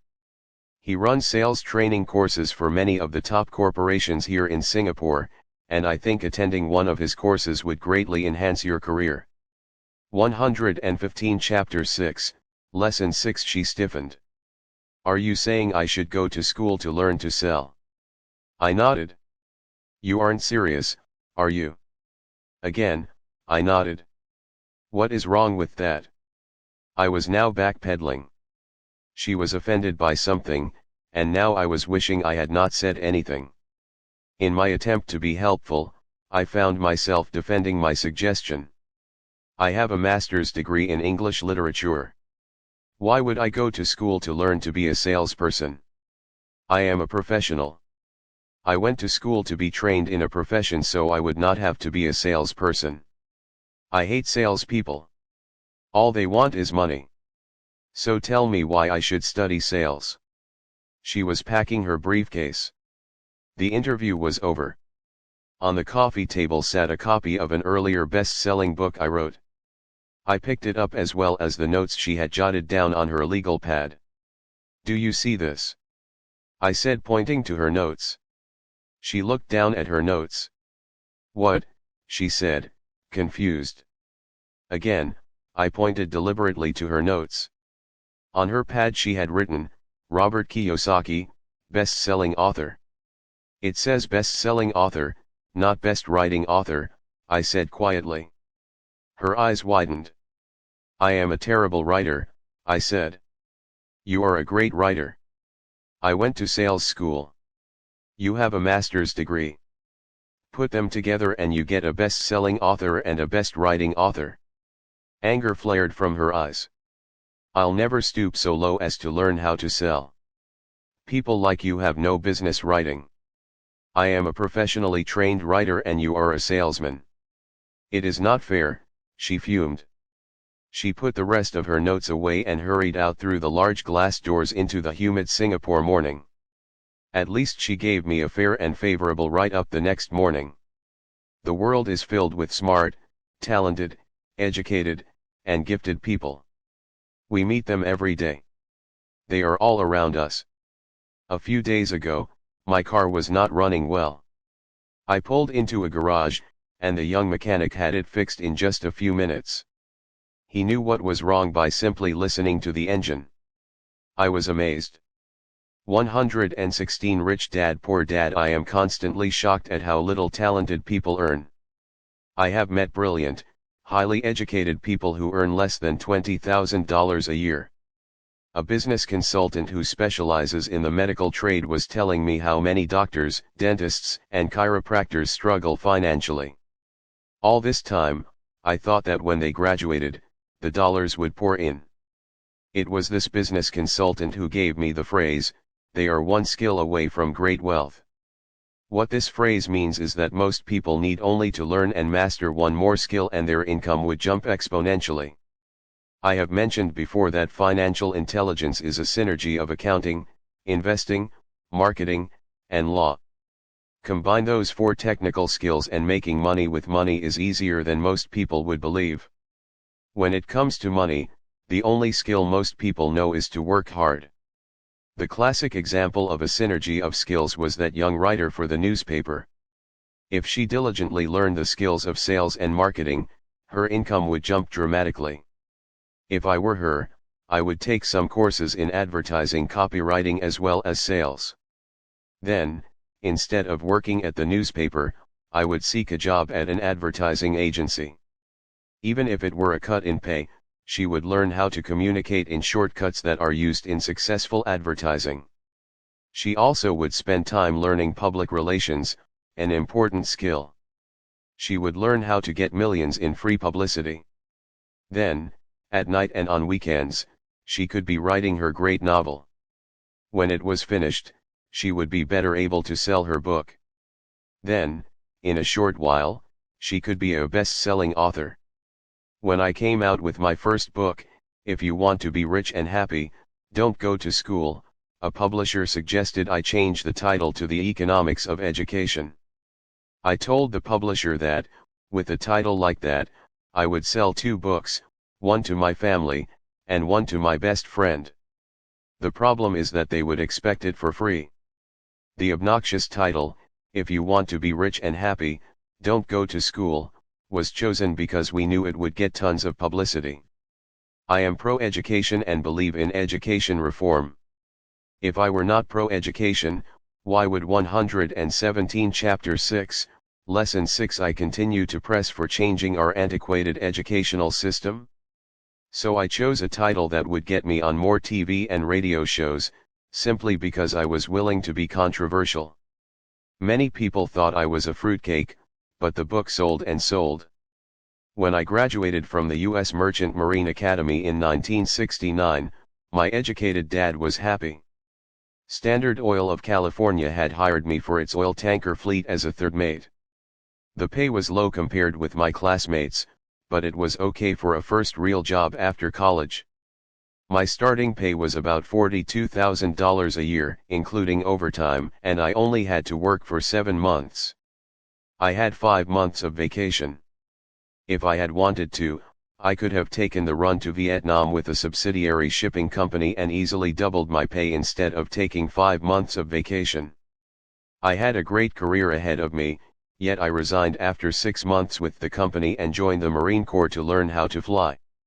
My educated dad was devastated. Rich Dad congratulated me. In school and in the workplace, the popular opinion is the idea of specialization, that is, in order to make more money or get promoted, you need to specialize. That is why medical doctors immediately begin to seek a specialty such as orthopedics, you want to know, or pediatrics. The same is true for accountants, architects, lawyers, a little about a lot pilots, and others. Was Rich Dad's my educated dad believed in the same suggestion? Dogma. That is why he was thrilled when he eventually achieved his doctorate. He often admitted that schools reward people who study more and more about less and less. Rich Dad encouraged me to do exactly the opposite. You want to know a little about a lot was his suggestion. That is why for years I worked in different areas of his companies. For a while, I worked in his accounting department. Although I would probably never have been an accountant, he wanted me to learn via osmosis. Rich Dad knew I would pick up jargon and a sense of what is important and what is not. I also worked as a busboy and construction worker as 118 Rich Dad Poor Dad, well as in sales, reservations, and marketing. He was grooming Mike and me. That is why he insisted we sit in on the meetings with his bankers, lawyers, accountants, and brokers. He wanted us to know a little about every aspect of his empire. When I quit my high-paying job with Standard Oil, my educated dad had a heart-to-heart talk with me. He was bewildered. He could not understand my decision to resign from a career that offered high pay, great benefits, lots of time off, and opportunity for promotion. When he asked me one evening, "Why did you quit?" I could not explain it to him, though I tried hard to. My logic did not fit his logic. The big problem was that my logic was my rich dad's logic. Job security meant everything to my educated dad. Learning meant everything to my rich dad. Educated dad thought I went to school to learn to be a ship's officer. Rich dad knew that I went to school to study international trade. So as a student, I made cargo runs, navigating large freighters, oil tankers, and passenger ships to the Far East and the South Pacific. Rich Dad emphasized that I should stay in the Pacific instead of taking ships to Europe because he knew that the emerging nations were in Asia, not Europe. While most of my classmates, including Mike, were partying at their fraternity houses, I was studying trade, people, business styles, and cultures in Japan, Taiwan, Thailand, Singapore, Hong Kong, Vietnam, Korea, Tahiti, Samoa, and the Philippines. I was partying also, but it was not in any frat house. I grew up rapidly. Educated dad just could not understand why I decided to quit and join the Marine Corps. I told him I wanted to learn to fly, but really I wanted to learn to lead troops. Rich Dad explained to me that the hardest part of running a company is managing people. He had spent 3 years in the army. My educated dad was draft exempt. Rich Dad valued learning to lead men into dangerous situations. Leadership is what you need to learn next, he said. If you're not a good leader, you'll get shot in the back, just like they do in business. Returning from Vietnam in 1973, I resigned my commission, even though I loved flying.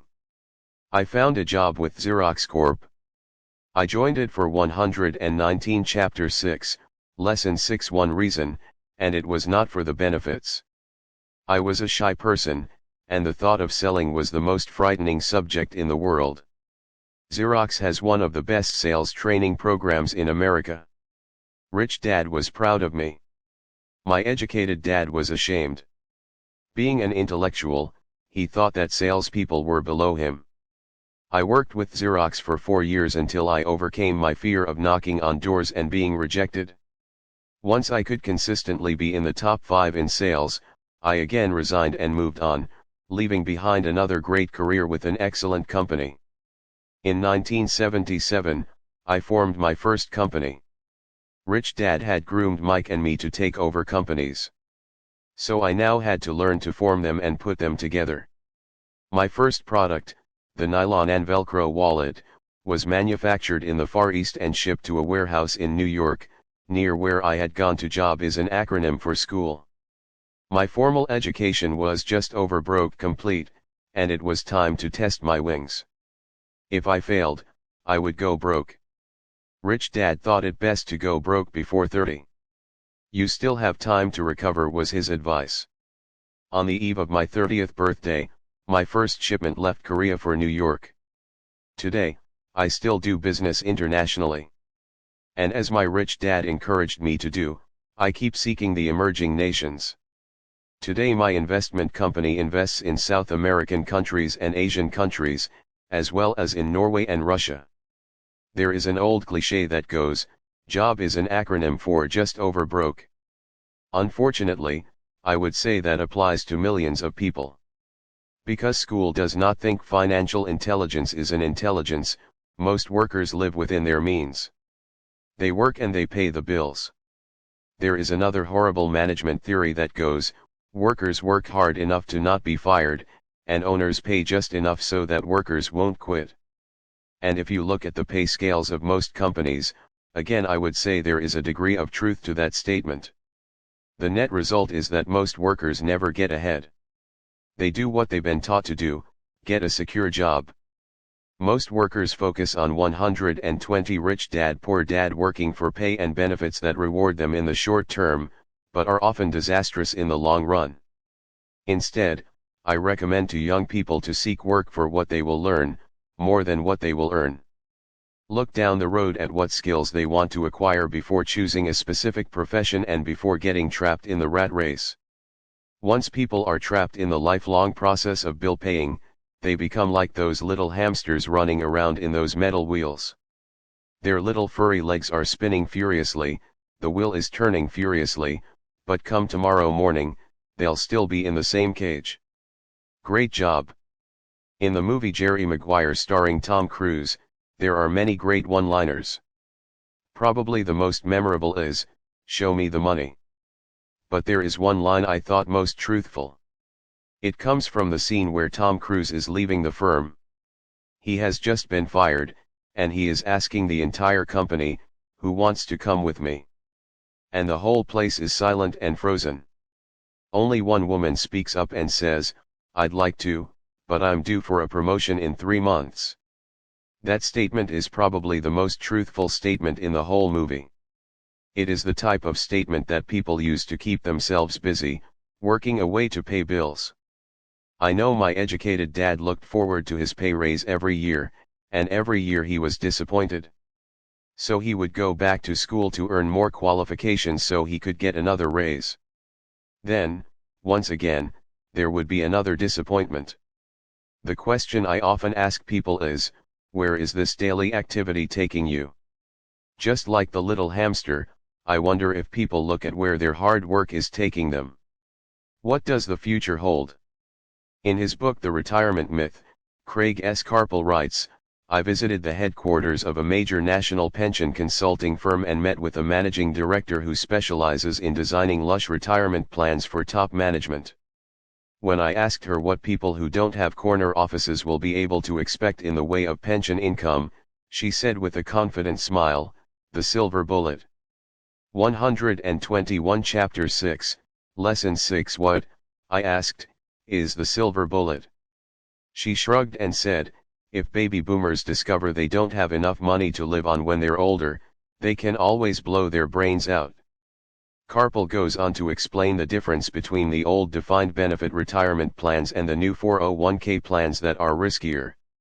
It is not a pretty picture for most people working today. And that is just for retirement. Add medical fees and long-term nursing home care and the picture is frightening. Already, many hospitals in countries with socialized medicine need to make tough decisions such as, who will live, and who will die. They make those decisions purely on how much money they have and how old the patients are. If the patient is old, they often will give the medical care to someone younger. The older poor patient gets put to the back of the line. Just as the rich can afford better education, the rich will be able to keep themselves alive, while those who have little wealth will die. So I wonder, are workers looking into the future or just until their next paycheck, never questioning where they are headed? When I speak to adults who want to earn more money, I always recommend the same thing. I suggest taking a long view of their life. Instead of simply working for the money and security, which I admit are important, I suggest they take a second job that will teach them a second skill. Often I recommend joining a network marketing company, also called multilevel marketing, if they want to learn sales skills. Some of these companies have excellent training programs that help people get over their fear of failure and rejection, which are the main reasons people are unsuccessful. Education is more valuable than money, in the long run. When I offer this suggestion, I often hear in response, oh, that is too much hassle, or I only want to do what I am interested in. If they say, it's too much of a hassle, I ask, so you would rather work all your life giving 50% of what you earn to the government? If they tell me, I only do what I am interested in, 122 Rich Dad Poor Dad, I say, I'm not interested in going to the gym, but I go because I want to feel better and live longer. Unfortunately, there is some truth to the old statement, you can't teach an old dog new tricks. Unless a person is used to changing, it's hard to change. But for those of you who might be on the fence when it comes to the idea of working to learn something new, I offer this word of encouragement: life is much like going to the gym. The most painful part is deciding to go. Once you get past that, it's easy. There have been many days I have dreaded going to the gym, but once I am there and in motion, it is a pleasure. After the workout is over, I am always glad I talked myself into going. If you are unwilling to work to learn something new and instead insist on becoming highly specialized within your field, make sure the company you work for is unionized. Labor unions are designed to protect specialists. My educated dad, after falling from grace with the governor, became the head of the teachers' union in Hawaii. He told me that it was the hardest job he ever held. My rich dad, on the other hand, spent his life doing his best to keep his companies from becoming unionized. He was successful. Although the unions came close, Rich Dad was always able to fight them off. Personally, I take no sides because I can see the need for and the benefits of both sides. If you do as school recommends, become highly specialized. Then seek union protection. For example, had I continued with my flying career, I would have sought a company that had a strong pilots union. Why? Because my life would be dedicated to learning a skill that was valuable in only one industry. If I were pushed out of that industry, my life skills would not be as valuable to another industry. A displaced senior pilot with 100,000 hours of heavy airline transport time, earning $150,000 a year, would have a hard time finding an equivalent high-paying job teaching in school. Skills do not necessarily transfer from industry to industry. Skills the pilots are paid for in the airline industry are not as important in, say, the school system. 123 Chapter 6, Lesson 6. The same is true even for doctors today. With all the changes in medicine, many medical specialists are needing to conform to medical organizations such as HMOs. School teachers definitely need to be union members. Today in America, the teachers' union is the largest and the richest labor union of all. The NEA, the National Education Association, has tremendous political clout. Teachers need the protection of their union because their skills are also of limited value to an industry outside of education. So the rule of thumb is, highly specialized, then unionize. It's the smart thing to do. When I ask the classes I teach, how many of you can cook a better hamburger than McDonald's, almost all the students raise their hands. I then ask, so if most of you can cook a better hamburger, how come McDonald's makes more money than you? The answer is obvious: McDonald's is excellent at business systems. The reason so many talented people are poor is because they focus on building a better hamburger and know little to nothing about business systems. A friend of mine in Hawaii is a great artist. He makes a sizable amount of money. One day his mother's attorney called to tell him that she had left him $35,000. That is what was left of her estate after the attorney and the government took their shares. Immediately, he saw an opportunity to increase his business by using some of this money to advertise. 2 months later, his first four-color, full-page ad appeared in an expensive magazine that targeted the very rich. The ad ran for 3 months. He received no replies from the ad, and all of his inheritance is now gone. He now wants to sue the magazine for misrepresentation. This is a common case of someone who can build a beautiful hamburger, but knows little about business. When I asked him what he learned, his only reply was, "Advertising salespeople are crooks." I then asked him if he would be willing to take a course in sales and a course in direct marketing. His reply: "I don't have the time, and I don't want to waste my money." The world is filled with talented poor people. All too often, they're poor or struggle financially or earn less than they are capable of. Not 124 Rich Dad Poor Dad because of what they know, but because of what they do not know. They focus on perfecting their skills at building a better hamburger rather than the skills of selling and delivering the hamburger. Maybe McDonald's does not make the best hamburger, but they are the best at selling and delivering a basic average burger. Poor Dad wanted me to specialize. That was his view on how to be paid more. Even after being told by the governor of Hawaii that he could no longer work in state government, my educated dad continued to encourage me to get specialized. Educated Dad then took up the cause of the teachers' union, campaigning for further protection and benefits for these highly skilled and educated professionals. We argued often, but I know he never agreed that over-specialization is what caused the need for union protection. He never understood that the more specialized you become, the more you are trapped and dependent on that specialty. Rich Dad advised that Mike and I groom ourselves. Many corporations do the same thing. They find a young bright student just out of business school and begin grooming that person to someday take over the company. So these bright young employees do not specialize in one department. They are moved from department to department to learn all the aspects of business systems. The rich often groom their children or the children of others. By doing so, their children gain an overall knowledge of the operations of the business and how the various departments interrelate. For the World War II generation, it was considered bad to skip from company to company. Today, it is considered smart. Since people will skip from company to company rather than seek greater specialization in skills, why not seek to learn more than to earn? In the short term, it may earn you less, but it will pay dividends in the long term. 125 Chapter 6, Lesson 6. The main management skills needed for success are: 1. Management of cash flow. 2. Management of systems. 3. Management of people. The most important specialized skills are sales and marketing. The ability to sell, to communicate to another human being, be it a customer, employee, boss, spouse, or child, is the base skill of personal success. Communication skills such as writing, speaking, and negotiating are crucial to a life of success. These are skills I work on constantly, attending courses or buying educational resources to expand my knowledge. As I have mentioned, my educated dad worked harder and harder the more competent he became. He also became more trapped the more specialized he got. Although his salary went up, his choices diminished. Soon after he was locked out of government work, he found out how vulnerable he really was professionally.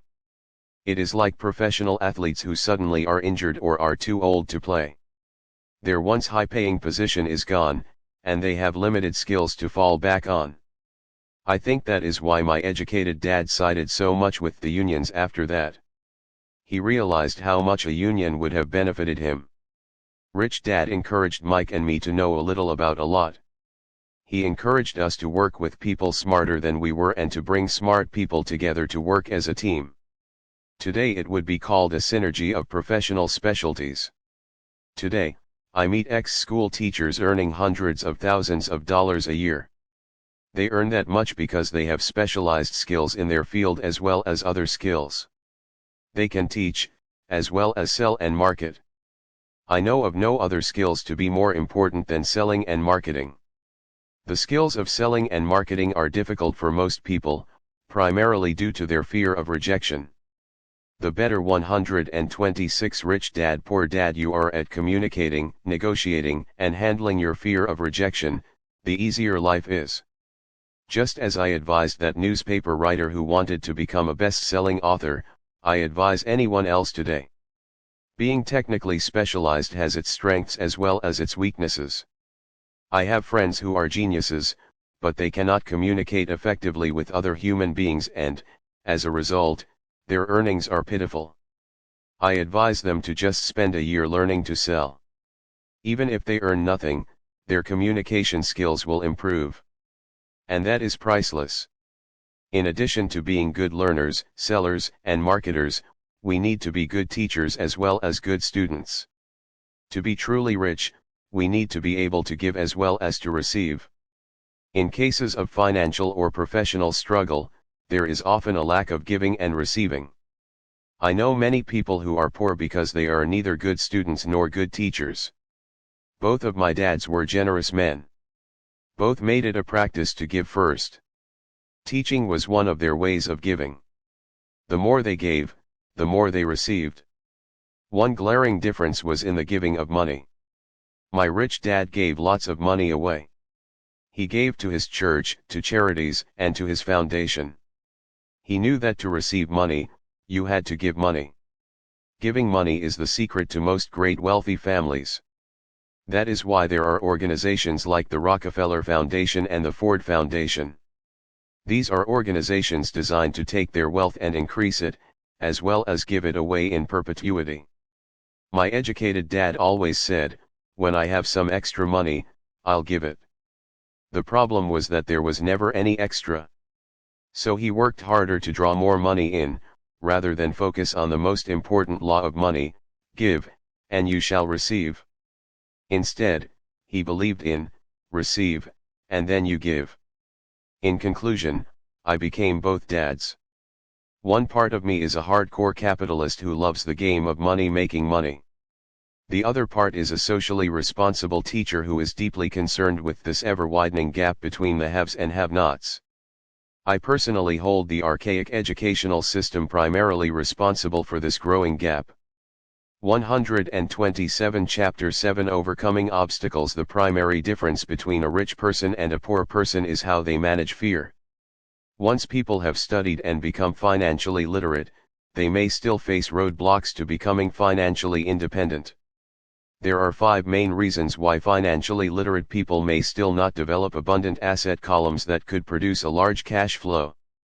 The 5 reasons are: 1. Fear. 2. Cynicism. 3. Laziness. 4. Bad habits. 5. Arrogance. Overcoming fear. I have never met anyone who really likes losing money. And in all my years, I have never met a rich person who has never lost money. But I have met a lot of poor people who have never lost a dime investing, that is. The fear of losing money is real. Everyone has it. Even the rich. But it's not having fear that is the problem. It's how you handle fear. It's how you handle losing. It's how you handle failure that makes the 129 Chapter 7, Overcoming Obstacles difference in one's life. The primary difference between a rich person and a poor person is how they manage that fear. It's okay to be fearful. It's okay to be a coward when it comes to money. You can still be rich. We're all heroes at something, and cowards at something else. My friend's wife is an emergency room nurse. When she sees blood, she flies into action. When I mention investing, she runs away. When I see blood, I don't run. I pass out. My rich dad understood phobias about money. Some people are terrified of snakes. Some people are terrified about losing money. Both are phobias, he would say.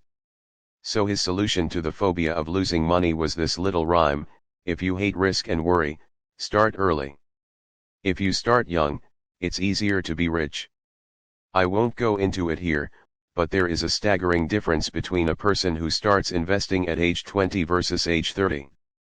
The purchase of Manhattan Island is said to be one of the greatest bargains of all time. New York was purchased for $24 in trinkets and beads.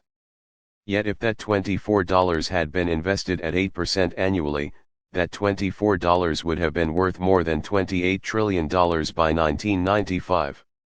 Manhattan could be repurchased with money left over to buy much of Los Angeles. But what if you don't have much time left or would like to retire early? How do you handle the fear of losing money? My poor dad did nothing. He simply avoided the issue, refusing to discuss the subject. My rich dad, on the other hand, recommended that I think like a Texan. I like Texas and Texans, he used to say. In Texas, everything is bigger. When Texans win, they win big. And when they lose, it's spectacular. They like losing. I asked. That's not what I'm saying. Nobody likes losing. Show me a happy loser, and I'll show you a loser, said Rich Dad. It's a Texan's attitude toward risk, reward, and failure I'm talking about. It's how they handle life. They live it big. Not like most of the people around here, living like roaches when it comes to money, terrified that someone will shine a light on them, and whimpering when the grocery clerk shortchanges them a quarter. 130 Rich Dad Poor Dad Rich Dad went on. What I like best is the Texas attitude. They're proud when they win, and they brag when they lose. Texans have a saying: if you're going to go broke, go big. You don't want to admit you went broke over a duplex.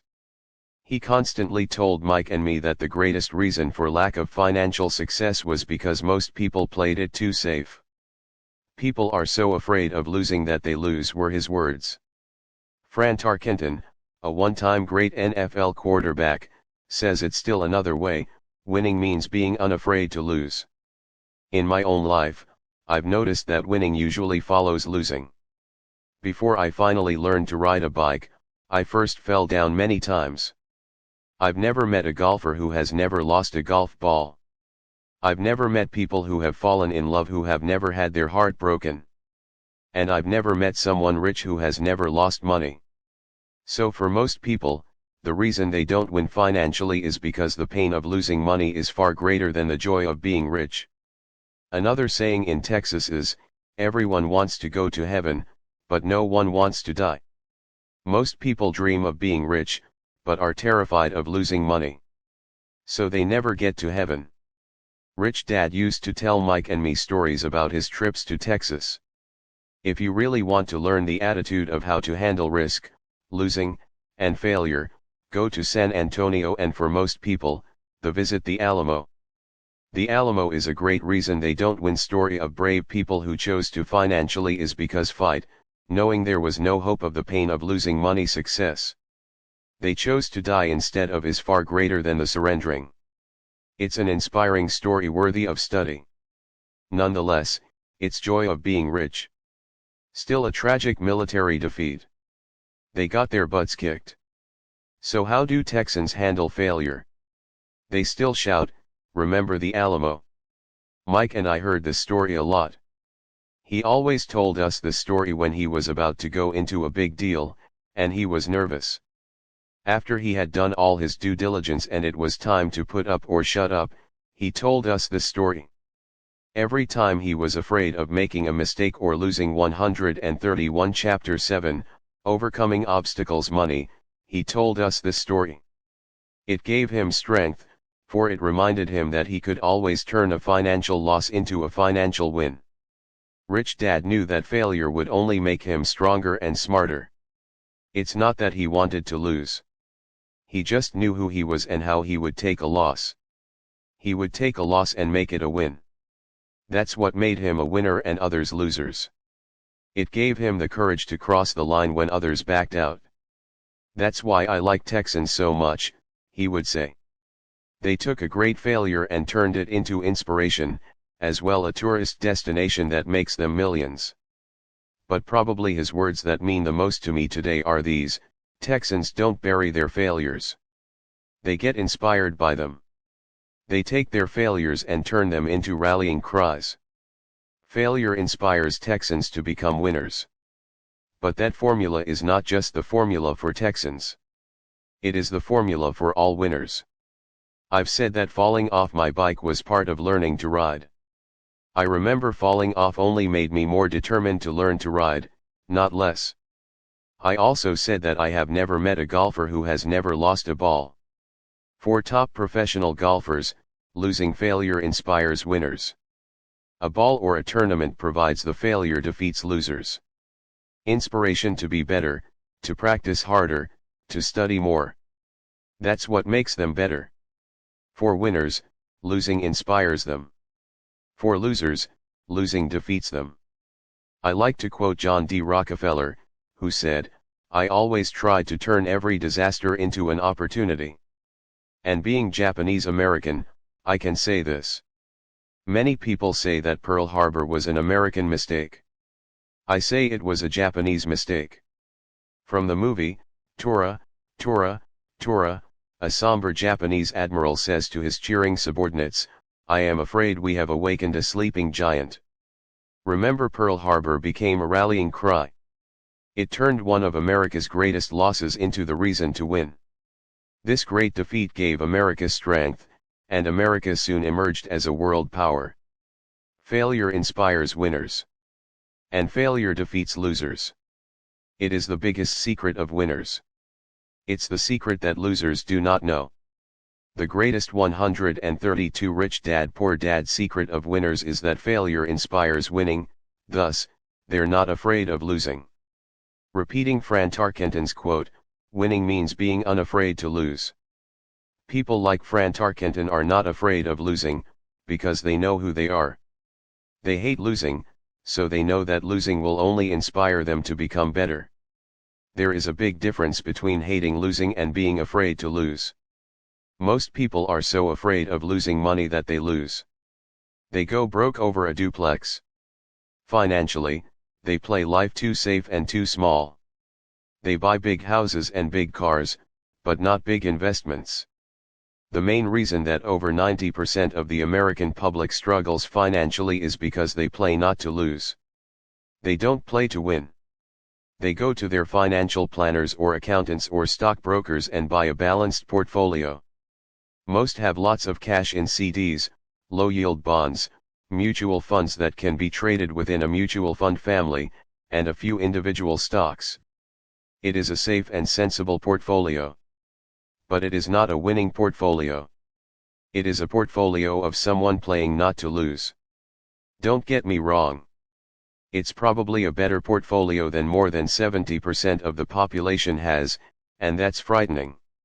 It's a great portfolio for someone who loves safety. But playing it safe and balanced on your investment portfolio is not the way successful investors play the game. If you have little money and you want to be rich, you must first be focused, not balanced. If you look at any successful person, at the start they were not balanced. Balanced people go nowhere. They stay in one spot. To make progress, you must first go unbalanced. Just look at how you make progress walking. Thomas Edison was not balanced. He was focused. Bill Gates was not balanced. He was focused. Donald Trump is focused. George Soros is focused. George Patton did not take his tanks wide. He focused them and blew through the weak spots in the German line. The French went wide with the Maginot Line, and you know what happened to them. If you have any desire to be rich, you must focus. Do not do what poor and middle class people do, put their few eggs in many baskets. Put a lot of your eggs in a few baskets and focus, follow one course until successful. 133 Chapter 7, Overcoming Obstacles. If you hate losing, play it safe. If losing makes you weak, play it safe. Go with balanced investments. If you're over 25 years old and are terrified of taking risks, don't change. Play it safe, but start early. Start accumulating your nest egg early because it will take time. But if you have dreams of freedom, of getting out of the rat race, the first question to ask yourself is, how do I respond to failure? If failure inspires you to win, maybe you should go for it, but only maybe.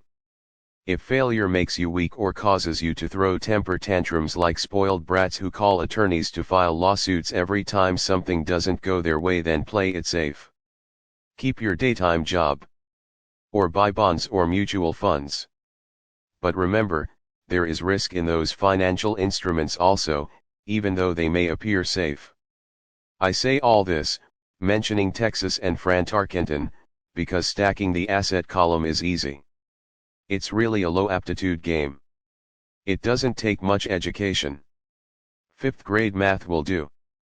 But building your asset column is a game in which attitude plays a major role. It takes guts, patience, and a great attitude toward failure. Losers avoid failing. And failure turns losers into winners. Just remember the Alamo. Overcoming cynicism. The sky is falling. The sky is falling. Most of us know the story of Chicken Little, who ran around warning the barnyard of impending doom. We all know people who are that way. There's a Chicken Little inside each of us. As I stated earlier, the cynic is really a little chicken. We all get a little chicken when fear and doubt cloud our thoughts. All of us have doubts. I'm not smart. I'm not good enough. So and so is better than me. Our doubts often paralyze us. We play the what if game. What if the economy crashes right after I invest? What if I lose control and I can't pay the money back? What if things don't go as I planned? Or we have friends or loved ones who will remind us of our shortcomings. They often say, "What makes you think you can do that? If it's such a good idea, how come someone else hasn't done it? That will never work. You don't know what you're talking about." These words of doubt often get so loud. 134 Rich Dad Poor Dad that we fail to act. A horrible feeling builds in our stomach. Sometimes we can't sleep. We fail to move forward. So we stay with what is safe, and opportunities pass us by. We watch life passing by as we sit immobilized with a cold knot in our body. We have all felt this at one time in our lives, some more than others. Peter Lynch of Fidelity Magellan Mutual Fund fame refers to warnings about the sky falling as noise, and we all hear it.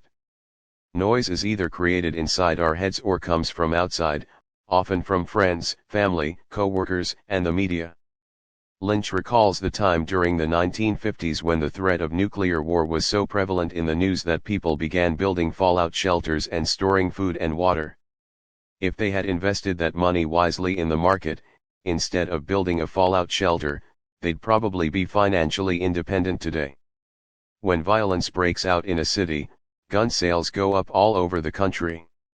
A person dies from rare hamburger meat in the state of Washington, and the Arizona Health Department orders restaurants to have all beef cooked well done. A drug company runs a TV commercial in February showing people catching the flu. Colds go up as well as sales of cold medicine. Most people are poor because, when it comes to investing, the world is filled with chicken littles running around yelling, "The sky is falling. The sky is falling." And chicken littles are effective, because every one of us is a little chicken. It often takes great courage to not let rumors and talk of doom and gloom affect your doubts and fears. But a savvy investor knows that the seemingly worst of times is actually the best of times to make money. When everyone else is too afraid to act, they pull the trigger and are rewarded.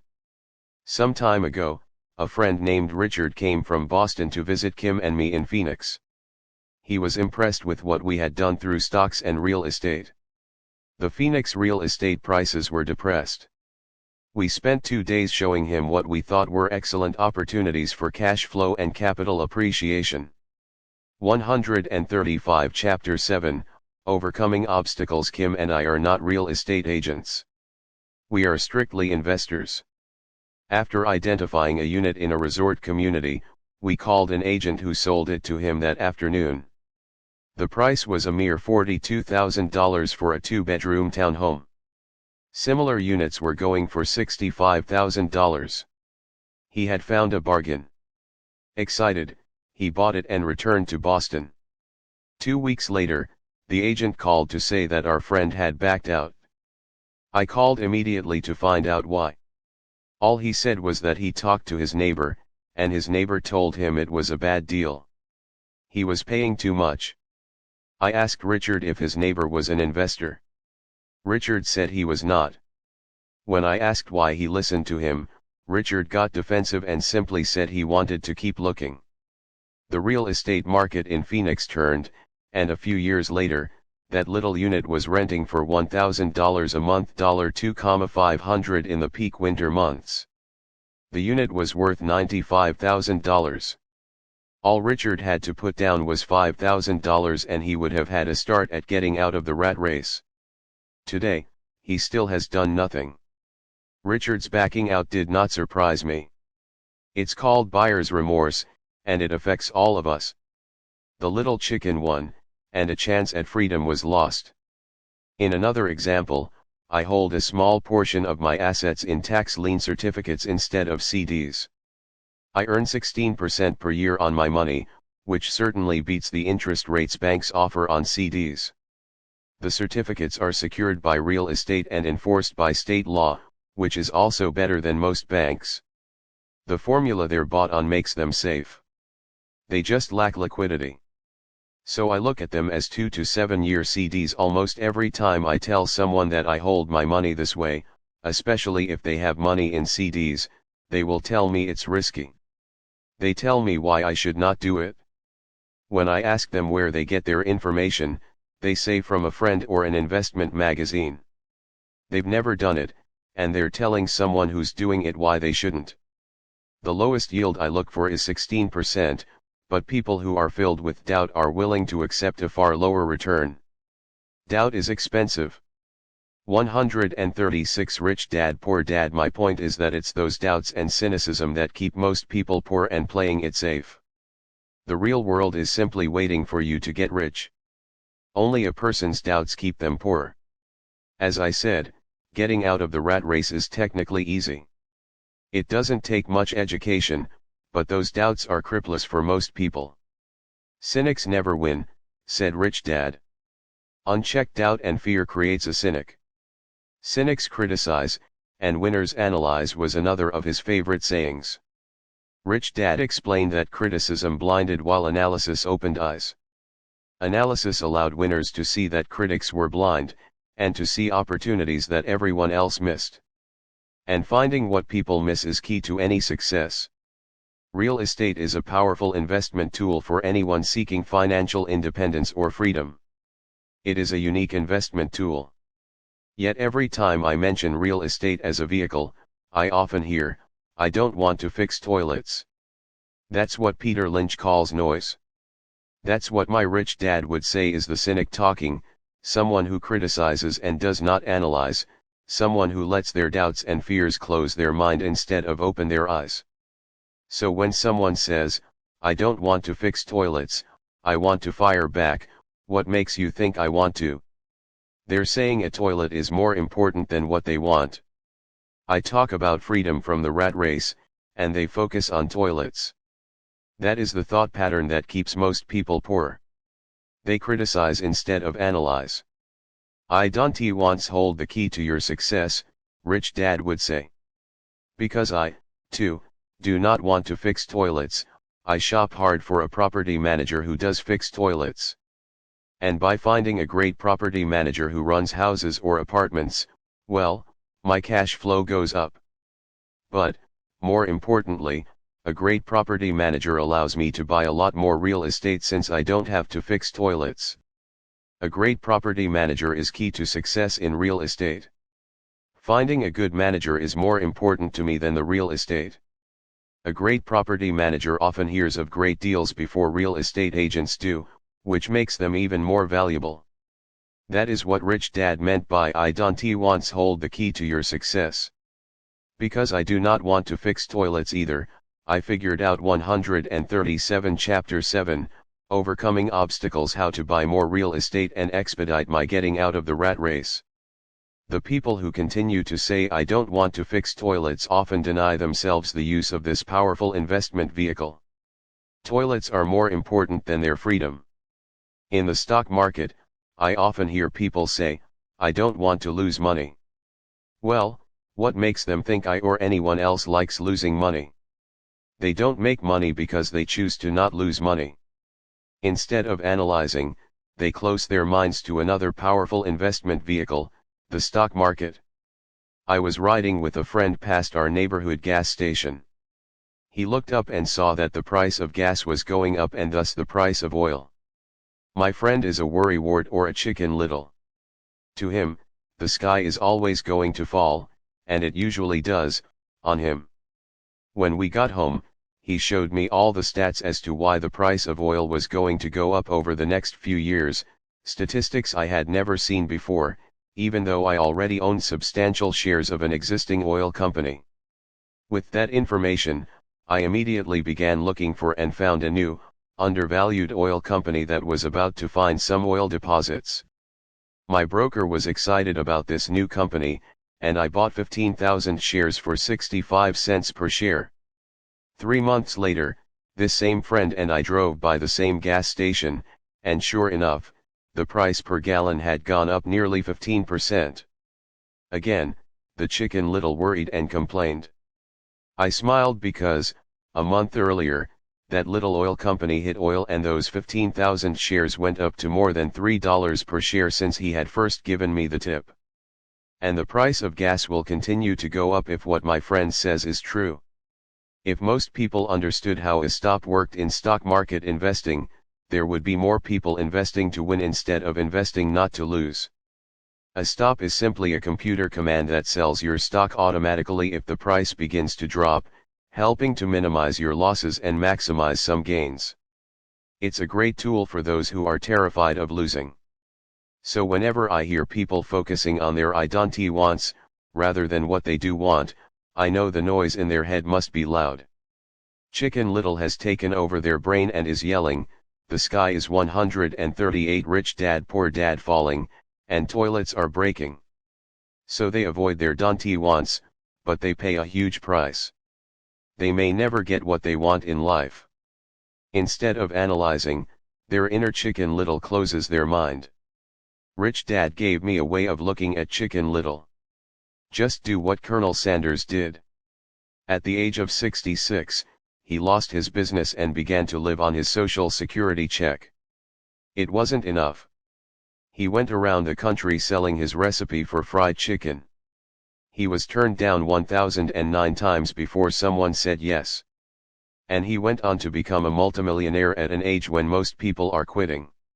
He was a brave and tenacious man, Rich Dad said of Harlan Sanders. So when you're in doubt and feeling a little afraid, just do what Colonel Sanders did to his little chicken. He fried it.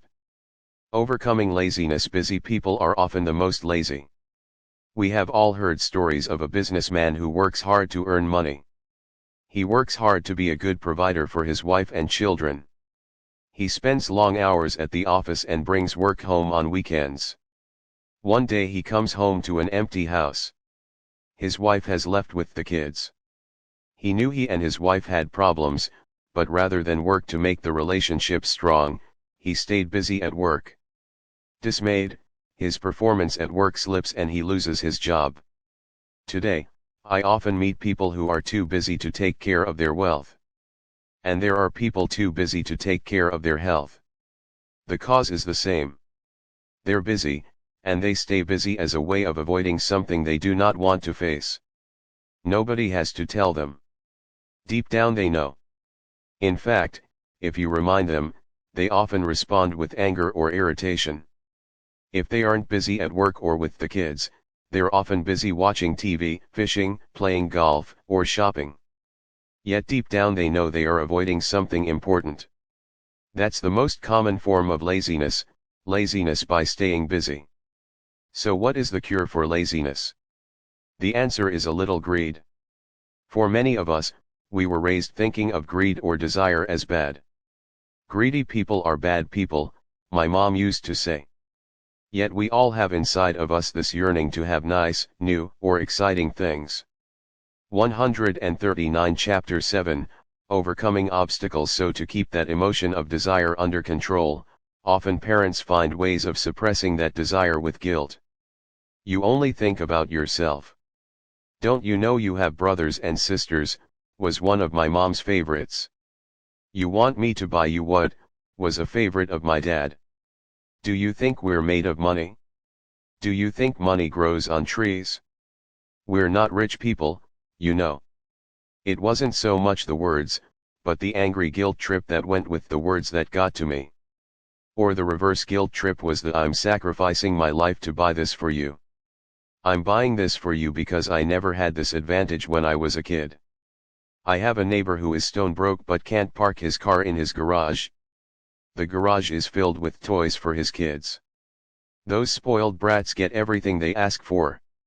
I don't want them to know the feeling of want, are his everyday words. He has nothing set aside for their college or his retirement, but his kids have every toy ever made. He recently got a new Credit Rich Dad Believed card in the mail and took his kids to that. The words visit Las Vegas. I'm doing it for the I can't afford it kids, he said with great sacrifice. Shut down your brain. Rich Dad forbade the words, how can I afford it, can't afford it. In my real home, that opens up possibilities, all I heard. Instead, Rich Dad required excitement, and dreams. His children to say, how can I afford it? He believed that the words I can't afford it shut down your brain. It didn't have to think anymore. How can I afford it? Opened up the brain and forced it to think and search for answers. But most importantly, he felt the words, I can't afford it, were a lie. And the human spirit knows it. The human spirit is very, very powerful, he would say. It knows it can do anything. By having a lazy mind that says, I can't afford it, a war breaks out inside you. Your spirit is angry, and your lazy mind must defend its lie. The spirit is screaming, come on. Let's go to the gym and work out. And the lazy mind says, but I'm tired. I worked really hard today. Or the human 140 Rich Dad Poor Dad spirit says, I'm sick and tired of being poor. Let's get out there and get rich. To which the lazy mind says, rich people are greedy. Besides, it's too much bother. It's not safe. I might lose money. I'm working hard enough as it is. I've got too much to do at work anyway. Look at what I have to do tonight. My boss wants it finished by morning. I can't afford it also causes sadness, a helplessness that leads to despondency and often depression. How can I afford it? Opens up possibilities, excitement, and dreams. So Rich Dad was not so concerned about what we wanted to buy as long as we understood that how can I afford it, creates a stronger mind and a dynamic spirit. Thus he rarely gave Mike or me anything. He would instead ask, "How can you afford it?" and that included college, which we paid for ourselves. It was not the goal, but the process of attaining the goal that he wanted us to learn. The problem I see today is that there are millions of people who feel guilty about their desire or their greed. It's old conditioning from their childhood. While they desire to have the finer things that life offers, most have been conditioned subconsciously to say, "I can't have that," or "I'll never be able to afford that."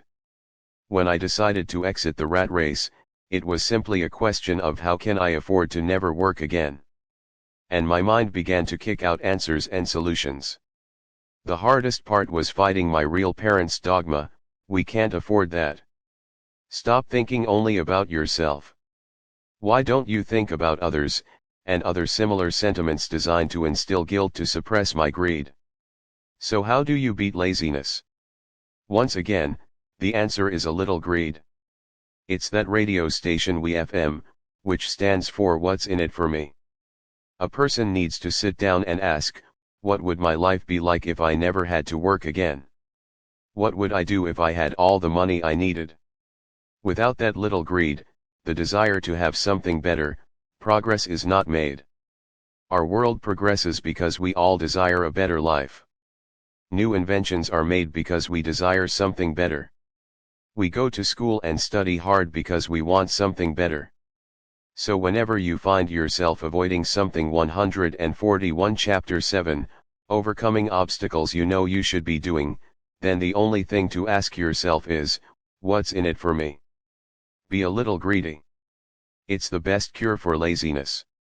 Too much greed, however, as anything in excess can be, is not good. But just remember what Michael Douglas said in the movie Wall Street, "Greed is good." Rich Dad said it differently, "Guilt is worse than greed, for guilt robs the body of its soul." I think Eleanor Roosevelt said it best, "Do what you feel in your heart to be right, for you'll be criticized anyway. You'll be damned if you do, and damned if you don't." Overcoming bad habits. Our lives are a reflection of our habits more than our education. After seeing the movie Conan the Barbarian, starring Arnold Schwarzenegger, a friend said, "I'd love to have a body like Schwarzenegger." Most of the guys nodded in agreement. "I even heard he was really puny and skinny at one time," another friend added. "Yeah, I heard that too," another one said. "I heard he has a habit of working out almost every day in the gym." "Yeah, I'll bet he has too." "Nah," said the group cynic. "I'll bet he was born that way." Besides, let's stop talking about Arnold and get some beers. This is an example of habits controlling behavior. I remember asking my rich dad about the habits of the rich. Instead of answering me outright, he wanted me to learn through example, as usual. "When does your dad pay his bills?" Rich Dad asked. "The first of the month," I said. "Does he have anything left over?" he asked. "Very little," I said. "That's the main reason he struggles," said Rich Dad. "He has bad habits. Your dad pays everyone else first. He pays himself last, but only if he has anything left over." "Which he usually doesn't," I said. "But he has to pay his bills, doesn't he?" "You're saying he shouldn't pay his bills?" 142 Rich Dad Poor Dad Of course not, said Rich Dad. "I firmly believe in paying my bills on time. I just pay myself first. Before I pay even the government." "But what happens if you don't have enough money?" I asked. "What do you do then?"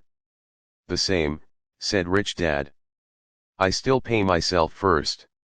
Even if I'm short of money. My asset column is far more important to me than the government." "But," I said, "don't they come after you?" "Yes, if you don't pay," said Rich Dad. "Look, I did not say not to pay. I just said I pay myself first, even if I'm short of money." "But," I replied, "how do you do that?" "It's not how. The question is why," Rich Dad said. "Okay, why?" "Motivation," said Rich Dad. Who do you think will complain louder if I don't pay them, me, or my creditors?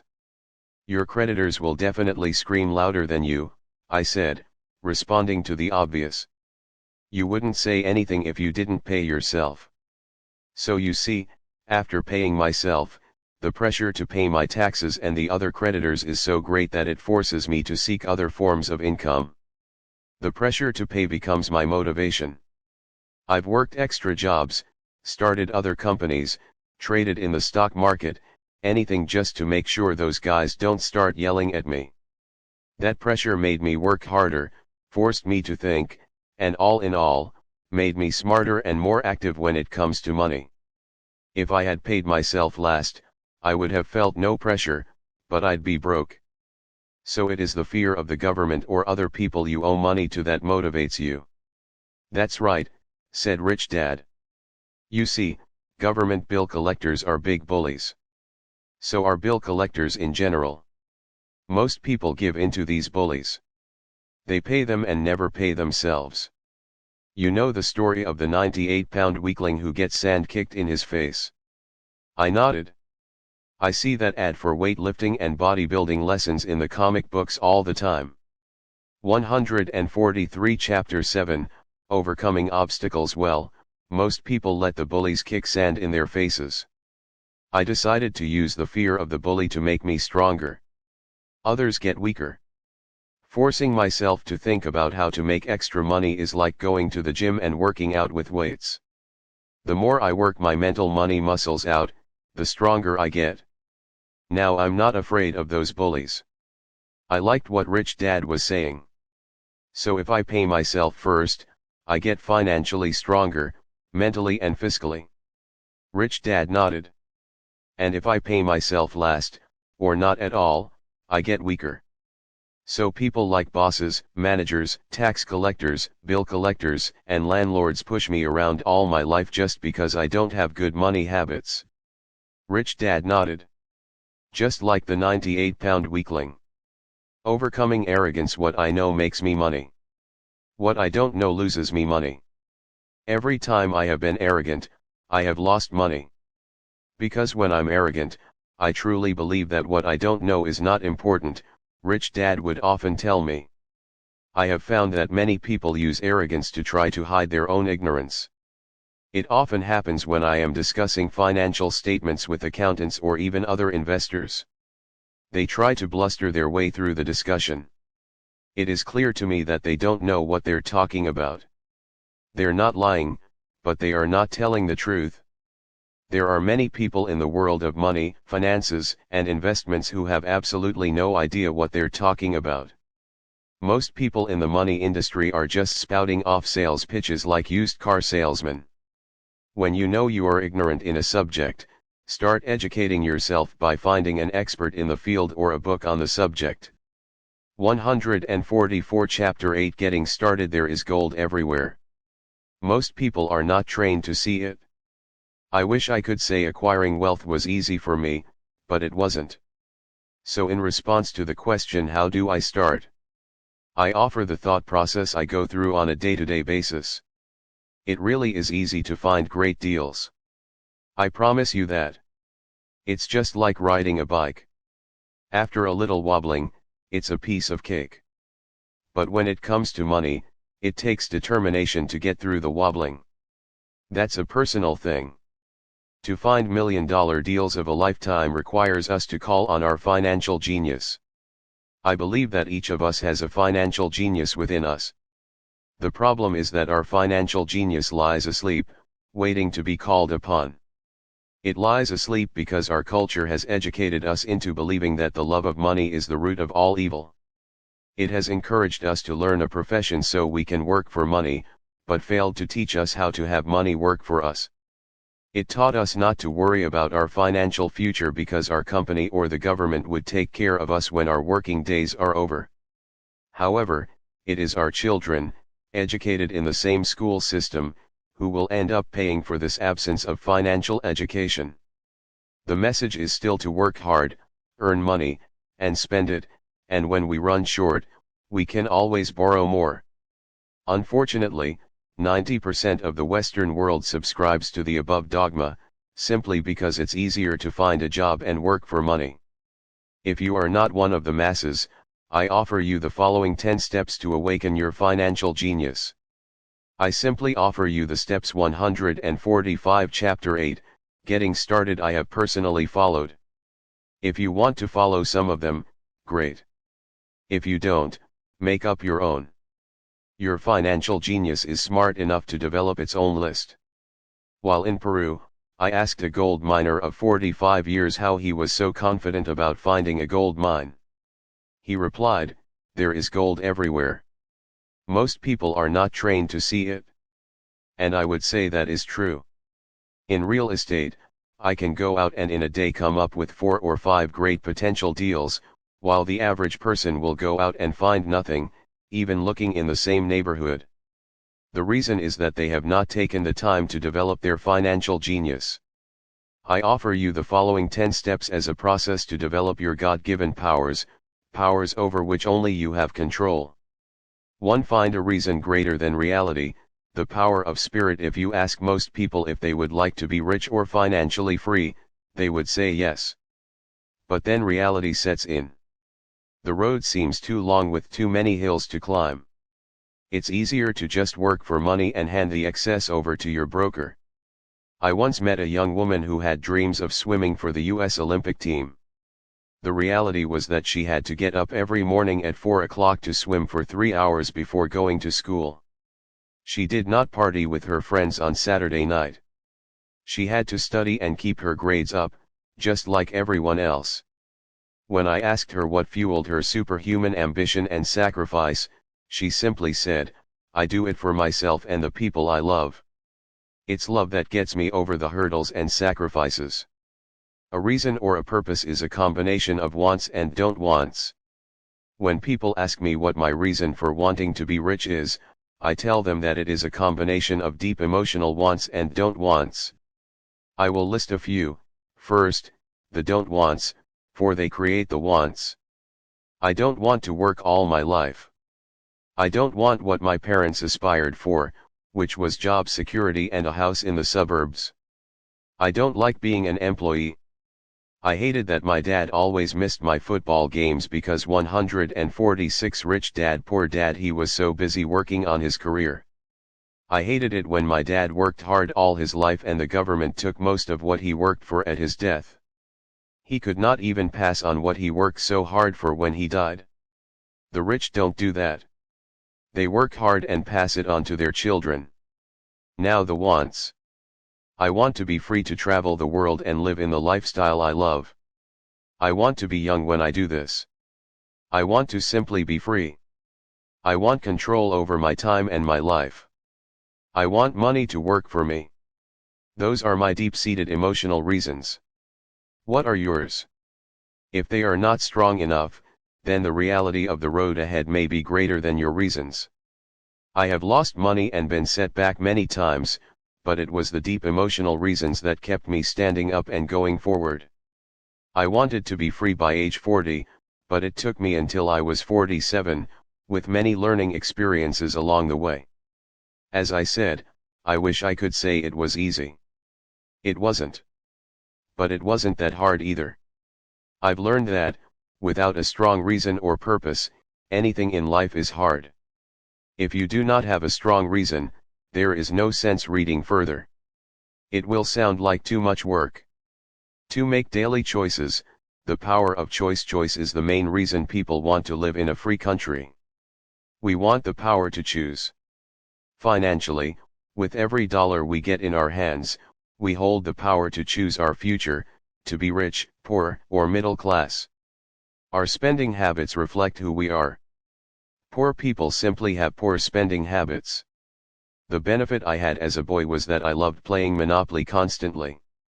Nobody told me Monopoly was only for kids, so I just kept playing the game as an adult. I also had a rich dad who pointed out to me the difference between an asset and a liability. So a long time ago, as a little boy, I chose to be rich, and I knew that all I had to do was learn to acquire assets, real assets. My best friend, Mike, had an asset column handed to him, but he still had to choose 147. Chapter 8, Getting Started to Learn to Keep It. Many rich families lose their assets in the next generation simply because there was no one trained to be a good steward over their assets. Most people choose not to be rich. For 90% of the population, being rich is too much of a hassle. So they invent sayings that go, "I'm not interested in money. I'll never be rich. I don't have to worry. I'm still young. When I make some money, then I'll think about my future. My husband/wife handles the finances." The problem with those statements is that they rob the person who chooses to think such thoughts of two things. One is time, which is your most precious asset. The second is learning. Having no money should not be an excuse to not learn. But that is a choice we all make daily, the choice of what we do with our time, our money, and what we put in our heads. That is the power of choice. All of us have choice. I just choose to be rich, and I make that choice every day. Invest first in education. In reality, the only real asset you have is your mind, the most powerful tool we have dominion over. Each of us has the choice of what we put in our brain once we're old enough. You can watch TV, read golf magazines, or go to ceramics class or a class on financial planning. You choose. Most people simply buy investments rather than first investing in learning about investing. A friend of mine recently had her apartment burglarized. The thieves took her electronics and left all the books. And we all have that same choice. 90% of the population buys TV sets, and only about 10% buy business books. So what do? I go to seminars. I like it when they are at least 2 days long because I like to immerse myself in a subject. In 1973, I was watching this guy on TV who was advertising a 3-day seminar on how to buy real estate for nothing down. I spent $385 and that course has made me at least $2 million, if not more. But more importantly, it bought me life. I don't have to work for the rest of my life because of that one course. I go to at least 2 such courses every year. I love CDs and audiobooks. The reason, I can easily review what I just heard. I was listening to an investor say something I completely disagreed with. Instead of becoming arrogant and critical, I simply 148 Rich Dad Poor Dad listened to that 5-minute stretch at least 20 times, maybe more. But suddenly, by keeping my mind open, I understood why he said what he said. It was like magic. I felt like I had a window into the mind of one of the greatest investors of our time. I gained tremendous insight into the vast resources of his education and experience. The net result, I still have the old way I used to think, and I now have a new way of looking at the same problem or situation. I have 2 ways to analyze a problem or trend, and that is priceless. Today, I often say, how would Donald Trump do this, or Warren Buffett or George Soros? The only way I can access their vast mental power is to be humble enough to read or listen to what they have to say. Arrogant or critical people are often people with low self-esteem who are afraid of taking risks. That's because, if you learn something new, you are then required to make mistakes in order to fully understand what you have learned. If you have read this far, arrogance is not one of your problems. Arrogant people rarely read or listen to experts. Why should they? They are the center of the universe. There are so many intelligent people who argue or defend when a new idea clashes with the way they think. In this case, their so-called intelligence combined with arrogance equals ignorance. Each of us knows people who are highly educated, or believe they are smart, but their balance sheet paints a different picture. A truly intelligent person welcomes new ideas, for new ideas can add to the synergy of other accumulated ideas. Listening is more important than talking. If that were not true, God would not have given us 2 ears and only 1 mouth. Too many people think with their mouth instead of listening in order to absorb new ideas and possibilities. They argue instead of asking questions. I take a long view on my wealth. I do not subscribe to the get-rich-quick mentality most lottery players or casino gamblers have.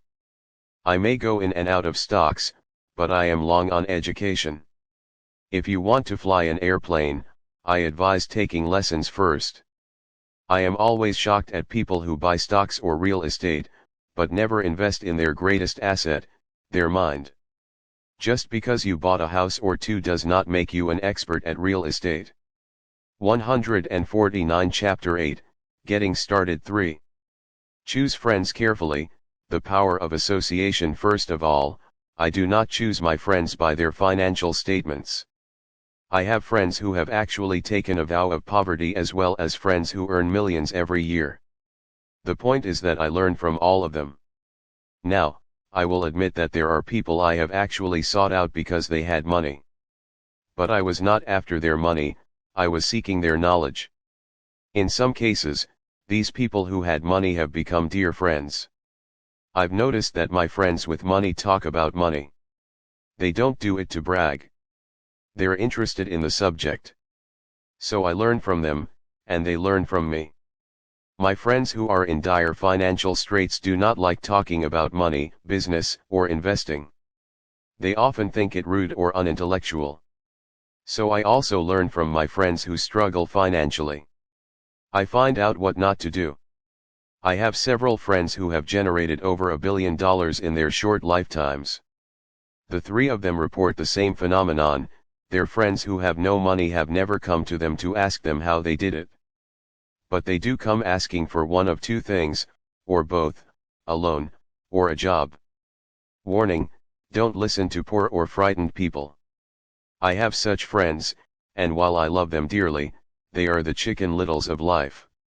To them, when it comes to money, especially investments, it's always, the sky is falling. The sky is falling. They can always tell you why something won't work. The problem is that people listen to them. But people who blindly accept doom and gloom information are also Chicken Littles. As that old saying goes, birds of a feather flock together. If you watch business channels on TV, they often have a panel of so-called experts.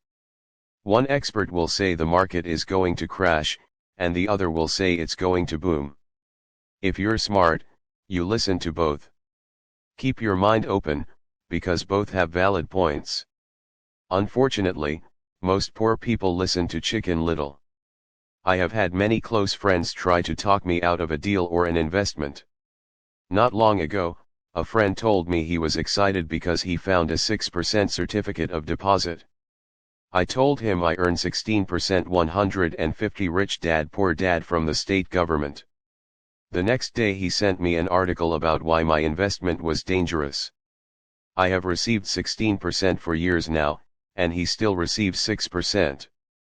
I would say that one of the hardest things about wealth building is to be true to yourself and to be willing to not go along with the crowd. This is because, in the market, it is usually the crowd that shows up late that is slaughtered. If a great deal is on the front page, it's too late in most instances. Look for a new deal. As we used to say as surfers, there is always another wave. People who hurry and catch a wave late usually are the ones who wipe out. Smart investors don't time the markets. If they miss a wave, they search for the next one and get themselves in position. This is hard for most investors because buying what is not popular is frightening. Timid investors are like sheep going along with the crowd. Or their greed gets them in when wise investors have already taken their profits and moved on. Wise investors buy an investment when it's not popular. They know their profits are made when they buy, not when they sell. They wait patiently. As I said, they do not time the market. Just like a surfer, they get in position for the next big swell. It's all insider trading.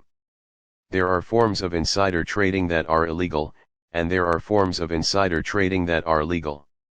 But either way, it's insider trading. The only distinction is, how far away from the inside are you?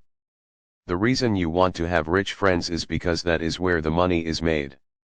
It's made on information.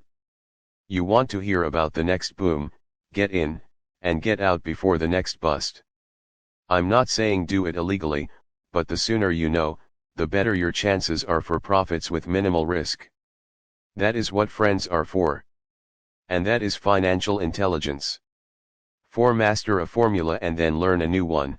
The power of learning quickly. In order to make bread, every baker follows a recipe, even if it's only held in their head. The same is true for making money. Most of us have heard the saying, "You are what you eat." I have a different slant. I say, you become what you study. In other words, 151 Chapter 8, Getting Started. Be careful what you learn, because your mind is so powerful that you become what you put in your head. For example, if you study cooking, you then tend to cook.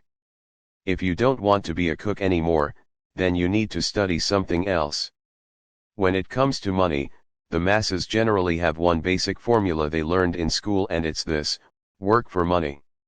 The predominant formula I see in the world is that every day millions of people get up, go to work, earn money, pay bills, balance checkbooks, buy some mutual funds, and go back to work.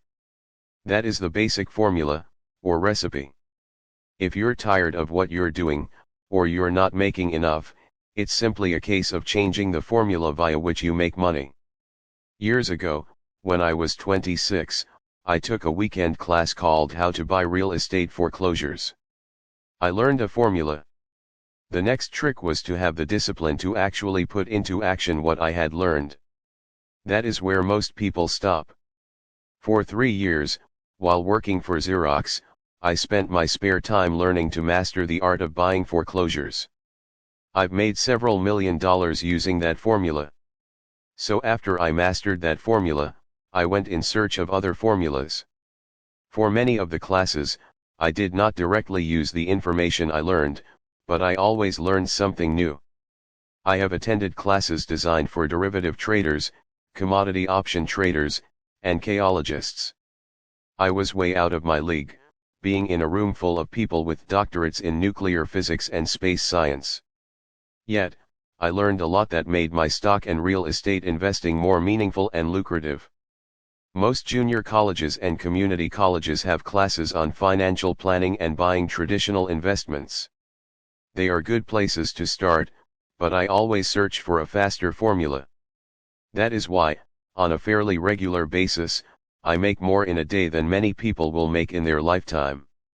Another side note, in today's fast-changing world, it's not so much what you know anymore that counts, because often what you know is old. It is how fast you learn. That skill is priceless. It's priceless in finding faster formulas, recipes, if you will, for making dough. Working hard for money is an old formula born in the day of cavemen. 152 Rich Dad Poor Dad 5. Pay yourself first. The power of self-discipline. If you cannot get control of yourself, do not try to get rich.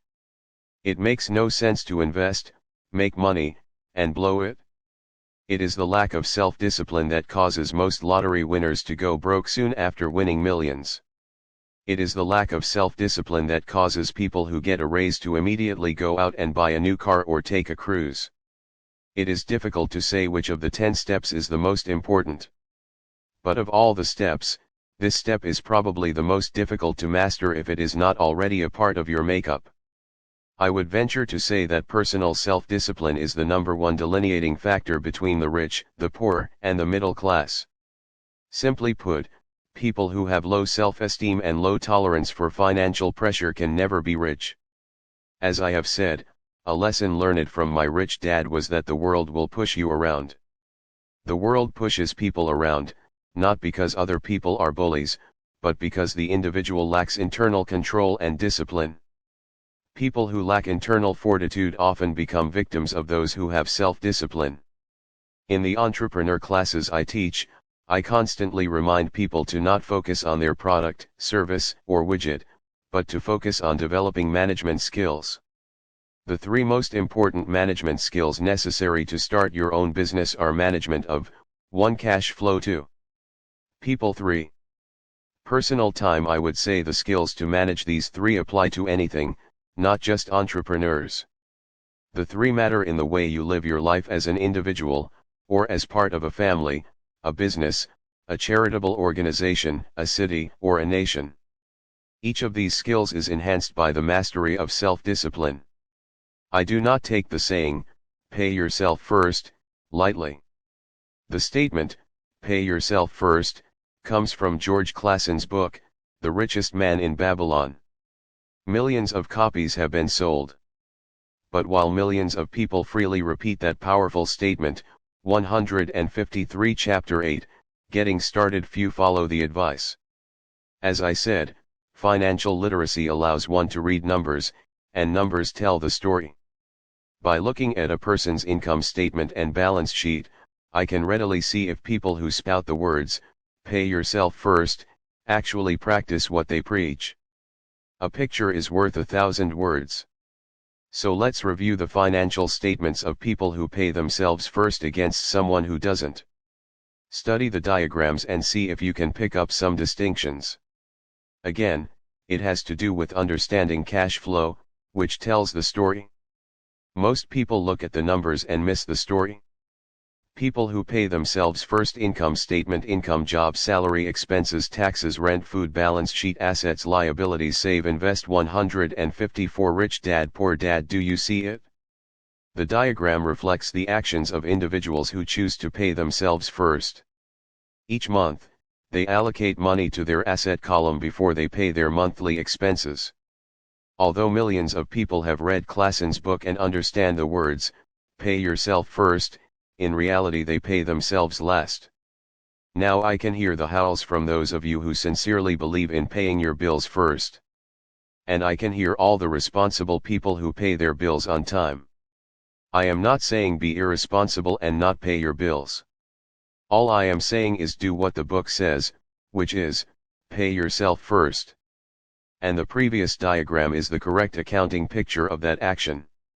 Income statement, income, job, salary, expenses. 1, 2, 3, 4 taxes, debt, inflation, food, gas, other, retirement, balance sheet, assets, liabilities. 155 Chapter 8, getting started. If you can truly begin to understand the power of cash flow, you will soon realize what is wrong with the previous diagram, or why 90% of people work hard all their lives and need government support like Social Security when they are no longer able to work. Kim and I have had many bookkeepers, accountants, and bankers who have had a major problem with this way of looking at, pay yourself first. The reason is that these financial professionals actually do what the masses do, they pay themselves last. There have been times in my life when, for whatever reason, cash flow was far less than my bills. I still paid myself first. My accountant and bookkeeper screamed in panic, "They're going to come after you. The IRS is going to put you in jail. You're going to ruin your credit rating. They'll cut off the electricity." I still paid myself first. Why, you ask? Because that's what the story, The Richest Man in Babylon, was all about, the power of self-discipline and the power of internal fortitude. As my rich dad taught me the first month I worked for him, most people allow the world to push them around. A bill collector calls and you pay or else. A sales clerk says, "Oh, just put it on your charge card." Your real estate agent tells you, "Go ahead." The government allows you a tax deduction on your home. That is what the book is really about, having the guts to go against the tide and get rich. You may not be weak, but when it comes to money, many people get wimpy. I am not saying be irresponsible. The reason I don't have high credit card debt, and dad debt, is because I pay myself first. The reason I minimize my income is because I don't want to pay it to the government. That is why my income comes from my asset column, through a Nevada corporation. If I work for money, the government takes it. Although I pay my bills last, I am financially astute enough to not get into a tough financial situation. I don't like consumer debt. I actually have liabilities that are higher than 99% of the population, but I don't pay for them. Other people pay for my liabilities. They're called tenants. So rule number 1 in paying yourself first is, don't get into consumer debt in the first place. Although I pay my bills last, I set it up to have only small unimportant bills that are due. 156 Rich Dad Poor Dad. When I occasionally come up short, I still pay myself first. I let the creditors and even the government scream. I like it when they get tough. Why? Because those guys do me a favor. They inspire me to go out and create more money. So I pay myself first, invest the money, and let the creditors yell. I generally pay them right away anyway. Kim and I have excellent credit. We just don't cave into pressure and spend our savings or liquidate stocks to pay for consumer debt. That is not too financially intelligent. To successfully pay yourself first, keep the following in mind. 1. Don't get into large debt positions that you have to pay for. Keep your expenses low. Build up assets first. Then buy the big house or nice car. Being stuck in the rat race is not intelligent. 2. When you come up short, let the pressure build and don't dip into your savings or investments. Use the pressure to inspire your financial genius to come up with new ways of making more money, and then pay your bills. You will have increased your ability to make more money as well as your financial intelligence. So many times I have gotten into financial hot water and used my brain to create more income while staunchly defending the assets in my asset column. My bookkeeper has screamed and dived for cover, but I was like a good soldier defending the fort assets. Poor people have poor habits. A common bad habit is innocently called dipping into savings. The rich know that savings are only used to create more money, not to pay bills. I know that sounds tough, but as I said, if you're not tough inside, the world will always push you around anyway. If you do not like financial pressure, then find a formula that works for you. A good one is to cut expenses, put your money in the bank, pay more than your fair share of income tax, buy safe mutual funds, and take the vow of the average.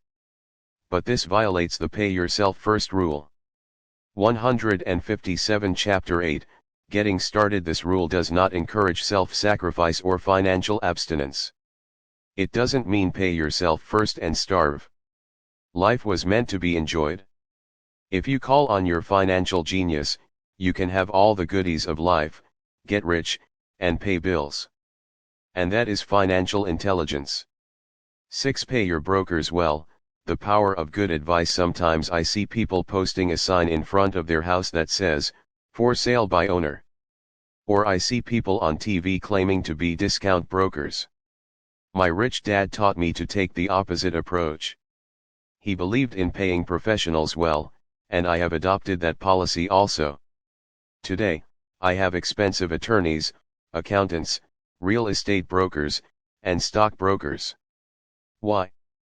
Because if, and I do mean if, the people are professionals, their services should make you money. And the more money they make, the more money I make. We live in the information age. Information is priceless. A good broker should provide you with information, as well as take the time to educate you. I have several brokers who do that for me. Some taught me when I had little or no money, and I am still with them today. What I pay a broker is tiny in comparison with what kind of money I can make because of the information they provide. I love it when my real estate broker or stock broker makes a lot of money because that usually means I made a lot of money. A good broker saves me time, in addition to making me money, like when I bought the vacant land for $9,000 and sold it immediately for over $25,000 so I could buy my Porsche quicker. A broker is my eyes and ears in the market. They're there every day so I do not have to be. I'd rather play golf. People who sell their house on their own must not value their time much. Why would I want to save a few bucks when I could use that time to make more money or spend it with those I love? What I find funny is that so many poor and middle class people insist on tipping restaurant help 15 to 20%, even for bad service, but complain about paying a broker 3 to 7%. They enjoy tipping people in the expense column and stiffing people in the asset column. That is not financially intelligent. 158 Rich Dad Poor Dad. Keep in mind that not all brokers are created equal. Unfortunately, most brokers are only salespeople. They sell, but they themselves own little or no real estate. There is a tremendous difference between a broker who sells houses and a broker who sells investments. The same is true for stock, bond, mutual fund, and insurance, brokers who call themselves financial planners. When I interview any paid professional, I first find out how much property or stocks they personally own and what percentage they pay in taxes. And that applies to my tax attorney as well as my accountant. I have an accountant who minds his own business. His profession is accounting, but his business is real estate. I used to have an accountant who was a small business accountant, but he had no real estate. I switched because we did not love the same business. Find a broker who has your best interests at heart. Many brokers will spend the time educating you, and they could be the best asset you find. Just be fair, and most of them will be fair to you. If all you can think about is cutting their commissions, then why should they want to help you? It's just simple logic. As I said earlier, one of the management skills is the management of people. Many people only manage people they feel smarter than and they have power over. Many middle managers remain middle managers, failing to get promoted, because they know how to work with people below them, but not with people above them. The real skill is to manage and reward the people who are smarter than you in some technical area. That is why companies have a board of directors. You should have one too. That is financial intelligence. 7. Be an Indian giver. The power of getting something for nothing. When the first European settlers came to America, they were taken aback by a cultural practice some American Indians had. For example, if a settler was cold, the Indian would give the person a blanket. Mistaking it for a gift, the settler was often offended when the Indian asked for it back. The Indians also got upset when they realized the settlers did not want to give it back. That is where the term Indian giver came from, a simple cultural misunderstanding. 159 Chapter 8, Getting Started in the World of the Asset Column. Being an Indian giver is vital to wealth. The sophisticated investor's first question is, how fast do I get my money back? They also want to know what they get for free, also called a piece of the action. That is why the ROI, or return on investment, is so important. For example, I found a small condominium that was in foreclosure a few blocks from where I lived. The bank wanted $60,000, and I submitted a bid for $50,000, which they took, simply because, along with my bid, was a cashier's check for the sophisticated $50,000. They realized I was serious. Investors first. Most investors would say, aren't you? Question is, tying up a lot of cash? Would it not be how fast do I get my better to get a loan on it? The answer, money back, is, not in this case. My investment company uses this condominium as a vacation rental in the winter months when the snowbirds come to Arizona. It rents for $2,500 a month for 4 months out of the year. For rental during the off-season, it rents for only $1,000 a month. I had my money back in about 3 years. Now I own this asset, which pumps money out for me, month in and month out. The same is done with stocks. Frequently, my broker calls and recommends I move a sizable amount of money into the stock of a company that he feels is just about to make a move that will add value to the stock, like announcing a new product. I will move my money in for a week to a month while the stock moves up. Then I pull my initial dollar amount out, and stop worrying about the fluctuations of the market, because my initial money is back and ready to work on another asset. So my money goes in, and then it comes out, and I own an asset that was technically free. True, I have lost money on many occasions, but I only play with money I can afford to lose. I would say, on an average 10 investments, I hit home runs on 2 or 3, while 5 or 6 do nothing, and I lose on 2 or 3. But I limit my losses to only the money I have in at that time. 160 Rich Dad Poor Dad. People who hate risk put their money in the bank. In the long run, safe savings are better than no savings. But it takes a long time to get your money back and, in most instances, you don't get anything for free with it.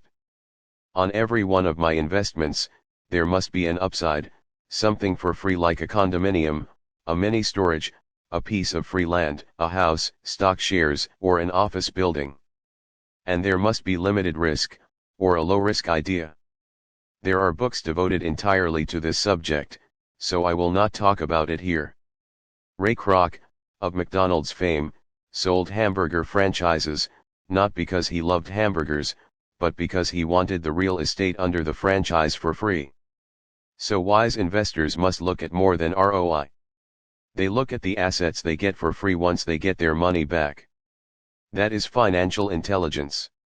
8. Use assets to buy luxuries. The power of focus. A friend's child has been developing a nasty habit of burning a hole in his pocket. Just 16, he wanted his own car. The excuse: all his friends' parents gave their kids cars. The child wanted to go into his savings and use it for a down payment. That was when his father called me and then came to see me. Do you think I should let him do it, or should I just buy him a car? I answered, it might relieve the pressure in the short term, but what have you taught him in the long term? Can you use this desire to own a car and inspire your son to learn something? Suddenly the lights went on, and he hurried home. 2 months later I ran into my friend again. Does your son have his new car? I asked. No, he doesn't. But I gave him $3,000 for the car. I told him to use my money instead of his college money. Well, that's generous of you, I said. Not really. The money came with a hitch. 161 Chapter 8, Getting Started. So what was the hitch? I asked. Well, first we played your cash flow game. We then had a long discussion about the wise use of money. After that, I gave him a subscription to the Wall Street Journal and a few books on the stock market. Then what? I asked. What was the catch? I told him the $3,000 was his, but he could not directly buy a car with it. He could use it to find a stockbroker and buy and sell stocks. Once he had made $6,000 with the $3,000, the money would be his for the car, and the $3,000 would go into his college fund. And what are the results? I asked. Well, he got lucky early in his trading, but lost everything a few days later. Then he really got interested.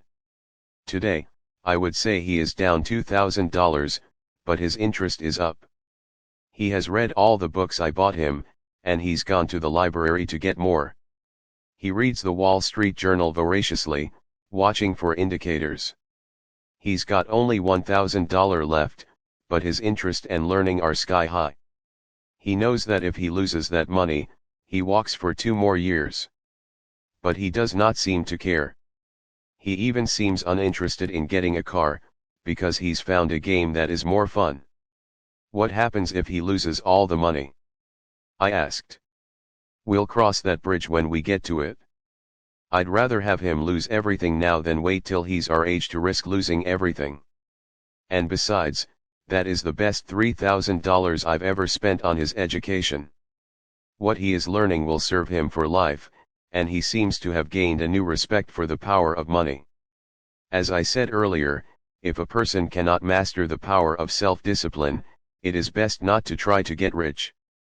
I say this because, although the process of developing cash flow from an asset column is easy in theory, what's hard is the mental fortitude to direct money to the correct use. Due to external temptations, it is much easier in today's consumer world to simply blow money out the expense column. With weak mental fortitude, that money flows into the paths of least resistance. That is the cause of poverty and financial struggle. The following example illustrates the financial intelligence needed to direct money to make more money.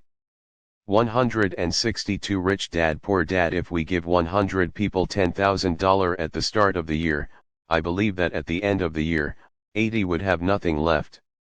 In fact, many would have created greater debt by making a down payment on a new car, refrigerator, electronics, or a holiday. 16 would have increased that $10,000 by 5 to 10%. 4 would have increased it to $20,000 or into the millions. We go to school to learn a profession so we can work for money. It is my opinion that it's just as important to learn how to have money work for you. I love my luxuries as much as anyone else. The difference is I don't buy them on credit. It's the keep up with the Joneses trap. When I wanted to buy a Porsche, the easy road would have been to call my banker and get a loan. Instead of choosing to focus in the liability column, I chose to focus in the asset column. As a habit, I use my desire to consume to inspire and motivate my financial genius to invest. Too often today, we focus on borrowing money to get the things we want instead of focusing on creating money. One is easier in the short term, but harder in the long term. It's a bad habit that we as individuals, and as a nation, have gotten into. Remember, the easy road often becomes hard, and the hard road often becomes easy. The earlier you can train yourself and those you love to be masters of money, the better. Money is a powerful force. Unfortunately, people use the power of money against themselves. If your financial intelligence is low, money will run all over you. It will be smarter than you. If money is smarter than you will work for it all your life. To be the master of money, you need to be smarter than it. Then money will do as it is told. It will obey you.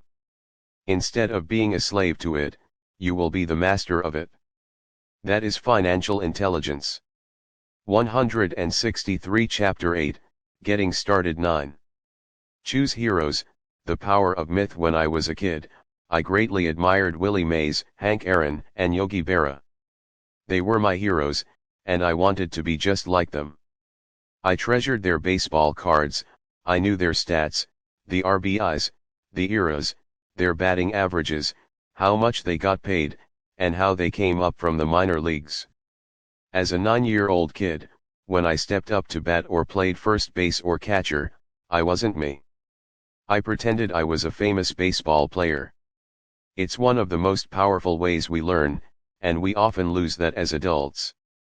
We lose our heroes. Today, I watch young kids playing basketball near my home. On the court they're not little Johnny. They're pretending to be their favorite basketball hero. Copying or emulating heroes is true power learning. I have new heroes as I grow older. I have golf heroes and I copy their swings and do my best to read everything I can about them.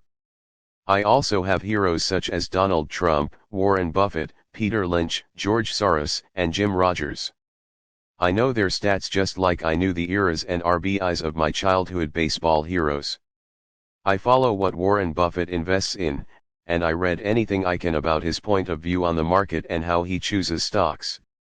And I read about Donald Trump, trying to find out how he negotiates and puts deals together.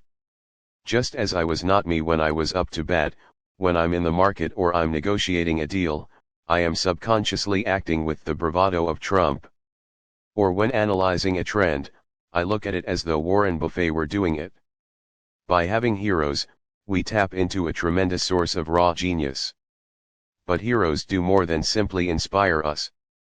Heroes make things look easy. Making it look easy convinces us to want to be just like them. If they can do it, so can I. When it comes to investing, too many people make it sound hard. Instead, find heroes who make it look easy. 164 Rich Dad Poor Dad 10. Teach and you shall receive. The power of giving. Both of my dads were teachers. My rich dad taught me a lesson I have carried all my life, the necessity of being charitable or giving. My educated dad gave a lot of his time and knowledge, but almost never gave away money. He usually said that he would give when he had some extra money, but of course there was rarely any extra. My rich dad gave money as well as education.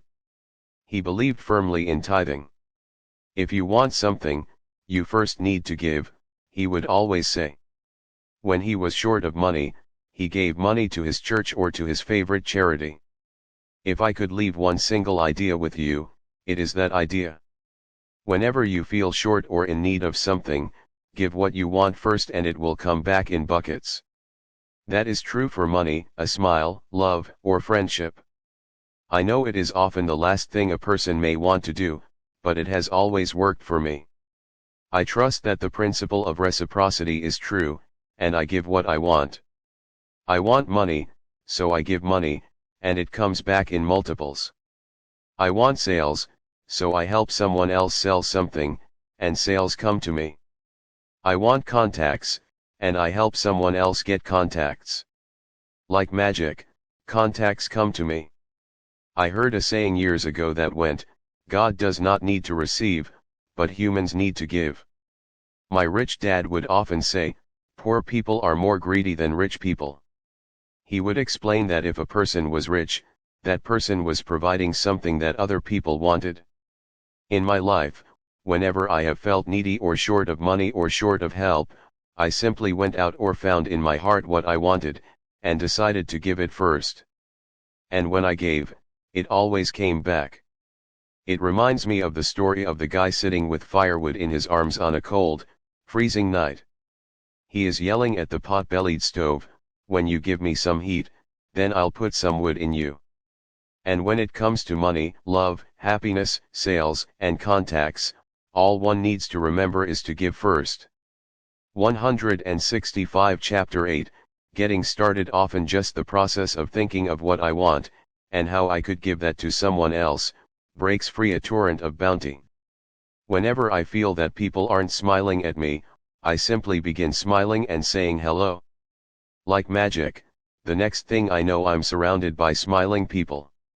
It is true that your world is only a mirror of you.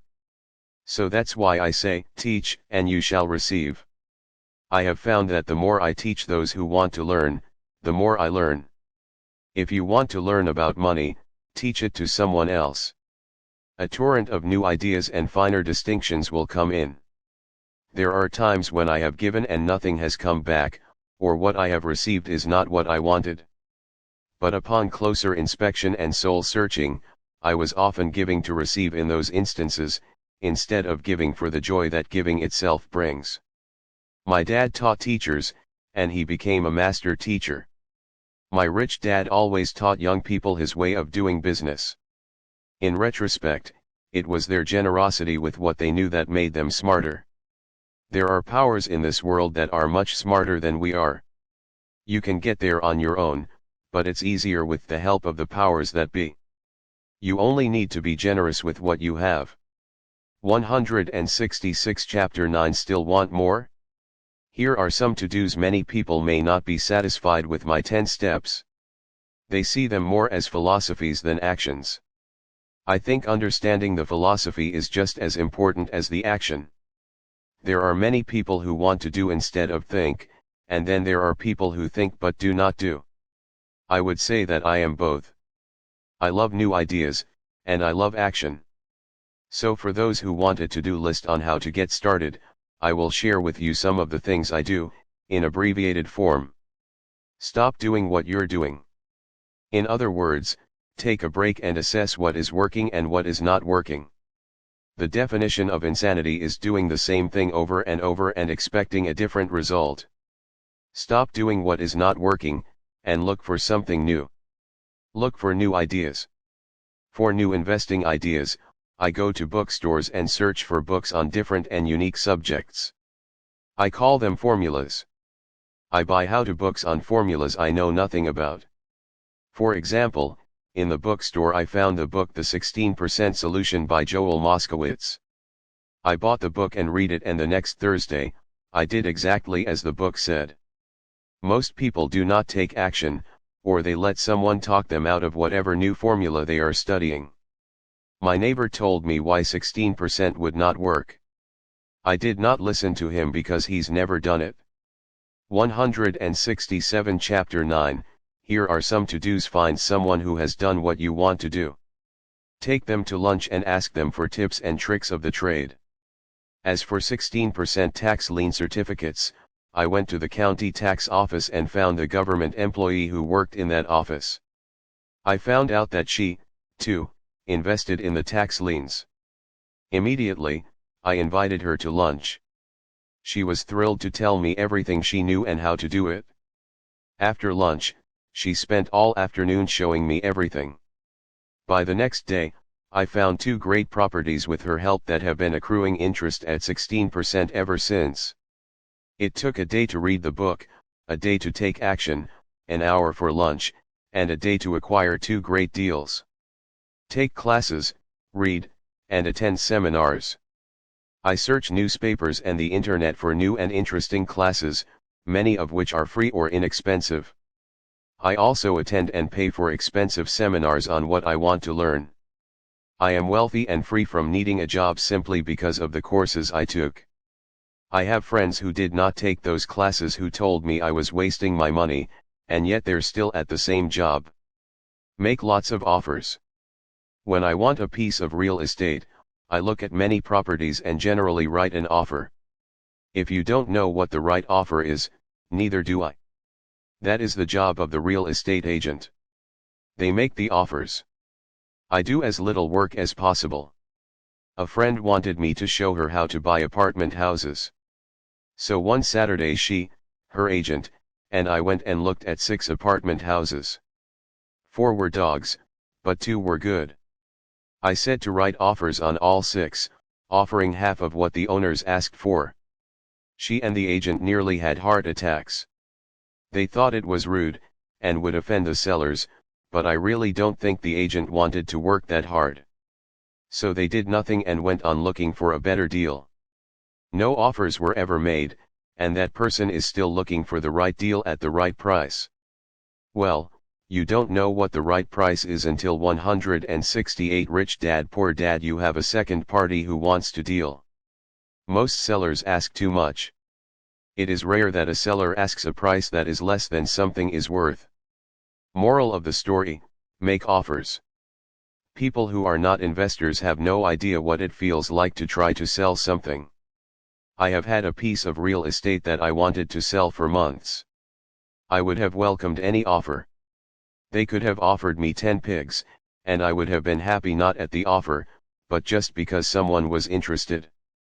I would have countered, maybe for a pig farm in exchange. But that's how the game works. The game of buying and selling is fun. Keep that in mind. It's fun and only a game. Make offers. Someone might say yes. I always make offers with escape clauses. In real estate, I make an offer with language that details subject to contingencies, such as the approval of a business partner. Never specify who the business partner is. Most people don't know that my partner is my cat. If they accept the offer, and I don't want the deal, I call home and speak to my cat. I make this ridiculous statement to illustrate how absurdly easy and simple the game is. So many people make things too difficult and take it too seriously. Finding a good deal, the right business, the right people, the right investors, or whatever is just like dating. You must go to the market and talk to a lot of people, make a lot of offers, counter offers, negotiate, reject, and accept. I know single people who sit at home and wait for the phone to ring, but it's better to go to the market, even if it's only the supermarket. Search, offer, reject, negotiate, and accept are all parts of the process of almost everything in life. Jog, walk, or drive a certain area once a month for 10 minutes.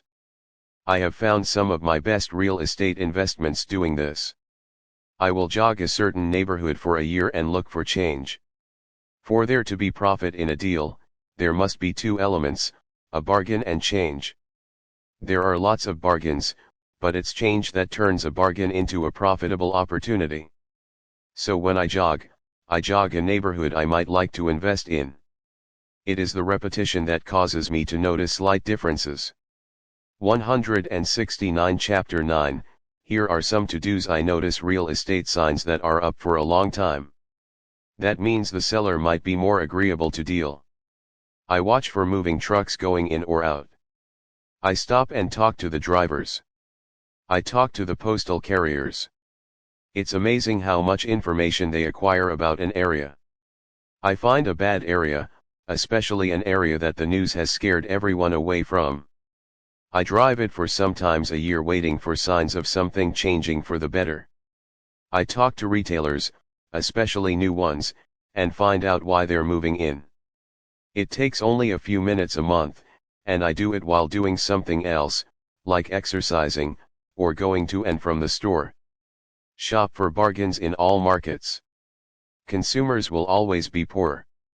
When the supermarket has a sale, say on toilet paper, the consumer runs in and stocks up. But when the housing or stock market has a sale, most often called a crash or correction, the same consumer often runs away from it. When the supermarket raises its prices, the consumer shops somewhere else. But when housing or the stock market raise their prices, the same consumer often rushes in and starts buying. Always remember, profits are made in the buying, not in the selling. Look in the right places. A neighbor bought a condominium for $100,000. I bought the identical condo next door for $50,000. He told me he's waiting for the price to go up. I told him that profit is made when you buy, not when you sell. He shopped with a real estate broker who owns no property of her own. I shopped at the foreclosure auction. I paid $500 for a class on how to do this. My neighbor thought that the $500 for a real estate investment class was too expensive. He said he could not afford the money, or the time. So he waits for the price to go up. 170 Rich Dad Poor Dad. Look for people who want to buy first. Then look for someone who wants to sell. A friend was looking for a certain piece of land. He had the money but did not have the time. I found a large piece of land, larger than what my friend wanted to buy, tied it up with an option, called my friend, and he said he wanted a piece of it. So I sold the piece to him and then bought the land. I kept the remaining land as mine for free. Moral of the story: buy the pie, and cut it in pieces. Most people look for what they can afford, so they look too small. They buy only a piece of the pie, so they end up paying more for less. Small thinkers don't get the big breaks. If you want to get richer, think big. Think big. Retailers love giving volume discounts, simply because most business people love big spenders. So even if you're small, you can always think big. When my company was in the market for computers, I called several friends and asked them if they were ready to buy also. We then went to different dealers and negotiated a great deal because we wanted to buy so many. I have done the same with stocks. Small people remain small because they think small, act alone, or don't act all. Learn from history. All the big companies on the stock exchange started out as small companies. Colonel Sanders did not get rich until after he lost everything in his 60s. Bill Gates was one of the richest men in the world before he was 30. Action always beats inaction. These are just a few of the things I have done and continue to do to recognize opportunities.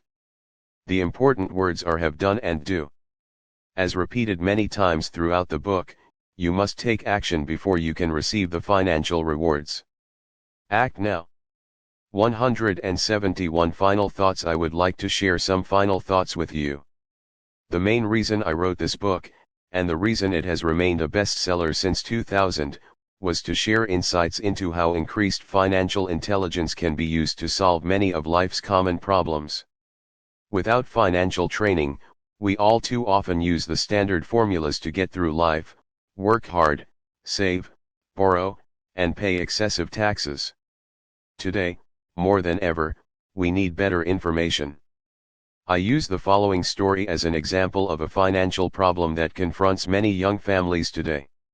How do you afford a good education for your children and provide for your own retirement?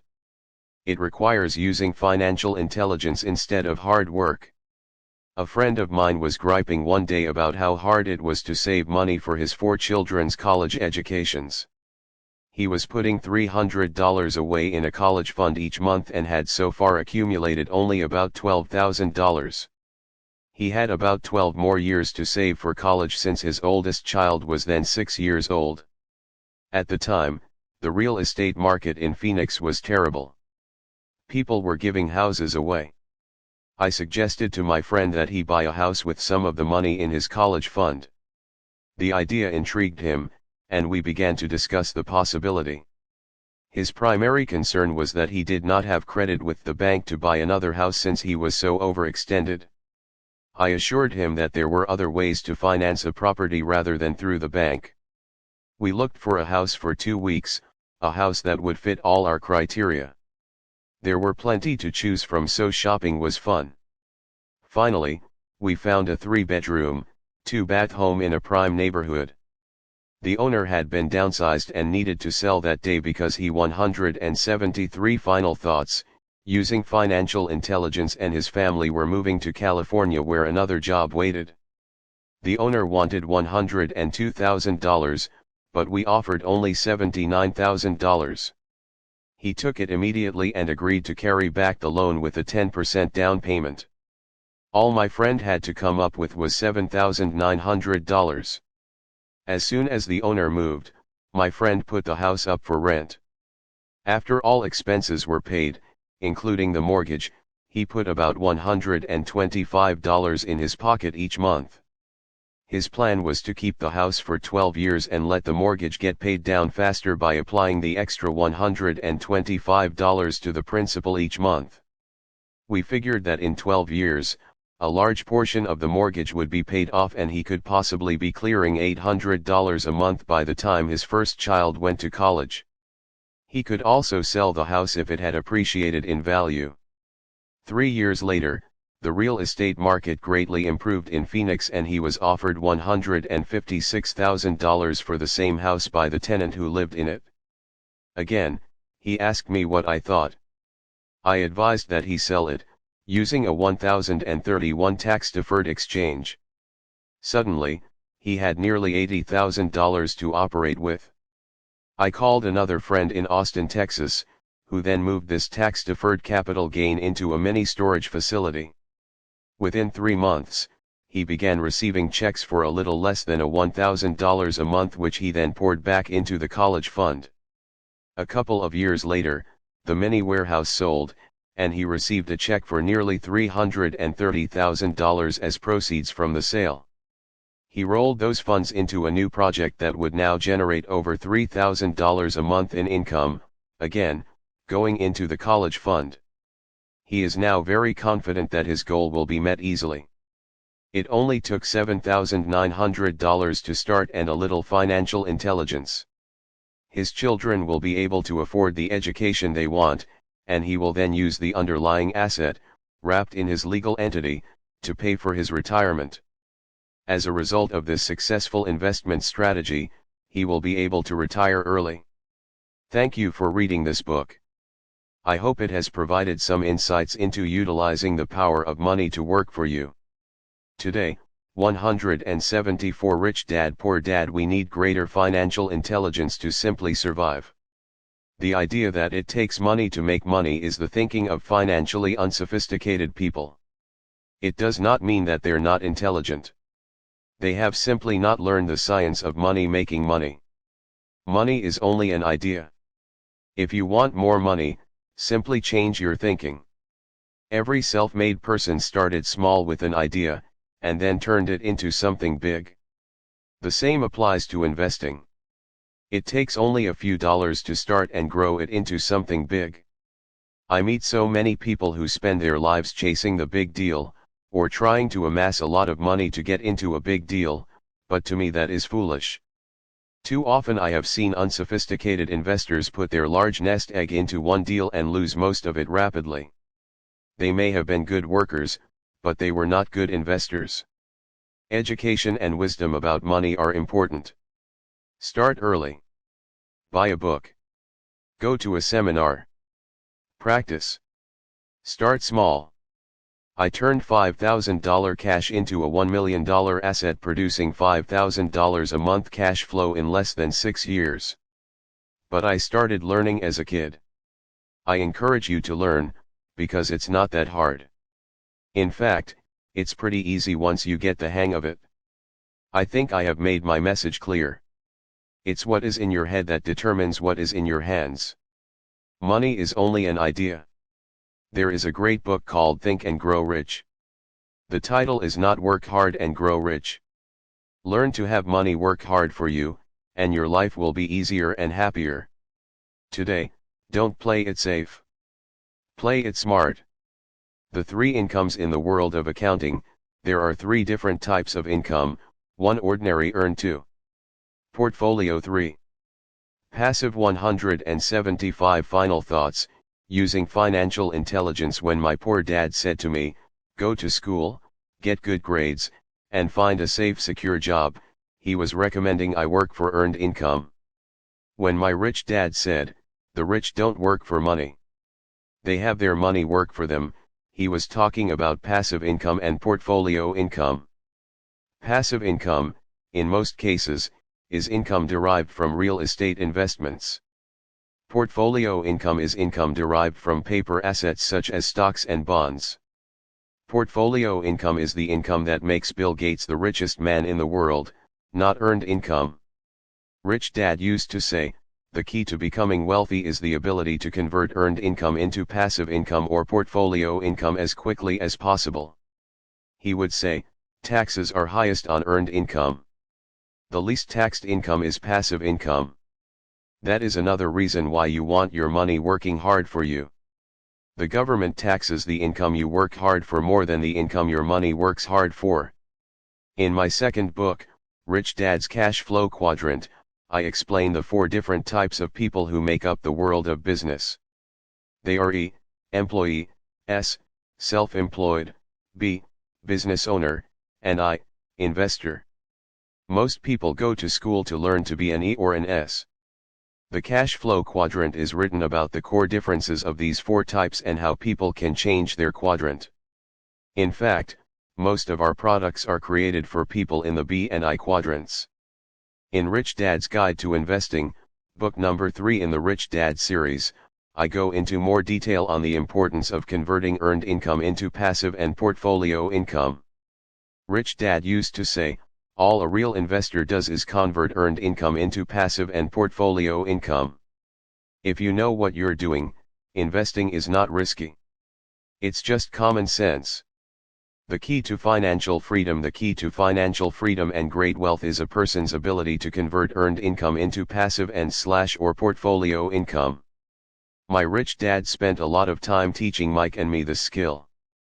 Having this ability is 176 Rich Dad Poor Dad. The reason my wife Kim and I are financially free, never needing to work again. We continue to work because we choose to. Today we own a real estate investment company for passive income and participate in private placements and initial public offerings of stock for portfolio income. We also went back to work to build a financial education company so that we can continue to create and publish books and games. All of our educational products are created to teach the same skills my rich dad taught me, the skills of converting earned income into passive and portfolio income. The games we create are important because they teach what books cannot teach. For example, you could never learn to ride a bicycle by only reading a book. Our cash flow games for adults and cash flow for kids game are designed to teach players the basic investment skills of converting earned income into passive and portfolio income. They also teach the principles of accounting and financial literacy.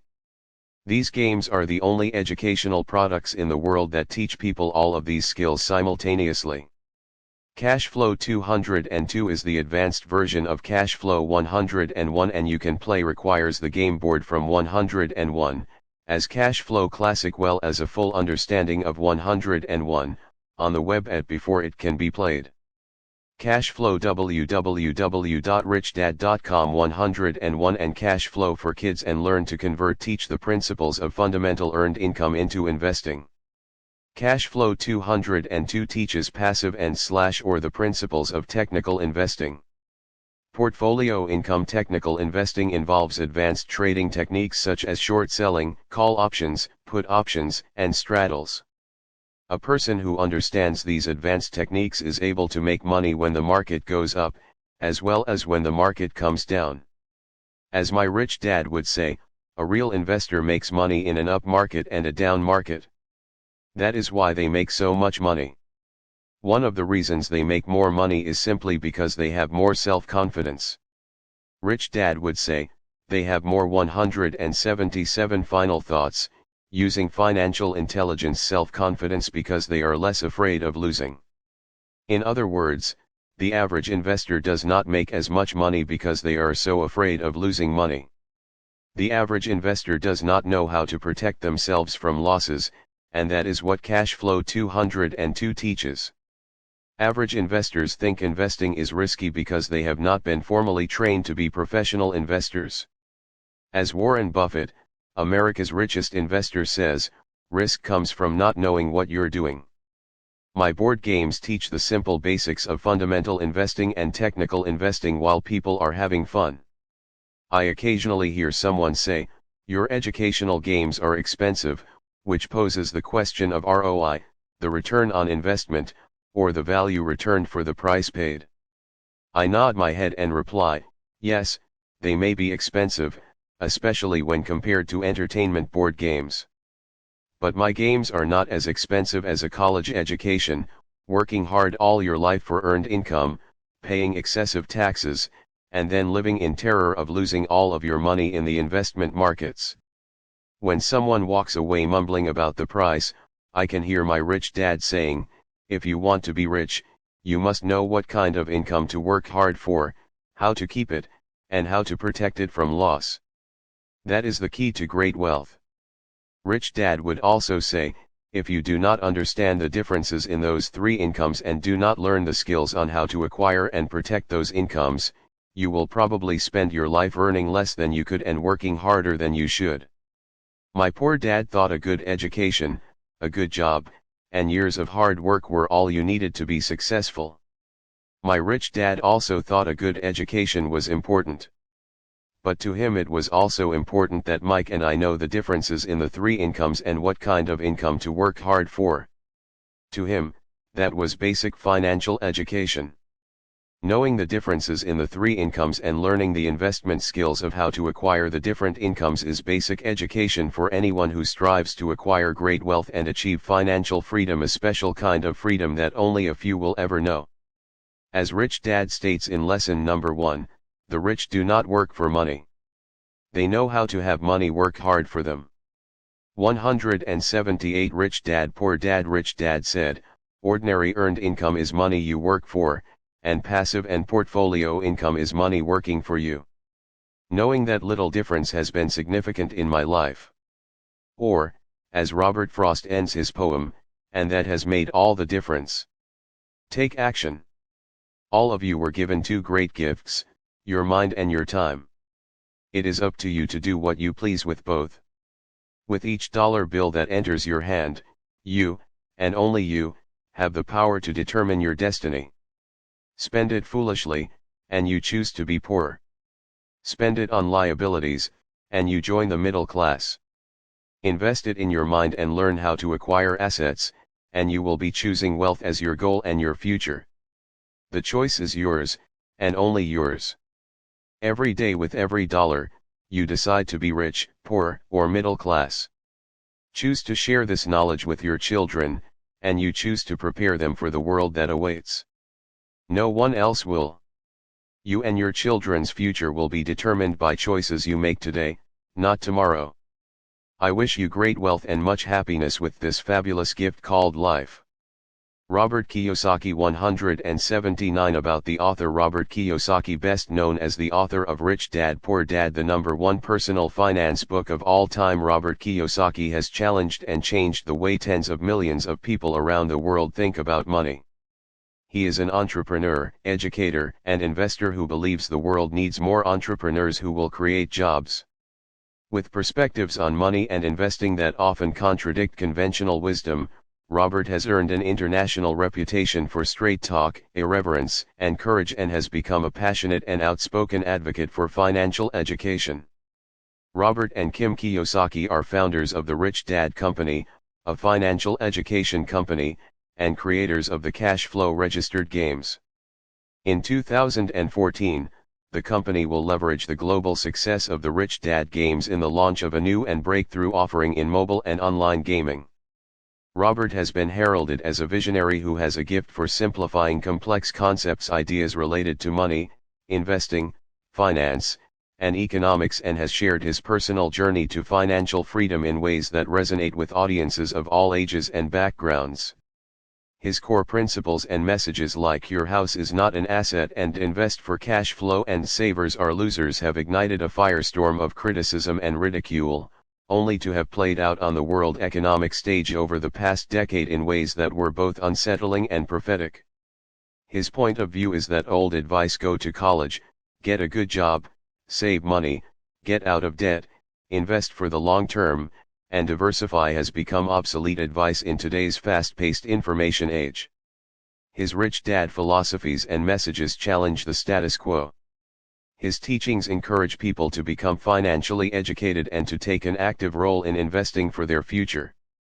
The author of 19 books, including the international blockbuster Rich Dad Poor Dad, Robert has been a featured guest with media outlets in every corner of the world, from CNN, the BBC, Fox News, Al Jazeera, GBTV, and PBS, to Larry King Live, Oprah, People's Daily, Sydney Morning Herald, The Doctors, Straits Times, Bloomberg, NPR, USA Today, and hundreds of others, and his books have topped international bestsellers lists for more than a decade. He continues to teach and inspire audiences around the world. His most recent books include Unfair Advantage, The Power of Financial Education, Midas Touch, the second book he has co-authored with Donald Trump, and Why A Students Work for C Students. To learn more, visit richdad.com. Bonus book excerpt: Rich Dad's Cash Flow Quadrant, Registered Guide to Financial Freedom by Robert T. Kiyosaki. Registered editors note the times they are a change, and there have been many changes in our economy and the investing landscape since Rich Dad Poor Dad was first published in 1997. 14 years ago, Robert Kiyosaki challenged conventional wisdom with his bold statement that your house is not an asset. His contrarian views on money and investing were met with skepticism, criticism, and outrage. In 2002, Robert's book, Rich Dad's Prophecy, advised that we prepare for an upcoming financial market crash. In 2006, Robert joined forces with Donald Trump to write Why We Want You to Be Rich, a book inspired by their concern for the shrinking middle class in America. Robert continues to be a passionate advocate for the importance and power of financial education. Today, in the wake of the subprime fiasco, record home foreclosures, and a global economic meltdown that is still raging, his words seem not only prophetic, but enlightened. Many skeptics have become believers. In preparing the 2011 edition of Rich Dad's Cash Flow Quadrant, Robert realized two things: that his message and teachings have withstood the test of time, and that the investment landscape, the world in which investors operate, has changed dramatically. These changes have affected, and will continue to affect, those in the investor quadrant, and have fueled Robert's decision to update an important section in this book. Chapter 5, The 5 Levels of Investors. 9 Contents. Introduction. Which quadrant are you in? 1. Part 1, The Cash Flow Quadrant. Chapter 1, Why Don't You Get a Job? 11. Chapter 2, Different Quadrants, Different People. 23. Chapter 3, Why People Choose Security Over Freedom. 57. Chapter 4, The 3 Kinds of Business Systems. 81. Chapter 5, The 5 Levels of Investors. 95. Chapter 6, You Cannot See Money with Your Eyes. 119. Part 2, Bringing Out the Best in You. Chapter 7, Becoming Who You Are. 149. Chapter 8, How Do I Get Rich? 165. Chapter 9, Be the Bank, Not the Banker. 187. Part 3, How to Become a Successful BNI. Chapter 10, Take Baby Steps. 217. The 7 Steps to Finding Your Financial Fast Track. Chapter 11, Step 1, It's Time to Mind Your Own Business. 233. Chapter 12, Step 2, Take Control of Your Cash Flow. 239. Chapter 13, Step 3, Know the Difference Between Risk and Risky. 247. Chapter 14, Step 4, decide what kind of investor you want to be. 251 Chapter 15 Step 5, Seek Mentors. 259 Chapter 16 Step 6, Make disappointment your strength. 269 Chapter 17 Step 7, The Power of Faith. 275 Chapter 18 In summary. 281 Preface. What is your life's goal? What do you want to be when you grow up? That is a question most of us have been asked. I had many interests as a kid, and it was easy to choose. If it sounded exciting and glamorous, I wanted to do it. I wanted to be a marine biologist, an astronaut, a marine, a ship's officer, a pilot, and a professional football player. I was fortunate enough to achieve 3 of those goals: a Marine Corps officer, a ship's officer, and a pilot. I knew I did not want to become a teacher, a writer, or an accountant. I did not want to be a teacher because I did not like school. I did not want to be a writer because I failed English twice. And I dropped out of my MBA program because I could not stand accounting. Ironically, now that I have grown up, I have become everything I never wanted to become. Although I dislike school, today I own an education company. I personally teach around the world because I love teaching. Although I failed English twice because I could not write, today I am best known as an author. My book, Rich Dad Poor Dad, was on the New York Times bestsellers list for over 7 years and is one of the top 3 best-selling books in the United States. The only books ahead of it are The Joy of Sex and The Road Less Traveled. Adding one more irony, Rich Dad Poor Dad and My Cash Flow Registered Board Game are a book and a game about accounting, another subject I struggled with. So what does this have to do with the question, what is your goal in life? 15 Preface. The answer is found in the simple, yet profound, statement by a Vietnamese monk, Thich Nhat Hanh, the path is the goal. In other words, finding your path in life is your goal in life.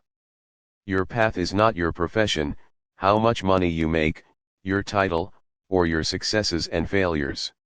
Finding your path means finding out what you were put here on this earth to do.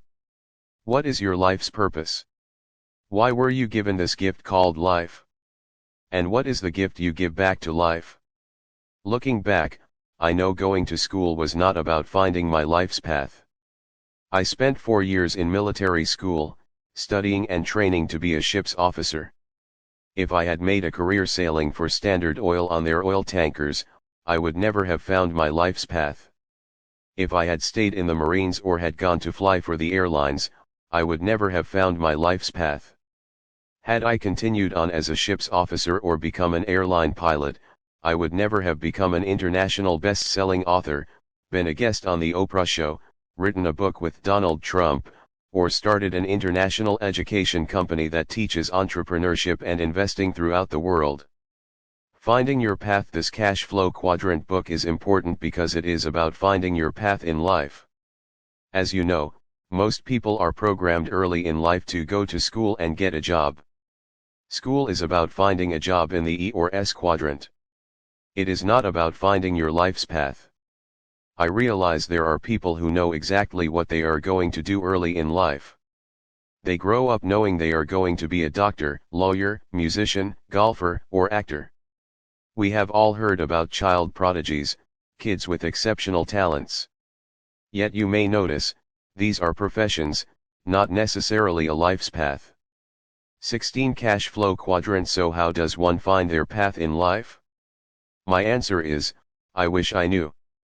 If I could wave my magic wand and your life's path would magically appear, I would. Since I do not have a magic wand nor can I tell you what to do, the best thing I can do is tell you what I did. And what I did was trust my intuition, my heart, and my guts. For example, in 1973, returning from the war, when my poor dad suggested I go back to school, get my higher degrees, and work for the government, my brain went numb, my heart went heavy and my gut said, no way. When he suggested I get my old job back with Standard Oil or fly for the airlines, again my mind, heart, and gut said no. I knew I was through sailing and flying, although they were great professions and the pay was pretty good. In 1973, at the age of 26, I was growing up. I had followed my parents' advice and gone to school, received my college degree, and had two professions, a license to be a ship's officer and a license to fly. The problem was, they were professions and the dreams of a child. At the age of 26, I was old enough to know that education is a process. For example, when I wanted to be a ship's officer, I went to a school that turned out ship's officers. And when I wanted to learn to fly, I went to Navy flight school, a 2-year process that turns non-pilots into pilots. I was cautious about my next educational process. I wanted to know what I was going to become before I started my next educational process. Traditional schools had been good to me. I had achieved my childhood professions. Reaching adulthood was confusing because there were no signs saying, "This is the way." I knew what I didn't want to do, but I did not know what I wanted to do. It would have been simple if all I wanted was a new profession. If I had wanted to be a medical doctor, I would have gone to medical school. If I had wanted to be a lawyer, I would have gone to law school. But I knew there was more to life than just going to school to gain another professional credential. I did not realize it at the time, but at 26 years of age, I was now looking for my path in life, not my next profession. 17 Preface. A different education. In 1973, in my last year of active duty flying for the Marine Corps when I was stationed near home in Hawaii, I knew I wanted to follow in my rich dad's footsteps. While in the Marines, I signed up for real estate courses and business courses on the weekends, preparing to become an entrepreneur in the B and I quadrants. At the same time, upon a friend's recommendation of a friend, I signed up for a personal development course, hoping to find out who I really was. A personal development course is non-traditional education because I was not taking it for credits or grades. I did not know what I was going to learn, as I did when I signed up for real estate courses. All I knew was that it was time to take courses to find out about me. In my first weekend course, the instructor drew this simple diagram on the flip chart: physical, mental, emotional, spiritual, 18 cash flow quadrant. With the diagram complete, the instructor turned and said, "To develop into a whole human being, we need mental, physical, emotional, and spiritual education." Listening to her explanation, it was clear to me that traditional schools were primarily about developing students mentally. That is why so many students who do well in school, do not do well in real life, especially in the world of money. As the course progressed over the weekend, I discovered why I disliked school. I realized that I loved learning, but hated school. Traditional education was a great environment for the A students, but it was not the environment for me. Traditional education was crushing my spirit, trying to motivate me with the emotion of fear, the fear of making mistakes, the fear of failing, and the fear of not getting a job. They were programming me to be an employee in the E or S quadrant. I realized that traditional education is not the place for a person who wants to be an entrepreneur in the B and I quadrants. This may be why so many entrepreneurs never finish school. Entrepreneurs like Thomas Edison, founder of General Electric; Henry Ford, founder of Ford Motor Company; Steve Jobs, founder of Apple; Bill Gates, founder of Microsoft; Walt Disney, founder of Disneyland; and Mark Zuckerberg, founder of Facebook. As the day went on and the instructor went deeper and deeper into these 4 types of personal development, I realized I had spent most of my life in very harsh educational environments. After 4 years at an all-male military academy and 5 years as a Marine pilot, I was pretty strong mentally and physically. As a Marine pilot, I was strong emotionally and spiritually, but all on the macho male development side. I had no gentle side, no female energy. After all, I was trained to be Marine Corps officer, emotionally calm under pressure, prepared to kill, and spiritually prepared to die for my country. If you ever saw the movie Top Gun starring Tom Cruise, you get a glimpse into the masculine world and bravado of military pilots. I loved that world. I was good in that world. It was a modern-day world of knights and warriors. It was not a world for wimps. 19 Preface. In the seminar, I went into my emotions and briefly touched my spirit. I cried a lot because I had a lot to cry about. I had done and seen things no one should ever be asked to do. During the seminar, I hugged a man, something I had never done before, not even with my father. On Sunday night, it was difficult leaving the self-development workshop. The seminar had been a gentle, loving, honest environment.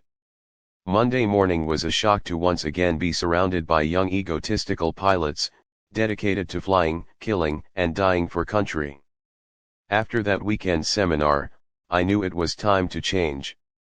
I knew developing myself emotionally and spiritually to become a kinder, gentler, and more compassionate person would be the hardest thing I could do.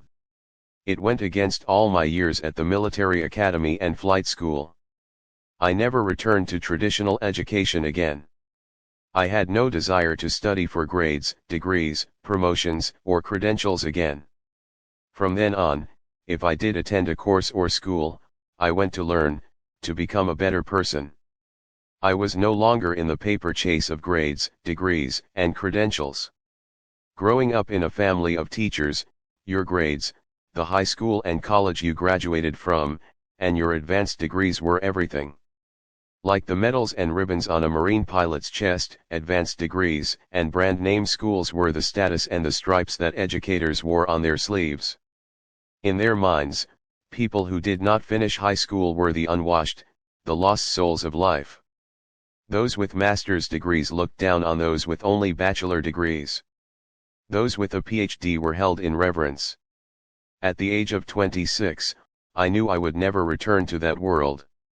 Editor's note: in 2009, Robert received an honorary PhD in entrepreneurship from prestigious San Ignacio de Loyola in Lima, Peru. The few other recipients of this award are political leaders, such as the former president of Spain. XX Cash Flow Quadrant. Finding my path. I know some of you are now asking, why is he spending so much time talking about non-traditional education courses?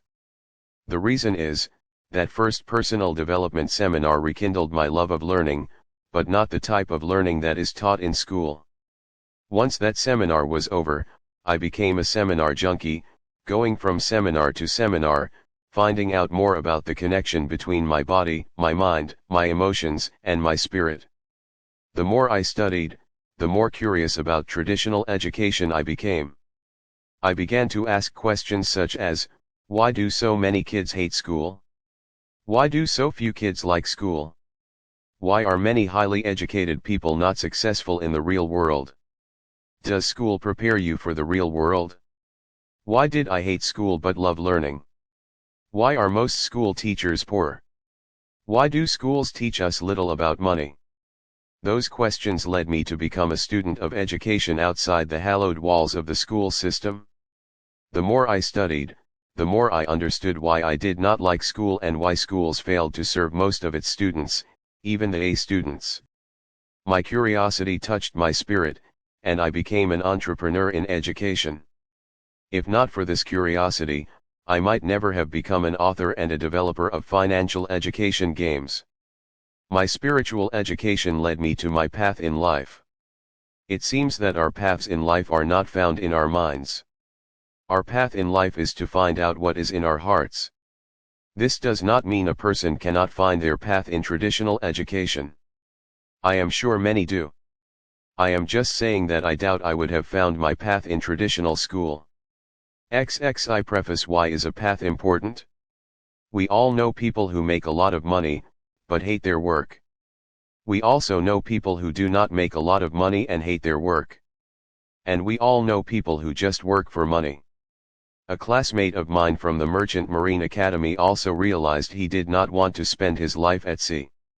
Rather than sail for the rest of his life, he went to law school after graduation, spending 3 more years becoming a lawyer and entering private practice in the S quadrant. He died in his early 50s. He had become a very successful, unhappy lawyer. Like me, he had 2 professions by the time he was 26. Although he hated being a lawyer, he continued being a lawyer because he had a family, kids, a mortgage, and bills to pay. A year before he died, I met him at a class reunion in New York. He was a bitter man. "All I do is sweep up behind rich guys like you. They pay me nothing. I hate what I do and who I work for. Why don't you do something else?" I asked. "I can't afford to stop working. My first child is entering college. He died of a heart attack before she graduated. He made a lot of money via his professional training, but he was emotionally angry, spiritually dead, and soon his body followed." I realize this is an extreme example. Most people do not hate what they do as much as my friend did. Yet it illustrates the problem when a person is trapped in a profession and unable to find their path. To me, this is the shortcoming of traditional education. Millions of people leave school, only to be trapped in jobs they do not like. They know something is missing in life. Many people are also trapped financially, earning just enough to survive, wanting to earn more but not knowing what to do. Without awareness of the other quadrants, many people go back to school and look for new professions or pay raises in the E or S quadrant, unaware of the world of the B and I quadrants. XXII cash flow quadrant. My reason for becoming a teacher. My primary reason for becoming a teacher in the B quadrant was a desire to provide financial education. I wanted to make this education available to anyone who wanted to learn, regardless of how much money they had or what their grade point averages were. That is why the Rich Dad Company started with the cash flow game. This game can teach in places I could never go. The beauty of the game is that it was designed to have people teach people. There is no need for an expensive teacher or classroom. The cash flow game is now translated into over 16 languages, reaching millions of people all over the world. Today, the Rich Dad Company offers financial education courses as well as the services of coaches and mentors to support a person's financial education. Our programs are especially important for anyone wanting to evolve out of the E and S quadrants into the B and I quadrants. There is no guarantee that everyone will make it to the B and I quadrants, yet they will know how to access those quadrants if they want to. Change is not easy for me. Changing quadrants was not easy. It was hard work mentally, but more so emotionally and spiritually. Growing up in a family of highly educated employees in the E quadrant, I carried their values of education, job security, benefits, and a government pension. In many ways, my family values made my transition difficult. I had to shut out their warnings, concerns, and criticisms about becoming an entrepreneur and investor. Some of their values I had to discount were, "But you have to have a job. You're taking too many risks. What if you fail? Just go back to school and get your master's degree. Become a doctor. They make a lot of money. The rich are greedy." XXII preface. Why is money so important to you? Money won't make you happy. Just live below your means. Play it safe. Don't go for your dreams. Diet and exercise. I mention emotional and spiritual development because that is what it takes to make a permanent change in life. For example, it rarely works to tell an overweight person, "Just eat less and exercise more." Diet and exercise may make sense mentally, but most people who are overweight do not eat because they are hungry. They eat to feed an emptiness in their emotions and their soul. When a person goes on a diet and exercise program, they are only working on their mind and their body. Without emotional development and spiritual strength, the overweight person may go on a diet for 6 months and lose a ton of weight, only to put even more weight back on later. The same is true for changing quadrants. Saying to yourself, "I'm going to become an entrepreneur in the B quadrant," is as futile as a chain smoker saying, "Tomorrow I'm going to quit smoking." Smoking is a physical addiction caused by emotional and spiritual challenges. Without emotional and spiritual support, the smoker will always be a smoker. The same is true for an alcoholic, a sex addict, or a chronic shopper. Most addictions are attempts to find happiness in people's souls. This is why my company offers courses for the mind and body, but also coaches and mentors to support the emotional and spiritual transitions. A few people are able to make the journey alone, but I was not one of them. If not for a coach like my rich dad and the support of my wife Kim, I would not have made it. There were so many times I wanted to quit and give up. If not for Kim and my rich dad, I would have quit. XXIV cash flow quadrant. Why A students fail. Looking at the diagram again, it is easy to see why so many A students fail in the world of money. Body, mind, emotion, spirit. A person may be highly educated mentally, but if they are not educated emotionally, their fear will often stop their body from doing what it must do. That is why so many A students get stuck in analysis paralysis, studying every little detail, but failing to do anything.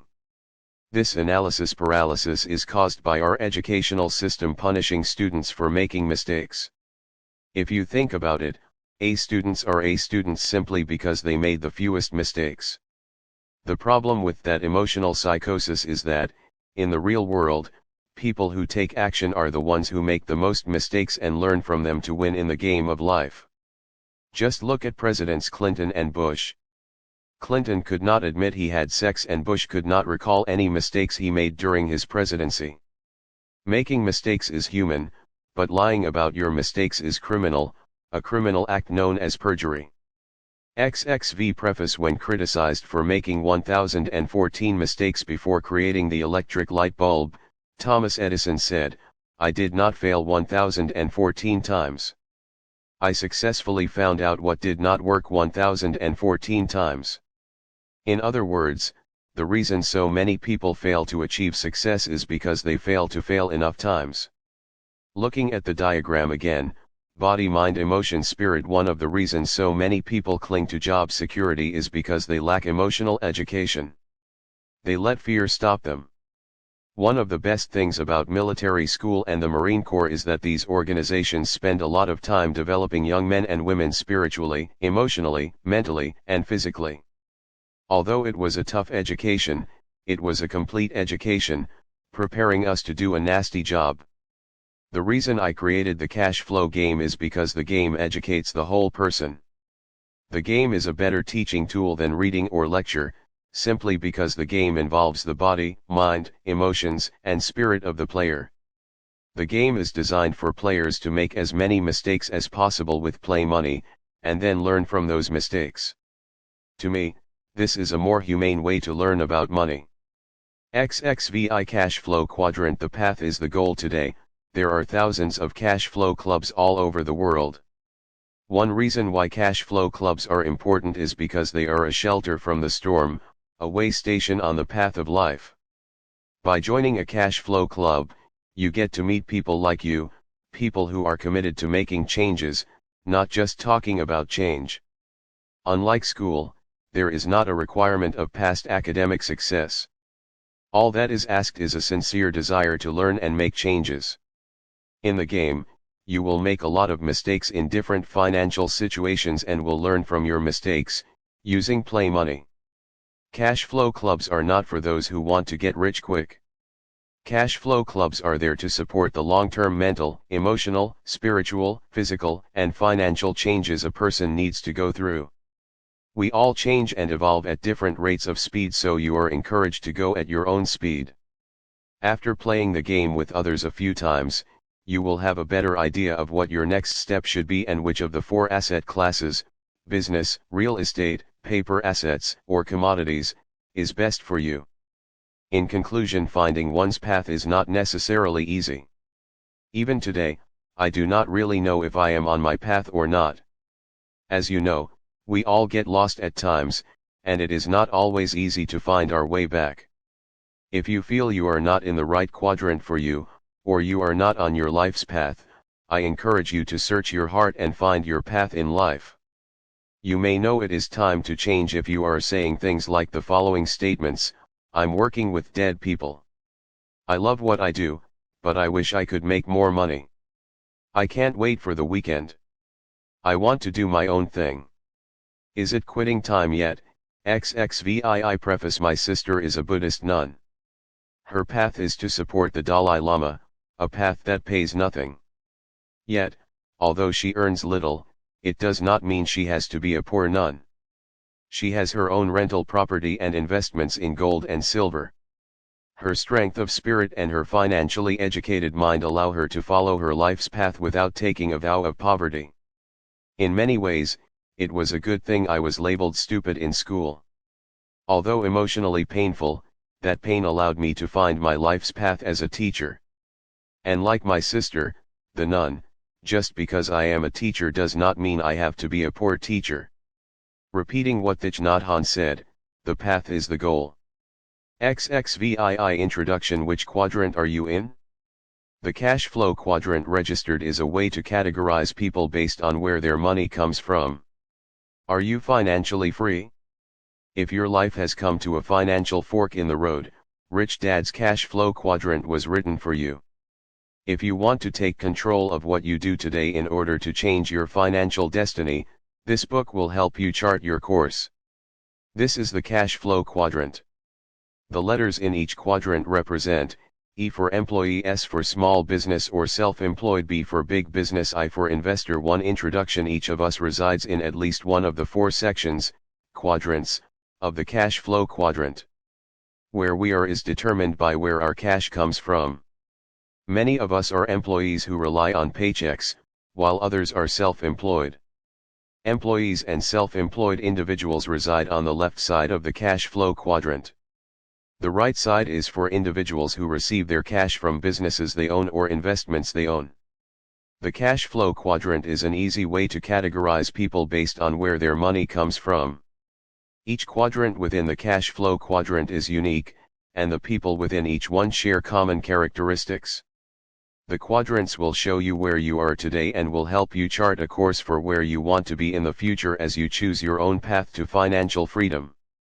While financial freedom can be found in all 4 of the quadrants, the skills of A, B, or I will help you reach your financial goals more quickly. Successful E's need to become successful I's to ensure their financial security during retirement. What do you want to be when you grow up? This book is, in many ways, part 2 of my book, Rich Dad Poor Dad. For those of you who may not have read Rich Dad Poor Dad, it is about the different lessons my 2 dads taught me about money and life choices. One was my real dad, and the other was my best friend's dad. One was highly educated and the other was a high school dropout. One was poor, and the other was rich. 2 Cash flow quadrant. Poor dad's advice growing up: my highly educated, but poor, dad always said, go to school, get good grades, and find a safe, secure job. He was recommending a life path that looked like this. School. Poor dad recommended that I become either a well-paid E, employee, or a well-paid S, self-employed professional, such as a medical doctor, lawyer, or accountant. My poor dad was very concerned about a steady paycheck, benefits, and job security. That's why he was a well-paid government official, the head of education for the state of Hawaii. 3 Introduction. Rich Dad's advice. My uneducated, but rich, dad offered very different advice. He said, go to school, graduate, build businesses, and become a successful investor. He was recommending a life path that looked like this. School. This book is about the mental, emotional, and educational process I went through in following my rich dad's advice. Who is this book for? This book is written for people who are ready to change quadrants, especially for individuals who are currently in the E and S categories and are contemplating moving to the B or I category. This book is for people who are ready to move beyond job security and begin to achieve financial security. It's not an easy life path, but the prize at the end of the road, financial freedom, is worth the journey. When I was 12 years old, Rich Dad told me a simple story that guided me to great wealth and financial freedom. It was his way of explaining the difference between the left side of the cash flow quadrant, the E and S quadrants, and the right side, or the B and I quadrants. The story goes like this: for cash flow quadrant. Once upon a time there was this quaint little village. It was a great place to live except for one problem. The village had no water unless it rained. To solve this problem once and for all, the village elders asked contractors to submit bids to deliver water to the village on a daily basis. 2 people volunteered to take on the task, and the elders awarded the contract to both of them. They felt that a little competition would keep prices low and ensure a backup supply of water.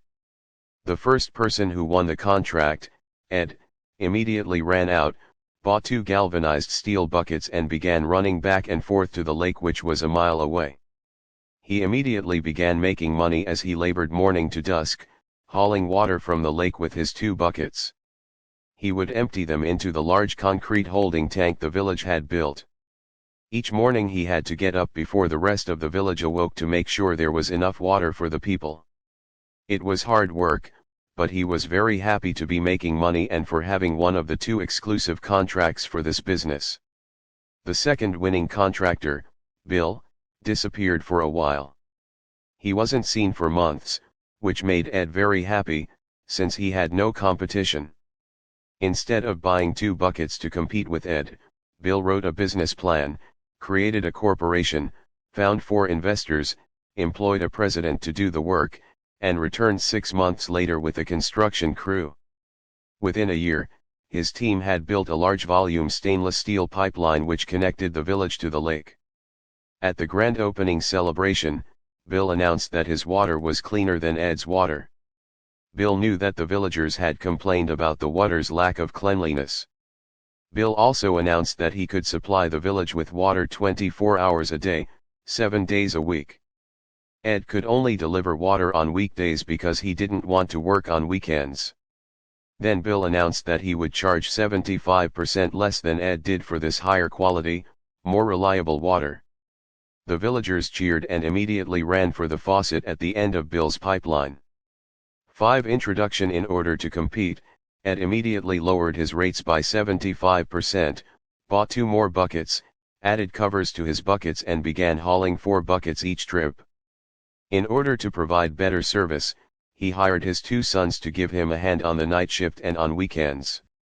When his boys went off to college, he said to them, "Hurry back because someday this business will belong to you." For some reason, his 2 sons never returned. Eventually, Ed had employees and union problems. The union demanded higher wages and better benefits and wanted its members to only haul 1 bucket at a time. Meanwhile, Bill realized that if this village needed water, then other villages must need water too. He rewrote his business plan and went off to sell his high-speed, high-volume, low-cost, clean water delivery system to villages throughout the world. He only makes a penny per bucket of water delivered, but he delivers billions of buckets of water every day. Whether he works or not, billions of people consume billions of buckets of water, and all that money pours into his bank account. Bill developed a pipeline to deliver money to himself, as well as water to the villages. Bill lived happily ever after. Ed worked hard for the rest of his life and had financial problems forever after. The end. That story about Bill and Ed has guided me for years. It has assisted me in my life's decision-making process. I often ask myself, am I building a pipeline or hauling buckets? Am I working hard, or am I working smart? And the answers to those questions have made me financially free. That is what this book is about. It's about what it takes to become a B and an I. It's for people who are tired of hauling buckets and are ready to build pipelines for cash to flow into their pockets. 6 Cash Flow Quadrant. This book is divided into 3 parts. Part 1. The first part of this book focuses on the core differences between people in the 4 quadrants. It shows why certain people gravitate to certain quadrants and often get stuck there without realizing it. It will help you identify where you are today in the quadrant and where you want to be in 5 years. Part 2. The second part of this book is about personal change. It's more about who you have to be, instead of what you have to do. Part 3. The third part of this book explains how to find success on the right side of the cash flow quadrant. I will share more of my Rich Dad secrets on the skills required to be a successful B&I. It will help you choose your own path to financial freedom. Throughout Rich Dad's cash flow quadrant, I continue to stress the importance of financial intelligence.